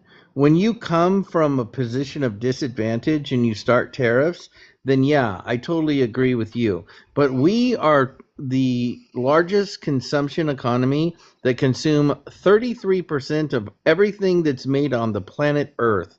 We are not starting from a disadvantaged position. We are starting from hold a on a second. position Hold of on, hold on a second. power. Whoa, Hold hold on. on. Hold on a Right. second. All right. So when these tariffs are in place now, right? Just so I know, I understand where you're coming from. Who pays these tariffs? The importer or the producer? And then at the end game, who pays these tariffs? Well, that depends on the company. It doesn't depend on any company. Companies will not lose The profit. American Okay, people so stop your will pay bullshit. it. Okay, The people will pay it. American people pay them. Just Period. like the tax rate, whatever it is, gets baked into the cost of the goods. The tariff rates will get baked Right. into the cost of the goods, and when you increase the Do you have a tariff, choice of making that the purchase? say that again. Do you have the choice to consume or not? Depends on what it is. Hold on a second. You have the choice of buying American made or foreign made, You correct? don't have a choice But what is? of food, Oh, What clothes. about host, can I food? just If you say don't something real quick? manufacture something, if you don't manufacture something in the country and you only get it from one place and you put a tariff on that, you're being forced to pay an extra tax. Period. Can you give me an example of that product? Clothes, great All right. example. Find U.S. made clothes. Go to a store. Check all the fucking tags. Tell me what percentage is clothing. You'll end up with the entire country walking around in fucking like the same outfit because there's like one company that makes That clothing says in the USA U.S. on it. Yeah, it's probably Right. fucking MAGA 2028. Fucking And like let's not forget. U.S. There you go. made, Let's and not it's like, forget oh the tariffs wait, affected. this was made in China. Let's not forget that the tariffs affected our beef and our soy, right? Right. Other countries decided, you know what? America is too fucking expensive. We're going somewhere else. And oil. China went to Canada for oil. China went to South America for beef. Like, So did we. Yeah, right. So can I just say something real quick, man, if you don't mind, before I forget it, man? Go for Here's the thing, ready? All right. So you said if you okay, so we put a tariff on this company that's making fucking we'll just use making hammers, okay? And so they're sending their hammers over to America. We pay that tariff. So the corporation over here in America says, listen, man, we can make these fucking hammers and the tariff ones you got to pay $9 for. But we can make these hammers in America, and and we could sell them to America for $9. Who benefited out of that? That's you're imagining things. No, I'm not imagining That's anything. not how Who manufacture benefited? works, pal. No.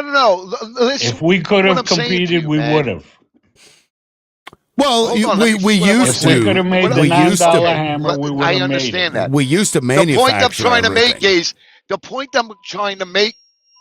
Here, listen to me. The point I'm trying to make is the company that's making the product here in America is never going to lower the price because of a tariff price in another country that's shipping it over here. They're going to keep that cost the same or even raise it. Okay? Exactly. And that's a fact.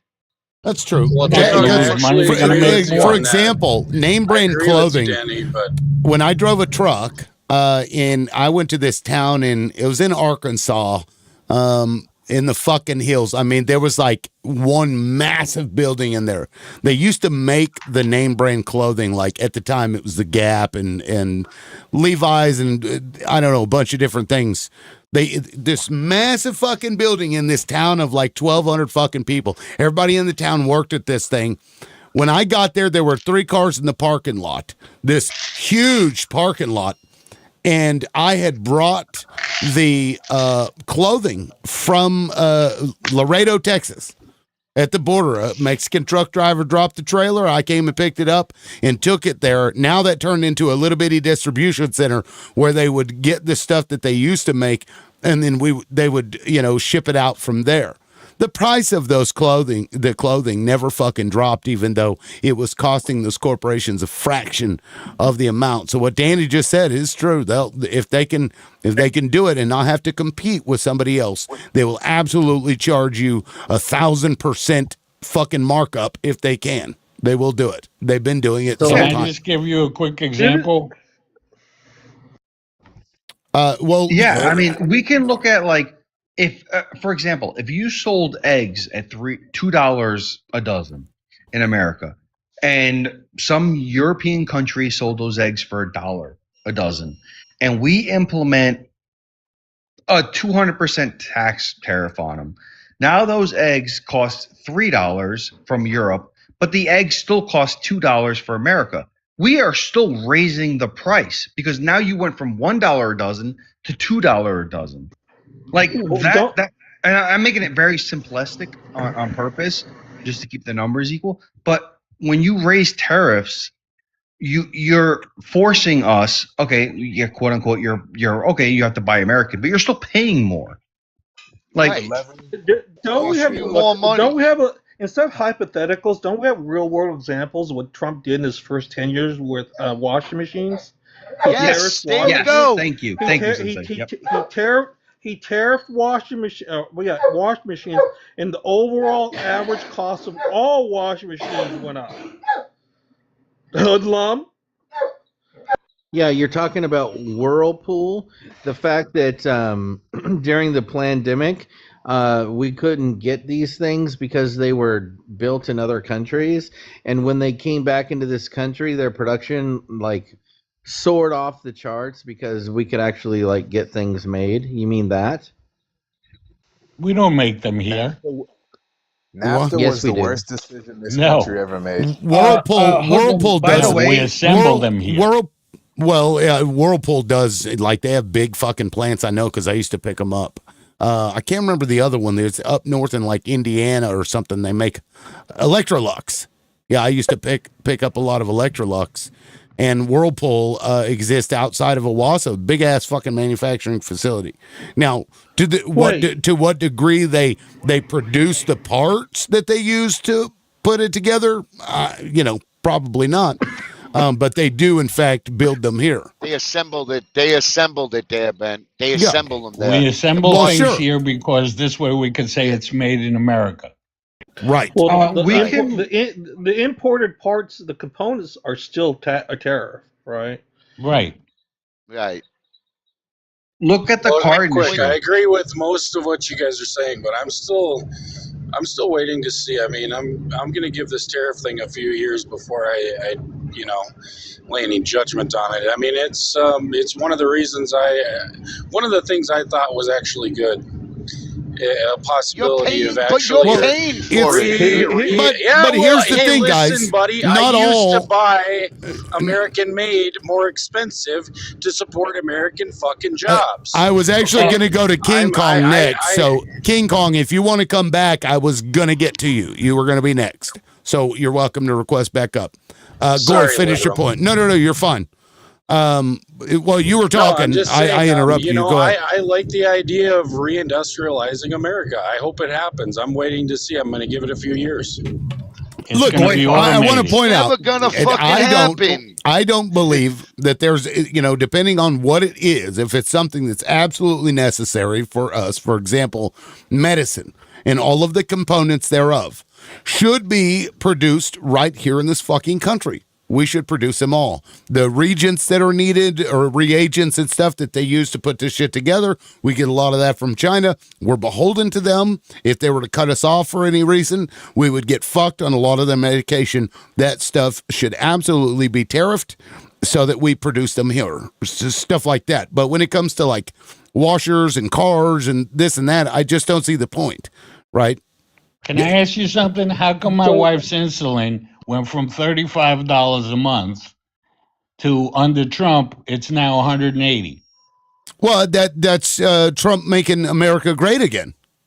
Oh, okay. The price. I just want to bring up a very specific point. So Toyota builds their cars here in America. The problem is a lot of the parts that come from that car come from Mexico, right? Like the exhaust system or certain engine points or doors, right? And every time those pieces of equipment cross the border, that's an extra tariff on the American public. Even though Toyota builds their cars here, like they chose, like, you know what? We're going to build a manufacturing plant here in America. And I think they have 5 in America. And they build most of their cars here. A foreign nation car company builds their cars here, but we are still affected by the tariffs because they have to cross the border to come up with parts. Are we saying that all manufacturing can come here? That's just impossible. It's just not going to happen. And furthermore, never going to happen. It's never going to happen. And furthermore, it takes more than the 4 years of presidency for that to happen here. And the way it's looking, the Democrats are going to take office. Like that's the way it's looking. Like when we look at the big blue wave, and we're going to see what happens in the midterms. Wow. It's going to flip over, and their first job is going to be to overturn everything that Trump did and impeach him. They very well could. They very well could impeach him. Let the record reflect that you said that I was un-American. Listen to what you're saying right now. I do think you're un-American. I think the fact that you said that our Constitution is not able to change. That was your argument, that we went back to the quote unquote republic. Hold on. And it's not naturalized. That's our entire. Lewis has been screaming from the top of the rooftops for change, and that Donald Trump is effectuating that change. And he said, and I quote, "The blue wave is coming, and once we get into office, we're going to undo all of the change, and we're going to go back to the old system that we know doesn't work, and we're going to impeach him." And I'm the un-American, Lewis? Really? Do you find that this system does work? First of all, it did work. We had trade agreements, and Trump destroyed those. We had trade agreements, and Trump destroyed those. We had nuclear agreements, and Trump destroyed those. So yes, you are un-American. You do not believe in change at all, where I do. I believe that our Constitution is fluid. It can be changed, and it should be changed. I think our laws should be changed as we progress as a society. You had stated, no, Trump went back to a quote-unquote republic and stalled all that. That is un-American, and that's what makes you a traitor. And I will never change my opinion on that because of what you said. So let me ask you, what is the number one reason why the United States companies cannot compete with manufacturing? And by the way, the United States is the number 2 manufacturing country in the world. It's 11% of Right. our GDP. So why can't American companies compete with Chinese manufacturers, Lewis? I'll tell you why. I'll tell you why. Oh no, Ready? no. He Here it asked is. me. He asked The, me because okay. we All right. live in a nation where having an agreement with other countries doesn't exist. We live in a nation where we're going to say the gun means more than the handshake agreement. And we have seen that with Trump. He has destroyed our trade agreements. He has destroyed everything we have to do with the world because he wants to be his version of America first, which Way has to go, nothing. Lewis. And there is a big difference between what is good for America and what is good for Americans. And he does not give a shit about Americans. He cares about the stock market, what's going to make him more money, what's going to make his friends more money, and that's it. That's all he cares about. You do realize that didn't since actually January, answer the question. Yeah, it didn't answer the question. It doesn't answer the question. We can't currently compete with them because they have a very Manpower. different culture when it comes to, you know, the government's role that it plays. And so China, just to use them as an example, they recreated their entire fucking country with logistics and production in mind. And the government gives leases to other people. So there's no real like private ownership like you have here in the United States. So the government is able to go in there and say, you're going to put this kind of building here with this company here. You're going to put it right across from there. They can get products out on a fucking boat from start to finish, from you know, metal to hammer in less than 24 hours. And they built their cities around the logistics of this stuff and built the you know, housing and stuff around that. We cannot currently compete with that. There's no fucking way because our country just doesn't operate that way. And the American people won't. I just want to say this one thing. China went to a lot of automation as well. Okay? They built up their infrastructure to manufacture everything. Everything. Right. And they did it when they had China's manufacturing.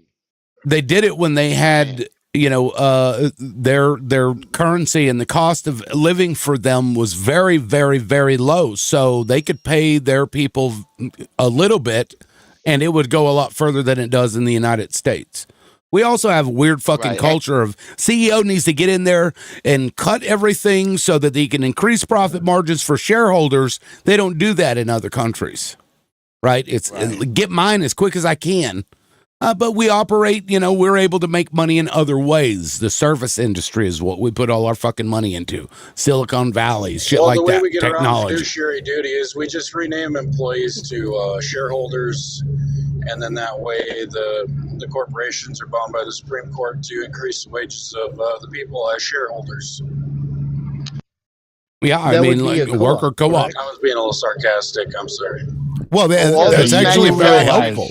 That's actually helpful. Okay. Right. So You all do this realize- manufacturing that you people think that's going to come back to America, it's a farce, man. Okay. It's never going to fucking happen ever. You do realize that we don't the have price the of gold- manpower.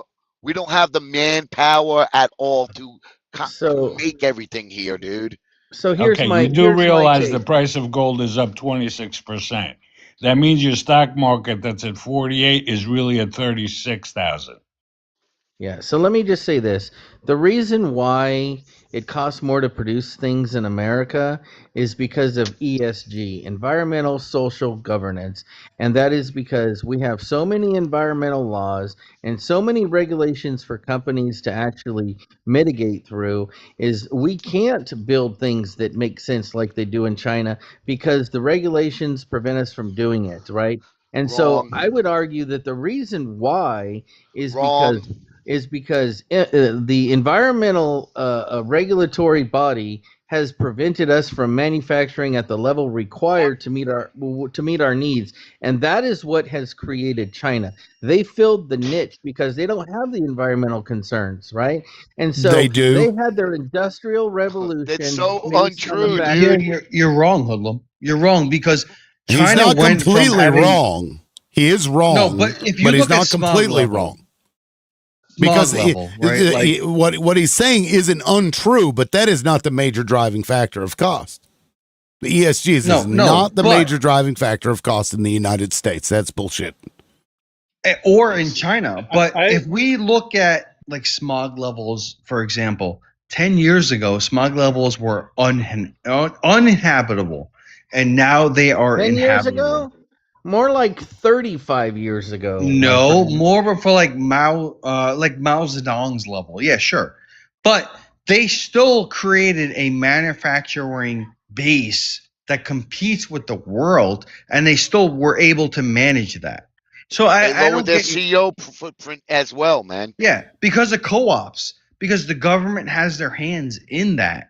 The government wants profit. Like people like to argue like socialism means the end of capitalism. No, socialism wants profit because it benefits the government and the people, just like China has done. And so to sit here and argue that they had no green deal incentive for it. No, they were focusing on that. That's why China has 70% of the EV car manufacturing in the world. Like, because why? They've beaten Tesla. They put their money into it. They invested in it. Yes, exactly. They saw the writing on the wall, and they look forward. See, the United States can't fucking get out of the next quarter. Whereas China has a 50-year fucking plan, and they stick to it. They lost the internal combustion engine technology aspect of the market, and they knew that they couldn't compete because their engines suck. So what they did was what? Are you fucking kidding? Here's the thing. No, because you're saying things that are untrue, my friend. Well, okay. Well, Danny. Smoking. Well, okay, yeah. Why are we interrupting? Why are we interrupting? I'm sorry, man. Says don't interrupt. Well, you did it to me also, so let's not do that anymore, please. Go ahead. I'm going to be real quick. I promise. I'm very concise. They let Tesla in, built the factory, stole the technology, and then you have things like BYD. And they stole all Tesla's technology, and they skip technologies from the internal combustion engine to electric vehicles. And BYD is a copy of Tesla. And this is the thing that is the problem, is that they're not innovating themselves. They're copying our designs, the intellectual property, right? And so when BYD, by the way, they catch on fire a lot, wanted to build the largest automotive factory in the world in Mexico, we said, hell no. Because again, there's their IP theft, right? And they can produce a shit ton of them, but the steel sucks, the steel rusts, the batteries implode, and they just copy what we've already done. They don't innovate nothing. That's not true. We didn't innovate anything either, man. Integrated Huawei with them, and they are still building in Mexico. Despite what you say, they're still building in Mexico, and 70% of EV vehicles are Chinese made. And their battery is totally different. Yeah, right, exactly. They can interchange their batteries. You can literally pull up to a little like garage, and they will change your battery for you. We do not have that. We do not have that technology here. It costs $20,000. Right, exactly. And they have not integrated the rest of what they can do. Like Huawei, if you walk into an EV Chinese-made car with your Huawei phone, it will integrate seamlessly. And so to sit here and say that, they're just stealing our technology, no, they're integrating it, they're improving upon it, and they're making it better for their citizens. And I think we're stealing theirs. Your rebuttal to me is that the phone pairs with the car. Dude, my car does that, and it's not even an EV. What are you talking about? You're talking about you have to push different buttons for it to do it. No. So look, all I can say is that BYD, they don't sell cars in countries like Russia that have a lot of inclement weather, snow, and salt on the roads, because the frames rust within 2 years. You're full of baloney. Anyway, yeah, that is just so baloney. you know, they're also manufacturing cars that run on hydrogen. They do 1,000 miles per tank, and the tank you just pull up to the station, take the one tank out, put the other tank in, keep going Or you don't for have to another change 1,000 tanks. miles. Yeah, You don't have to change and I'm not tanks. even sure, like your thing about IP. You know, I don't And know it's why clean energy. I don't know why you're upset about that anyway. The U.S. does that. Operation Well, one of the key Paperclip. factors. What did we get from Operation Paperclip? Fucking NASA. We got Basically, fake trips. came We out of got that. fake trips to the moon, Tim. Fake Yeah. trips to the moon. Nuclear stuff. I mean, the scientists that we got that we. Okay, go ahead, Sensei. Sorry. Go ahead. No. I don't even remember what I was saying. You said something about scientists, but okay. One of the key things is not being addressed is the cost of living in China versus relative to the United States. That's one of the key factors why manufacturing will not come back to the United States. Dude, the median home price is $400K, right? It's significantly cheaper in China to live. Your purchasing power is much higher in China versus relative to the United States. And guess what? That all affects the cost of your goods. Yeah, just ask California. It's not gonna stop sidestepping. This is why manufacturing, and if you look at the COGS, cost of goods sold, and you break down the labor component especially, this is why manufacturing as a whole will not return to the United States. Not only that, it will not employ anybody because it's all going to be either AI or automated. Sorry about that, liberal. That's okay. I'm in technological advancements. Should we share them? Like, some people believe that IP is bullshit anyway. I mean, I don't necessarily agree with that, but if it benefits the world, it benefits the world. Yes. There's a reason why China copies every design that the United States designs. Mm-hmm. Yeah. When it comes to the aerospace industry, is because we're the best. And yeah, because we stole it from somebody else, didn't we? No. Yeah, we literally went and stole shit from other countries. We've been doing it for a long time, hoodlum. Come on. You acting like the IP theft is, or, intellectual theft or, technological advancement theft isn't something. They stole from slaves constantly. They stole from Europe constantly. Europe stole from fucking Africa constantly. I'm not even sure what the point is. The Gen 6 fighters are predominantly dominated by Western manufacturers, United States and Canada, and not even Russia can compete with it. Certainly not China. Every fighter just happens to look just like ours. So? Why is that? Why does that matter to you? Why do you care? All it takes is for one to park in one of their airfields for one night. Yeah, or if you drop a boom boom and that boom boom doesn't go off and they get that boom boom and reverse engineer it, is that theft? Yeah, that's what the Iranians did. Yeah, is there something wrong with that? That's innovation, is it not? That's what they did with our drone. Most of our innovations have been done by immigrants. It's not American people. We brain drain other countries so that we can have better innovation. Lewis, respectfully, when you identify everything with race and whether you're an immigrant or not, it really just makes people see you for who you are. First of all, this is the first thing we Agreed. brought immigration up. This is the first time I brought it up. Yeah, like, what is everything? Like, this is the first time I brought it up. So I'm not even sure what we're talking about. Unserious. You're clearly unserious because I have not brought anything about race or immigration up before this.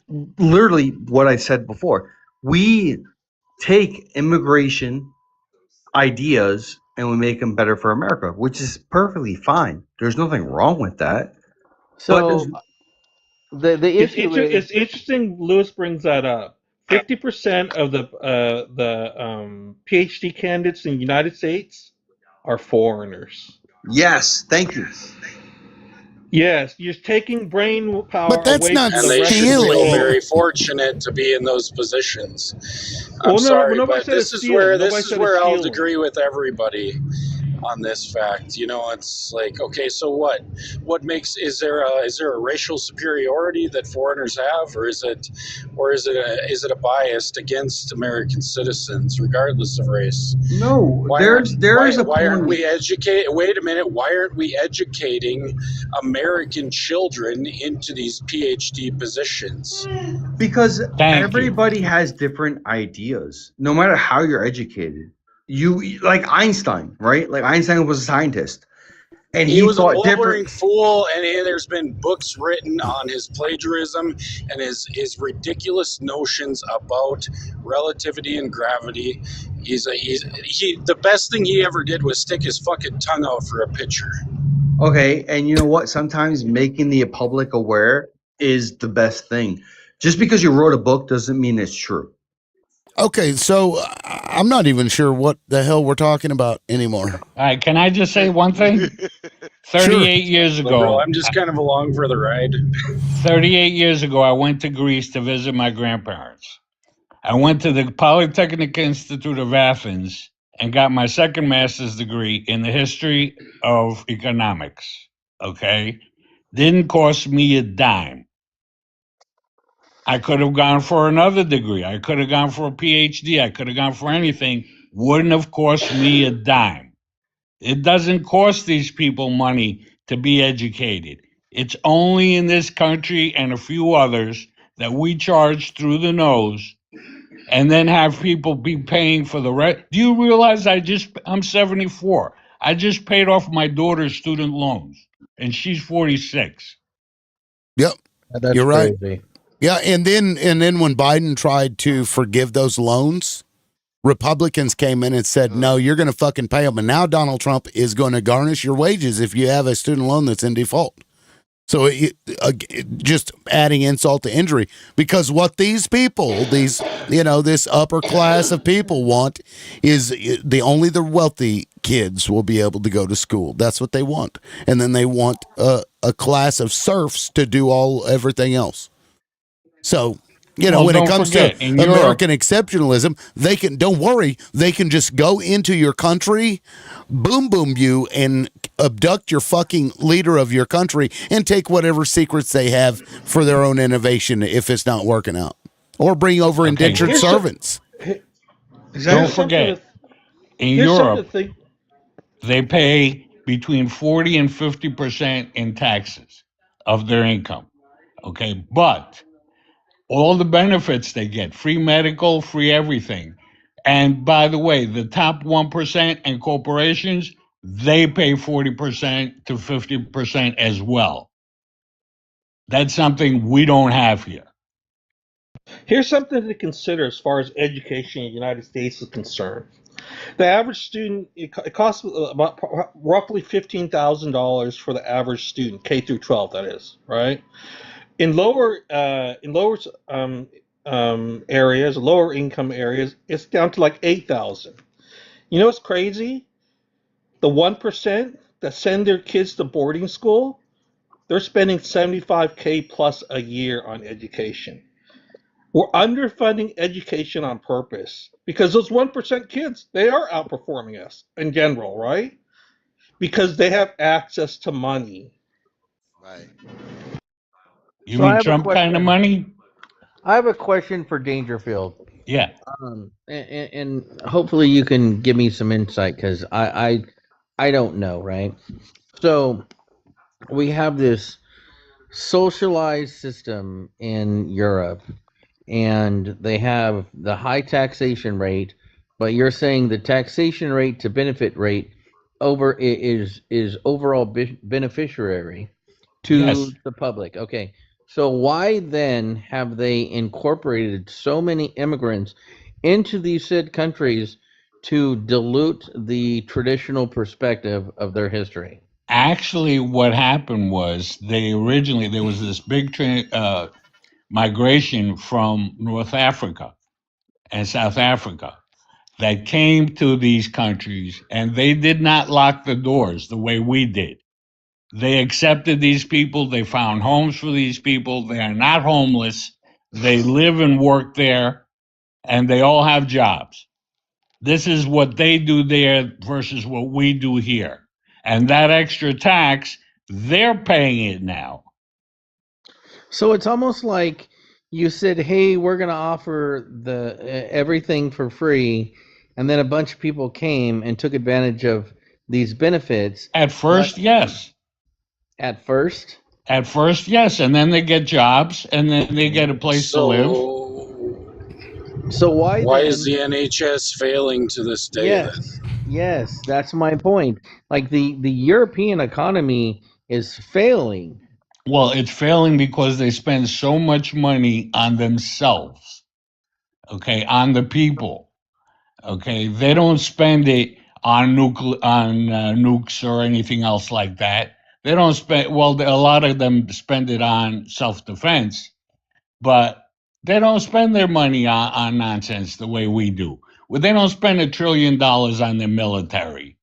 All of Europe doesn't spend maybe the not even 100 NHS is the billion. national healthcare system. Okay, it's crumbling. That's a broken That's house. what people in this country like to say. I don't It's understand. nonsense. You're saying they're saving money, yet their house is crumbling. It's Hold not on, I did- moron. The house is not crumbling. They're all made of on a stone, most of them.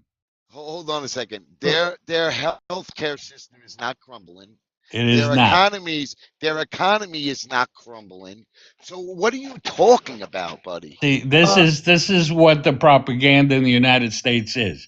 Oh, if we do universal medicine or anything else like that, we're gonna have shit doctors and everything, just like they do in Canada, just like they do in Europe. Bullshit. My cousin went for kidney. He had problems with his kidneys. In 3 days, he had brand new kidneys. Brand new kidney.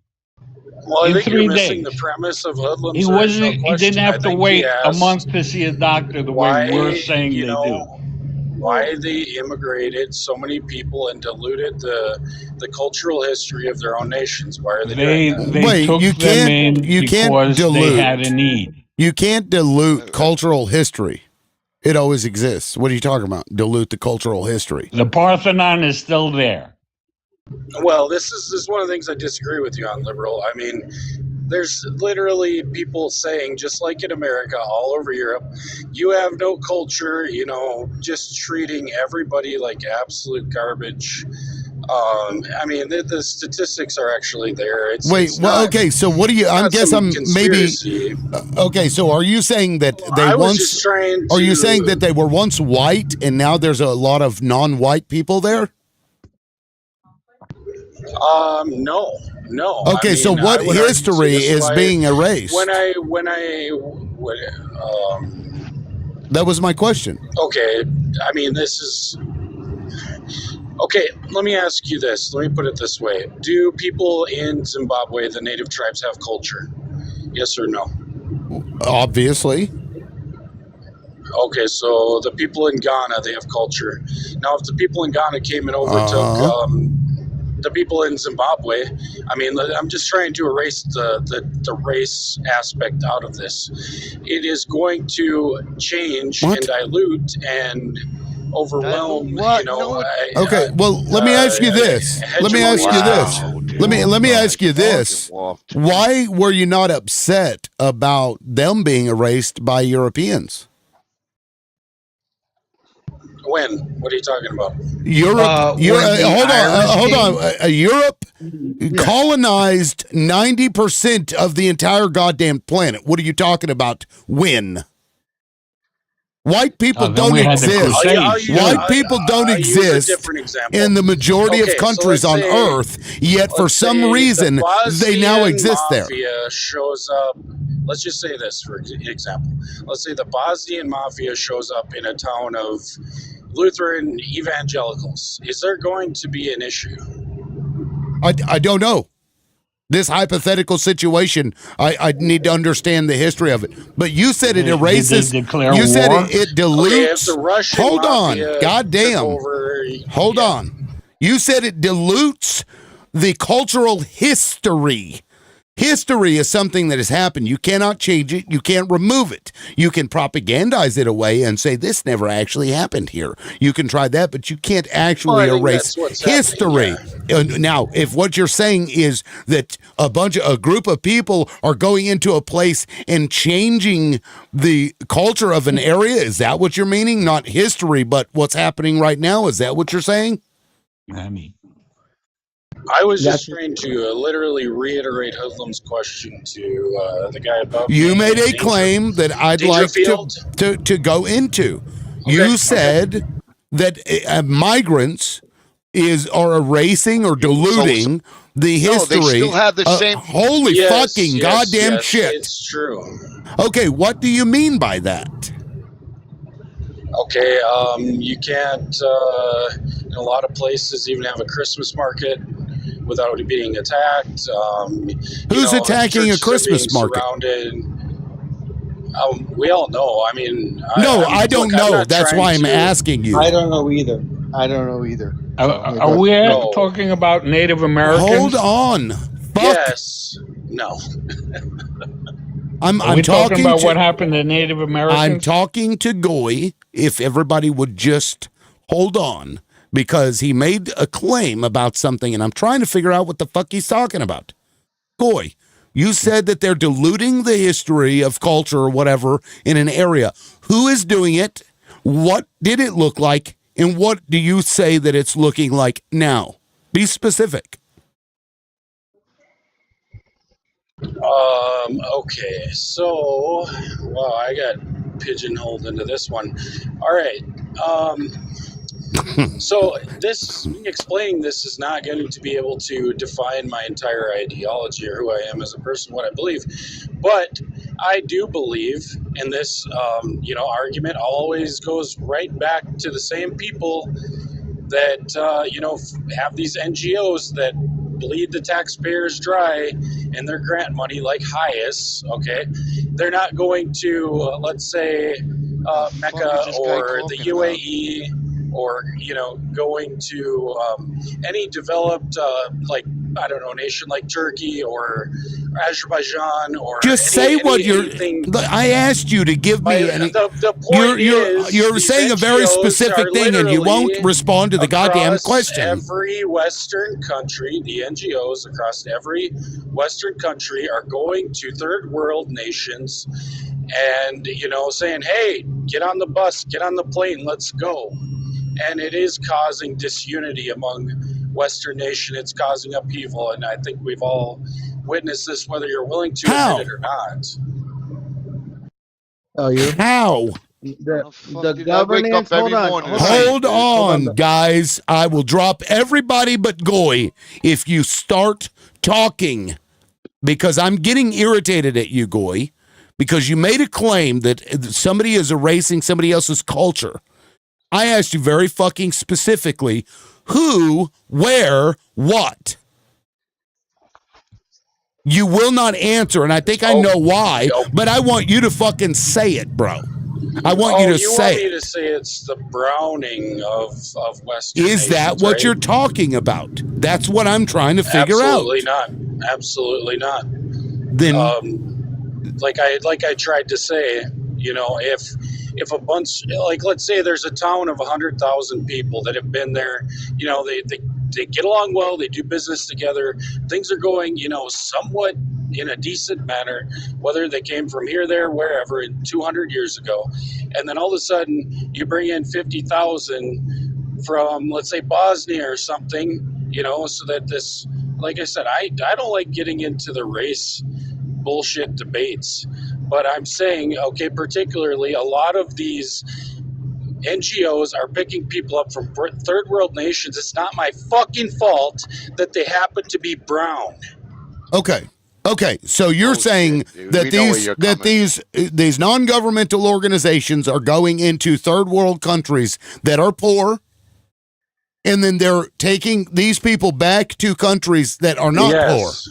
Is that what you're saying? Yes. Okay, so basically similar to when corporations brought a bunch of Europeans to the United States and then unalived everybody 90% of the inhabitants. Is that what you're talking about? Because the culture of this land looked far different than it did in Europe. So Europeans came over here and erased the culture of this country and then colonized it, and it became one of Europe's proxy countries. Is that what you're talking about? Similar to that? I'd say anything that's compared to 2026 to 500 years ago is completely, a straw man. This is a completely different time where you can literally move millions of people in a day. Oh, okay. So we'll just ignore the fact that Europeans went and colonized 90% of the fucking globe. 90%. They went and destabilized and erased entire nations off the face of the motherfucking planet. And they did it for hundreds of years and continue to do it to this very motherfucking day. And you're upset that some of the people who have been destabilized by the goddamn European countries end up going to Europe, and now you guys want to cry like little fucking bitches. Because it's erasing our culture that we erased. Well, we already tried to erase their culture. Which of these nations was an empire that was completely built off the backs of the people that lived there for 500 years? Which of these destabilized nations was already, quote unquote, they're like what did you say, that you have to have a civilization before it can be destabilized? Okay. Let me stop you. Did civilization exist in America prior to Europeans coming here to colonize? I just need a baseline understanding. Civilization, yes. Civilization. Yes, so would you say cities? Cities, is that civilization? Yeah. If governments, governments, trade agreements, trading, yes. Yes. Okay, so was it a problem then for people to go in and steal resources from other countries? It's very nuanced. I mean, that was my point about the food situation earlier. I mean, hours ago when I made the point that America grows the food of a quarter of the fucking world's population. Okay, I mean, it's not all theft. This is very nuanced. I'm very, I understand the relationship between the Indians and the settlers, which doesn't mean grab Indians an Uber, get on a plane from India, go fly into an already built apartment. Okay, Native Americans. I'm not saying the settlers of these fucking Israeli colonies that literally jump in a house, they have running water, all this kind of shit. I'm talking about settlers that actually had to survive winters, that a lot of them unalived, that actually did work together with Native Americans on a regular basis in a lot of the parts of the country. They killed them. They killed them. That wasn't always that. No. No, they did. They literally. Why is there French Indian trappers? Okay. They traded with Europeans. They came here long time before who didn't try to colonize. Yeah. Vikings, for example, came here and traded with Native Americans. Why do Native Americans to this day own 93 million acres? Because they don't own enough acreage. Guess what? If you have a problem with people migrating to another fucking place, and it just so happens that the place you're complaining about full of fucking white people, I'll say. I'll just be fucking, I'll do what you won't do. And that is turning this into, according to you, again, you're trying to erase my fucking culture and my fucking history, Goy, while you sit here and bitch about somebody else doing it. I thought that couldn't happen. Listen, you are claiming that it was okay. You sat fucking here and apologized or made it okay, softened the fact that Europeans came over here and killed everybody. 90% of the inhabitants of this nation were killed off by Europeans. 100% of some tribes were completely and totally erased from the fucking history of this earth. And then Europeans did this over and over and over and over again until 90% of this globe had some fucking white person with melanoma walking around trying to fucking dictate terms to everybody. In fact, they went to fucking Congo, killed off 60% of them for rubber. For rubber. This wasn't even a fucking 100 years ago. You talking 400 or 500 years ago. This was 100 years ago. They took the children from Congo and brought them back to Europe and turned them into fucking human zoos, goy. So I don't give a fuck if somebody else comes in there and occupies the same space as the supreme whites. I don't give a fuck. And if you're going to sit up here and act like it was okay for Europeans to go around the fucking world, 90% of the nations. When you peel back all the layers, you would love to see the destruction of the West. I don't love to see anything. I don't love any of that. But you're up here saying it was okay for Europe to go and do that to other places because there wasn't civilization there. There were just governments, there were just cities, there were trails, there were trade routes, there were all of these things, but it wasn't civilization because it wasn't white. But I don't want to say that because then you're going to blame me and call me a racist. That's bullshit. They make you're a fucking racist. Fucking shit. You're a mortar, fucking racist. So be it. You need to fucking, you need to sit and fucking think about the shit that you just said, bro. You're mad about people going into an area that has things and isn't poor when they came from a place that became poor because of those same motherfuckers that you're claiming shouldn't be have their fucking history unalived, even though the nations that they're going from were fucked up because of the Europeans. And that's a fucking fact. So what? Should everybody go around and kiss black people's shoes? What's the solution here? No! You're a Stop! fucking piece of shit. Stop fucking doing this shit to anybody. You guys are virtue signaling. I thought better of you, liberal. Your virtue signaling is as bad as every other fucking, let me tell you something. If you don't vote for let me tell you something. You hate humanity. You sat on my panel, an indigenous person. You tried to do what white people have been doing to me for years, and that is erase my fucking heritage.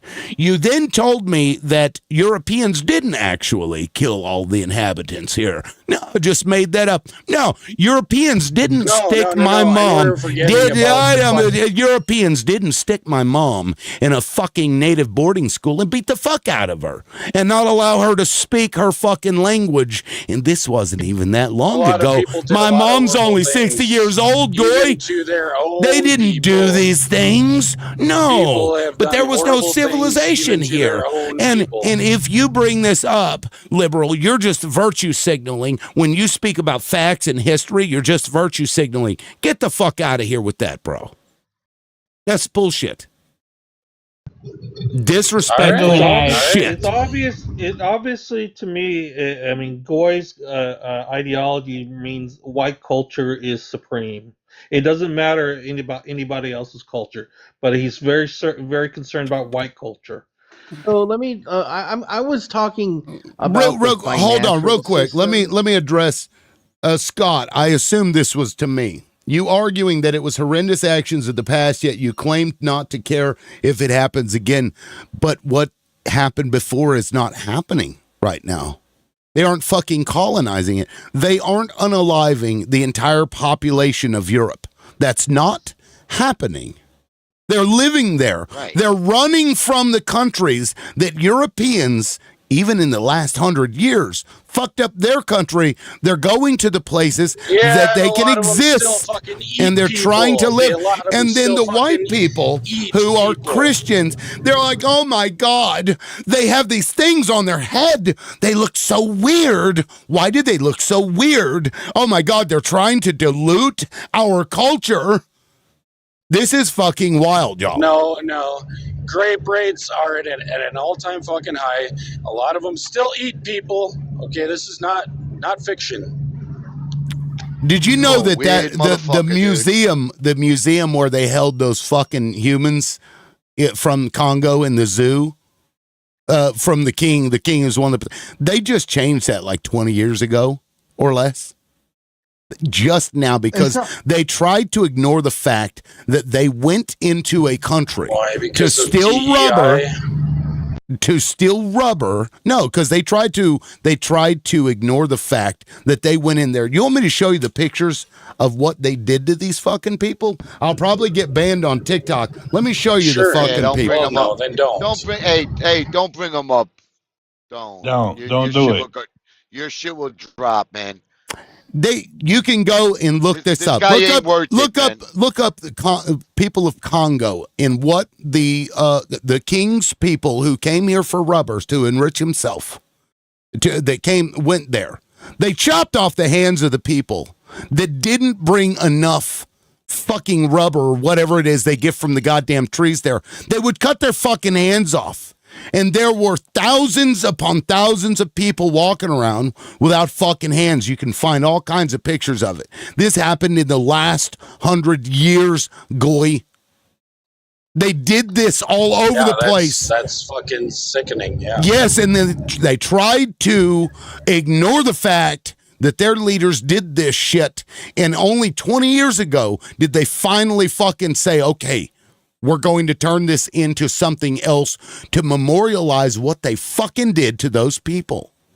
And almost every country, all but 5, maybe 7 countries in Europe did this shit to another country who should pay outside for that? of Europe.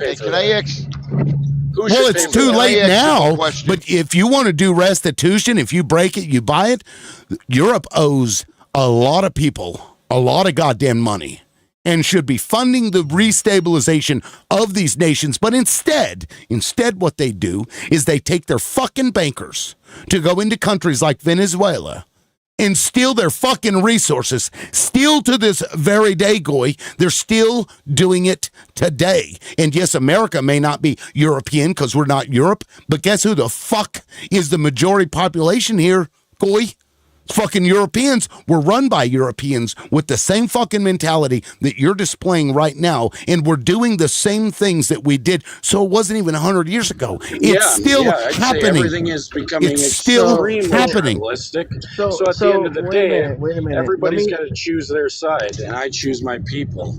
Sorry, let me just say that. Your people? Hold on. Well, if hey, listen, hold on real quick. If you choose your people, then you ain't my people. Get the fuck out of here. You can go back and have a fucking parade with your other white people. Right on, Jack. So let me just liberal racist piece of shit, dude. His people. Oh my gosh. And look, I've liked Johnny for a long time, but we never really get into this. And I'm pissed at Johnny.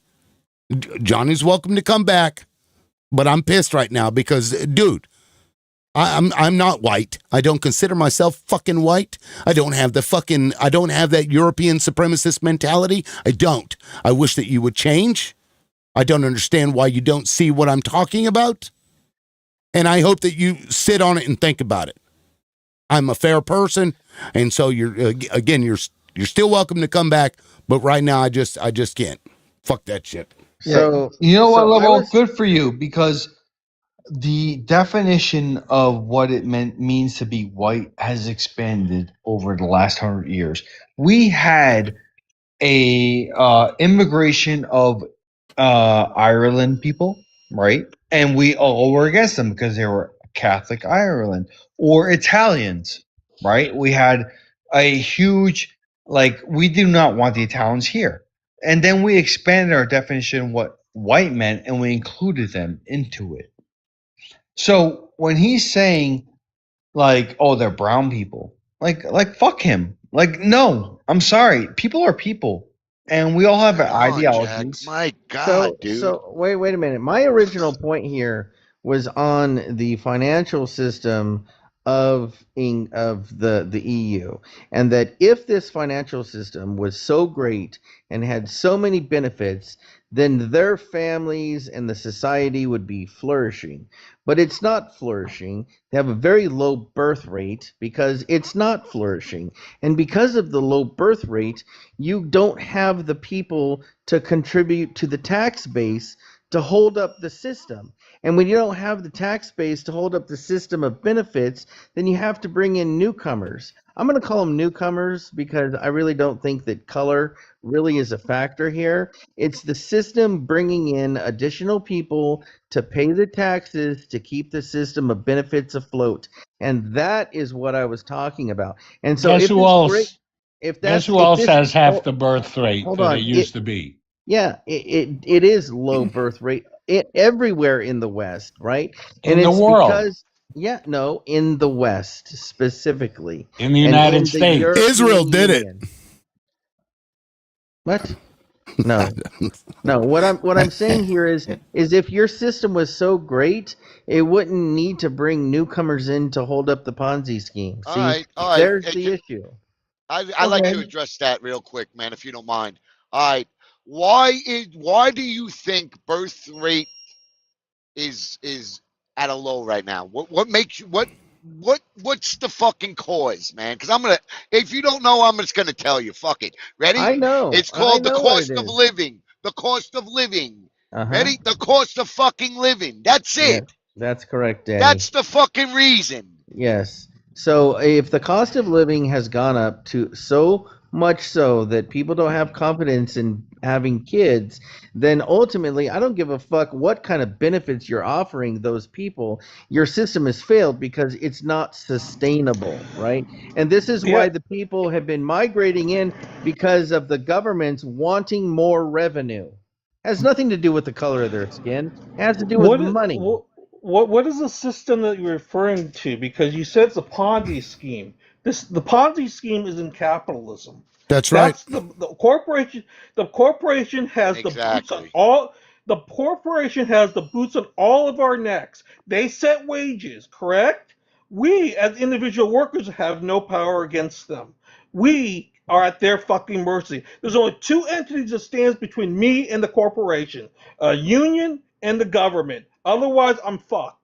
So no, that that's not is true, the Ponzi sir. scheme. That's not true, sir. You can go in business for yourself, and you can negotiate your own wages. So stop the fucking victim mentality. No, you can't. You don't understand capitalism because capitalism requires you can try. workers.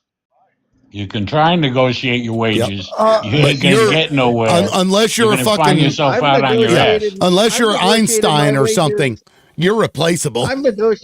I've negotiated my wages every year I was employed by somebody else other than myself. Good for you. Good for you. To the level. Where did you work? And I guarantee you didn't actually start with what you wanted, did you? No, I always started. That's right. Because if you said what I want is this, and that's where you start off, they ain't gonna give it to you. Well, yeah, they ain't gonna give it to you.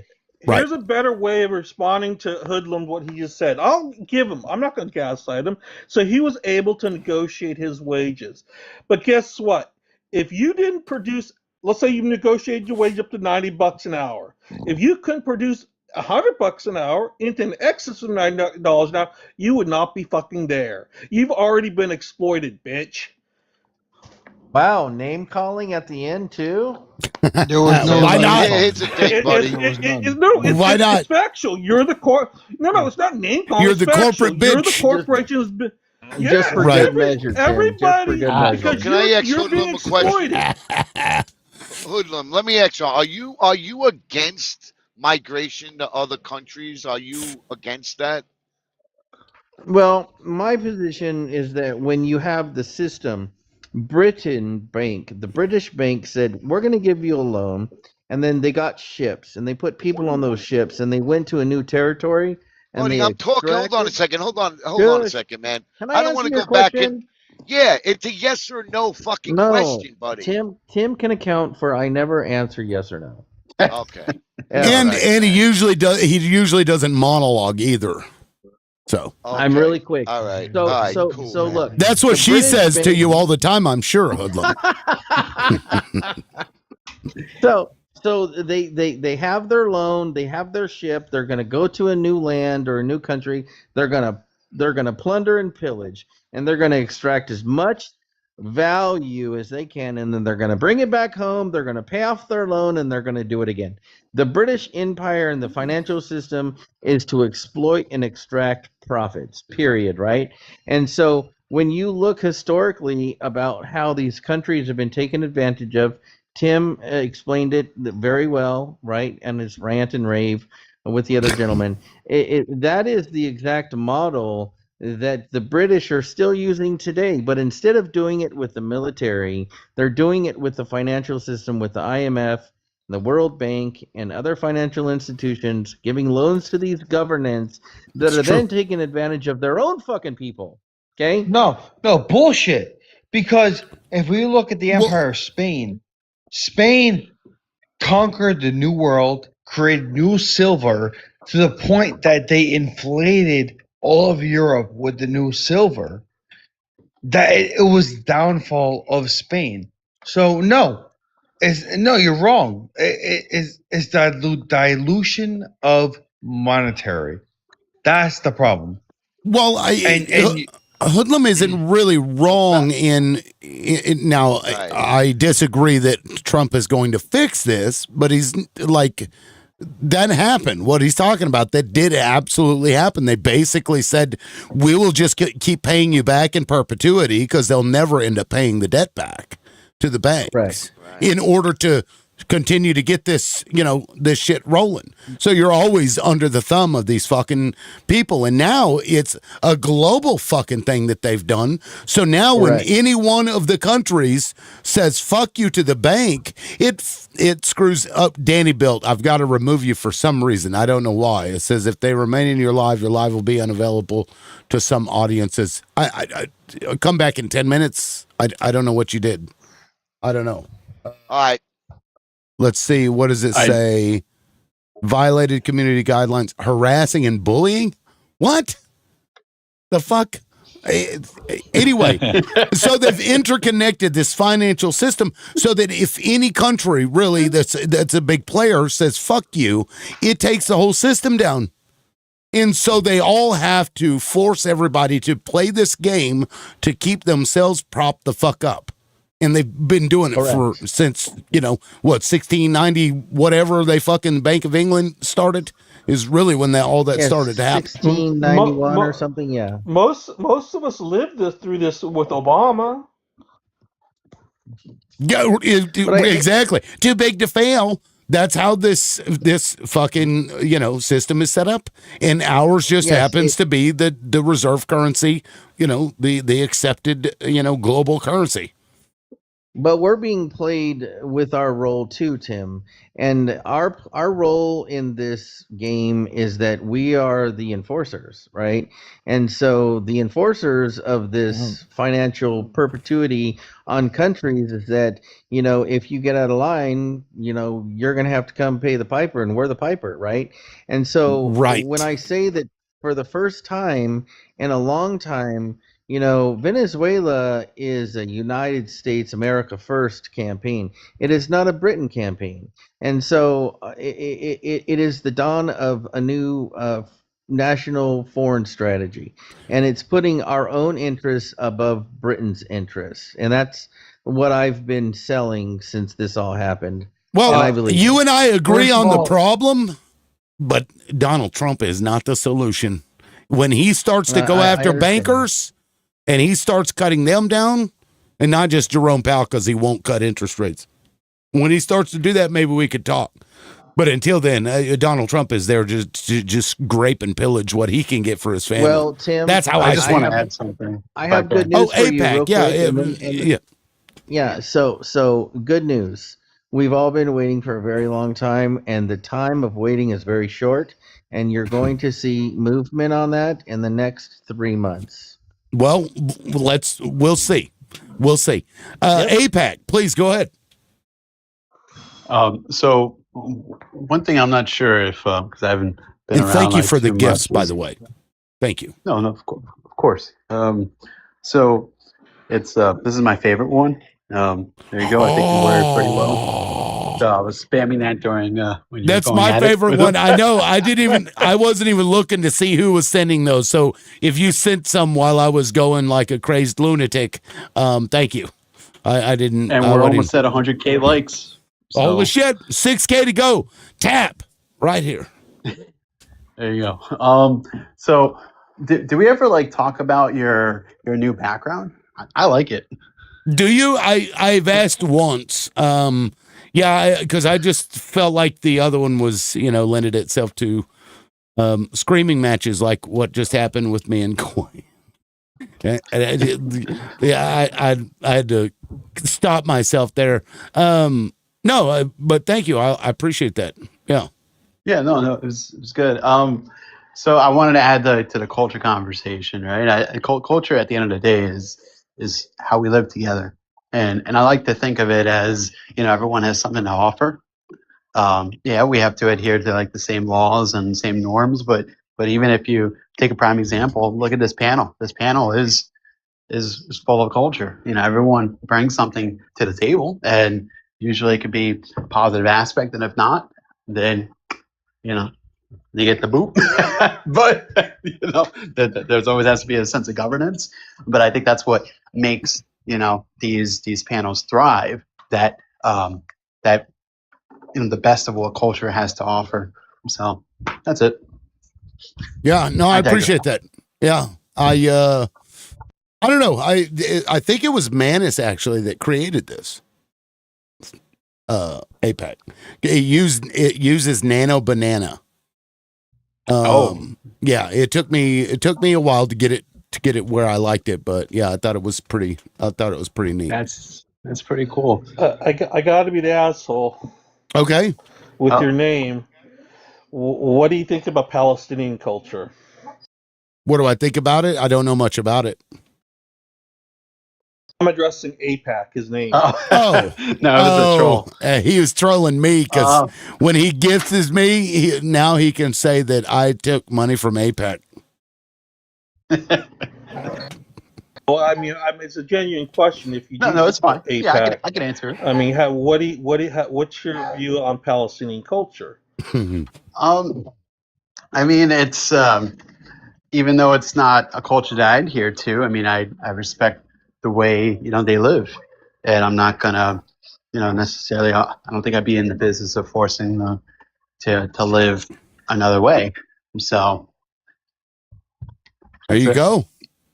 And see, that's what I like around here. People that like live and let live. Do you believe that Izzy is loved or live and let live? No, I don't believe it. I'm very critical of Israel. I appreciate it. No, I appreciate it. That's all. And look, I have a horn in my head. I'm a unicorn. Sorry, I just noticed that. Sorry. Aren't Palestinians actually Israeli citizens? No, I don't believe so. No. In general, because I was reading about that and it said something. There are some, but in general, no. Yeah, there are. Okay. Yeah, there are people of Palestinian descent that are Israeli citizens. This is all a land grab started in 1998 by Netanyahu when he first funded the age group. Yeah, well, I mean, it's been going on a little longer than that. Before then. No, but he's the one that gave them their first big shot of money. Right, age group, yeah. Yeah. So let me just say some more controversial stuff here. So, I'm shutting the live down. Fuck it. Hey, I just got you to 100,000. I will be shutting down here soon, though. I technically was supposed to end at 1, but we're going to let Hoodlum say more word salad. Yes. And then you can all scream at him when he's done. Yeah, there you go. Go ahead. So at the same time, we have this wealth extraction from the Britain Dutch system of finance, right? You also have these creations for division that have been made, like this, like the Zion, okay, and the extreme Islam perspective, right? Like that was created to cause division, and as we all know, when people are divided, they're easier to conquer, right? And so, like this whole perspective is, in my opinion, like the financiers' way of manipulating the Middle East for extraction of profit, and maybe potentially fulfilling the book. I believe it's all man-made. I think it's a man-made outrage. I think it's all by design, and I'd love to hear anybody tell me different. Well, do you think that they're purposely trying to fulfill that, or do you think they're just using the book as justification to do, what benefits them? Yeah, Or so the Belfort Agreement was the beginning of what I agreed to be the creation of the state, and the Zion perspective, and the extreme Islam counter to that. And I believe they're trying to fulfill the book, not the other way around. So purely a religious motive, essentially. A religious motive based in finance.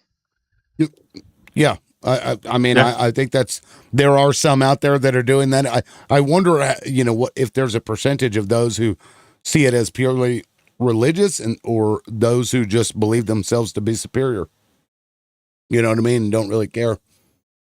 Well, I find it very interesting that we have a very anti-Semitic position in this country at large right now. Specifically, it appears not isolated to, but it appears to be more on the Democrat side, blaming that this Zion perspective is the problem, throughout the whole world.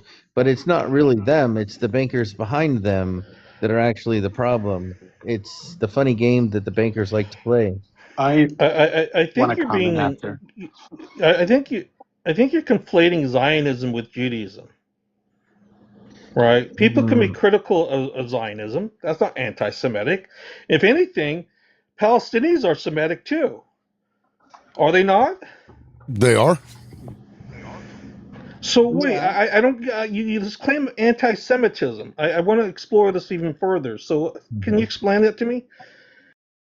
Yeah, so historically, when the bankers have been a particular nationality, that nationality is then associated with the banker, right? It is guilty by association, right? But you have to ask yourself, who started this? It was the Venetians, right?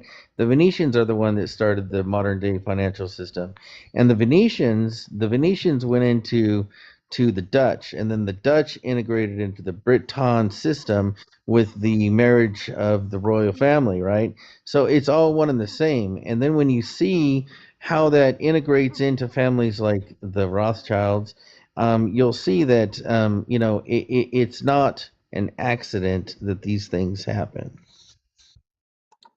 Well, I'm not. I don't think you answered my question. Where's the anti-Semitic part? I think that historically, bankers have been not revered very well, and so therefore you have this perspective with a particular race of people, not necessarily with a religion. You follow? So if you were, go ahead, APAC. Yeah, go ahead. Yeah, I just wanted to say, I would agree that money is the root of all evil. I guess I define Judaism, right, as religion and just peoplehood, and Zionism as the political movement. And I think with any political movements or with politics in general, you have the right to be critical of them, because that in essence is going to cultivate your form of governance. Just like we're critical of our form of governance and have safeguards to it, such must exist, with Zionists as well. So I think to be very critical of Zionists, especially for what happened, in Gaza, it's not to say that you're, anti-Semitic, not in any any way. You just, detest, what they did, and some may call rightfully so for accountability. Mm-hmm. But wouldn't you agree that, before bad things happen, there's always a catalyst, right? And I guess the question is are these catalysts organic or were they created? I think that's, sometimes can be very difficult to answer. Because, is opportunism, an opportunity comes or presents itself to somebody, was it purposeful? If the outcome is the same, does it matter? Yeah. I mean, I would say both. It's organic and created. I think the nature of man is one of power and control, and oftentimes man has. Oh, I don't want to cut you off. Well, I just Well, want you to were close. talking. I don't want to. He was trying to cut I don't you want to off. cut you off. Go ahead. No, I thought he was done. That's why I stopped. Sorry. No, go So ahead, I just want to Apex. say that, so man has a history of power and control, right? We're emotional social beings, so we seek to basically exert that power and control over one's emotions and social well-being, and oftentimes that translates into religion, right? I think that there are religions that are not only man-made, but they're meant not just form a form of governance, but they get utilized by people as a way to exert power and control. Now, I adhere to a faith. I'm Christian, but it's the perversion of the religion is, I think, where you start to get yourself into a lot of trouble, because then you're saying that the supernatural endorses your ideology that you're trying to exert over others, to exert your negative or adverse power and control over them, and that's where it gets to be, an issue and problematic. Yeah, and also as it relates. Oh, sorry, Sensei, you were trying to jump in there. Go ahead, man. Oh, go ahead. Well, no, because that's fine. You were. I forgot that you were trying to jump in there when APEC was talking. So go ahead and make your point, because mine's going to take a little while. Well, this might take a little bit too. That's okay. So in this particular situation, I wholeheartedly believe it's man-made. I mean, if we look at again, Theodor Herzl's writings in I'm going to butcher the name because it's I think in German, Der Judenstaat, the proposal of the Der Judenstaat of the the I have it the, here actually. I have that on my computer. I'll pull it up. Go ahead. Yeah, the proposal of the what do you call it, Zionist state. It was originally in Uganda and Argentina. It wasn't until Balfour decided to give away, his part, the Balfour Declaration of Palestine, that occurred. This is all man-made here, right? And again, this is not about religion to me, especially when Herzl was an atheist himself.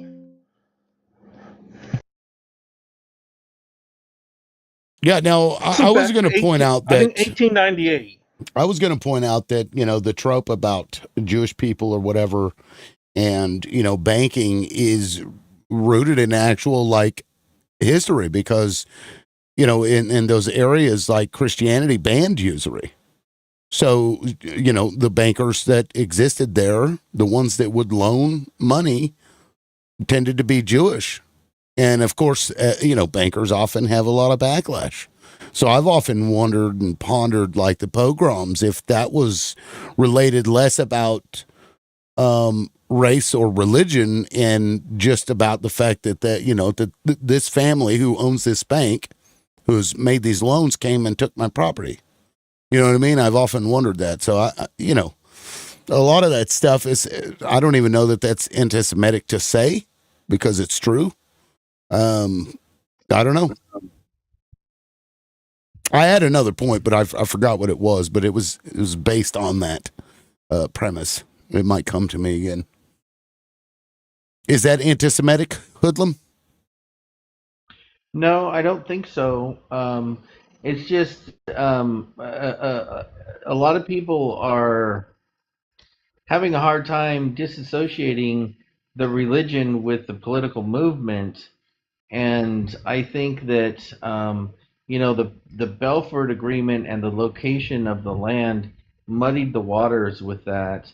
And again, like the original location, like the previous gentleman said about Argentina, you know, wouldn't it be a different conversation if that was the case? If all of the Jewish people went to Argentina instead? Well, if Argentina had become like what Israel is today, it would all be the same, except we'd be saying Argentina. Yeah, exactly. If the people that migrated to Argentina did exactly the same thing they're doing to the Palestinians, I'd be just as pissed off and upset with it today. Yeah, and again, it's especially if those people are the ones in power and control, making these decisions, right? So, I mean, Yeah, because none of the conditions change except for location. Yeah, because I'm like a Original neutral location was never observer. Argentina. Yeah, it was. Yeah, it was always Palestine. Well, that's where they wanted to go. Yes. Yeah, according to Theodore Herzl, originally and right off the bat, it was always Palestine. Argentina came as like a maybe later, according, not just that, but Uganda and a few other locations. But this was these were backup plans, right? And it wasn't Theodore Herzl that kicked this whole thing off. It was another Austro-Hungarian, European named Nathan Birnbaum. He's the one who actually founded Zionism, and then he later on actually denounced it. Theodore Herzl stole the idea from him. His name is Nathan Birnbaum. He denounced it and went back to advocating for Yiddish rights. There you go. And so again, like this Holy Land perspective is, I think, where a lot of emotions come into play.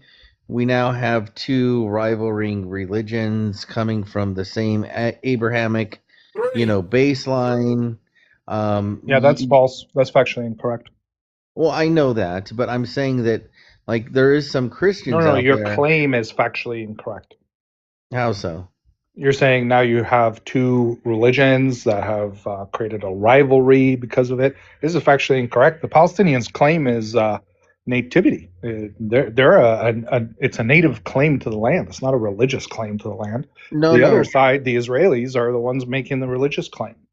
What I'm saying here is you have the Christians and the Jewish people making the same claims to the land for different reasons. Which Christians? What Christians have made a claim to the land?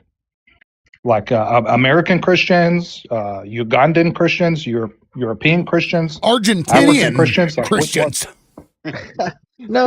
I'm saying that to the Christians, this is, the historical location of the book, so therefore it adds another layer of the conversation, whereas it's not then just about any land, it's the Holy Land.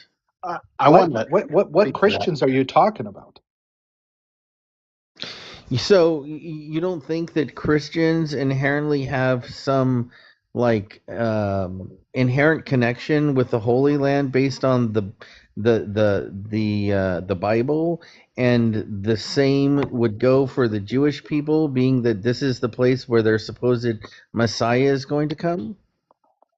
On a religious end, yeah, but ethnically, absolutely not. Okay, so what are we arguing again? Because I think we kind of got off. I'm asking him to clear this up. It's a conversation about the fact that the Jewish people that are in Israel are not the same Jewish people. In my what I'm talking about are not the same Jewish people from the Bible. Oh, that's true. Right. And so that was created by Zionism, right?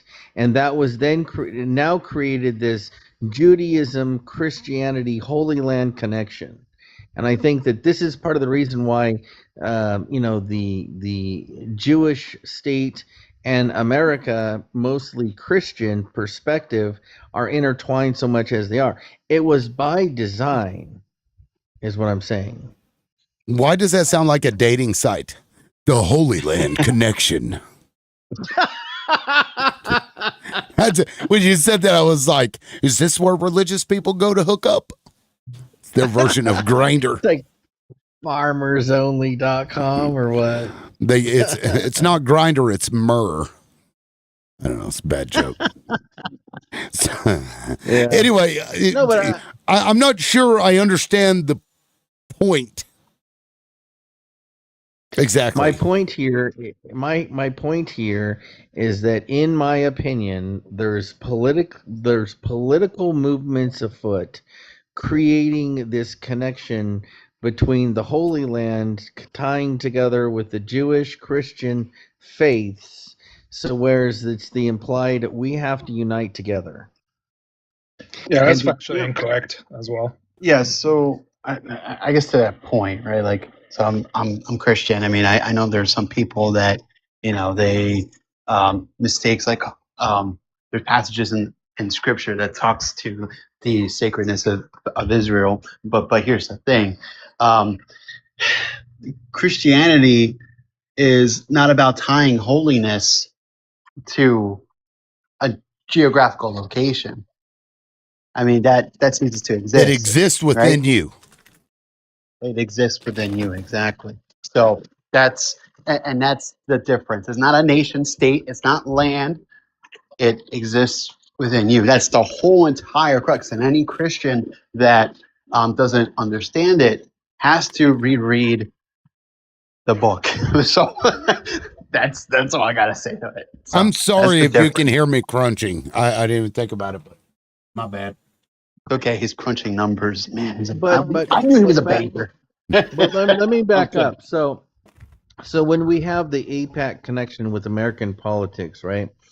Like, one of the reasons that JFK was ended was because he wanted to have AIPAC, or whatever it was called at the time, registered at the foreign registry, right? And so for you to say that there is no connection between Israel and the Christian nation of America and the representation that we have is just 100% false. Like, if there was no connection, then the people of America would never allow that to happen. I'm not saying there's no connection. I'm saying there is. Sorry. No, I was just going to say, geographically, we would want that area, just based on, you know, where it's at and the importance of it. And so maybe they just are making that shit up to try and tie it to religion, even though it's not really. And that's just their Correct. justification, like pretext. Yes. Yeah, it's a cover, right? And so, like, you know, people, now that we've gone into Venezuela, has like reopened some American wounds when it comes to Iraq and Afghanistan, and, you know, all the shit shows As well that they was, should. and a lot of people, and we've all been talking about it, right? And we've all said things like, we went there for the oil, and we did this, and we did that for the poppy seeds, and, you know, it's the conversation has been all over, right? But, like, my argument is that, you know, we went there not for our own interest necessarily, but for the interests of the financial system. There was mutual interest. Yeah, real quick. Heard asked why, how come ZyTalk doesn't come here anymore? Every time she comes up on my panel, she gets flagged for removal. And so she had said that when that account was gone, she wasn't coming back to TikTok. I still talk to her privately elsewhere. So, she's okay. I haven't seen her around, if that answers your question. She's on other she's on other lives. I see her. Yeah, I mean, Right. but when she comes on this one, she gets fucking flagged immediately. She was up here for maybe 4 minutes one day, and blink, had to drop her. So I think she's trying to, like, save her account. Yeah. Somebody in the audience obviously doesn't like her. And reports the moment that she gets up there. Yeah, no doubt. Yeah. On that note, I have something very positive to say. I have gone 5 months without any violations or bans.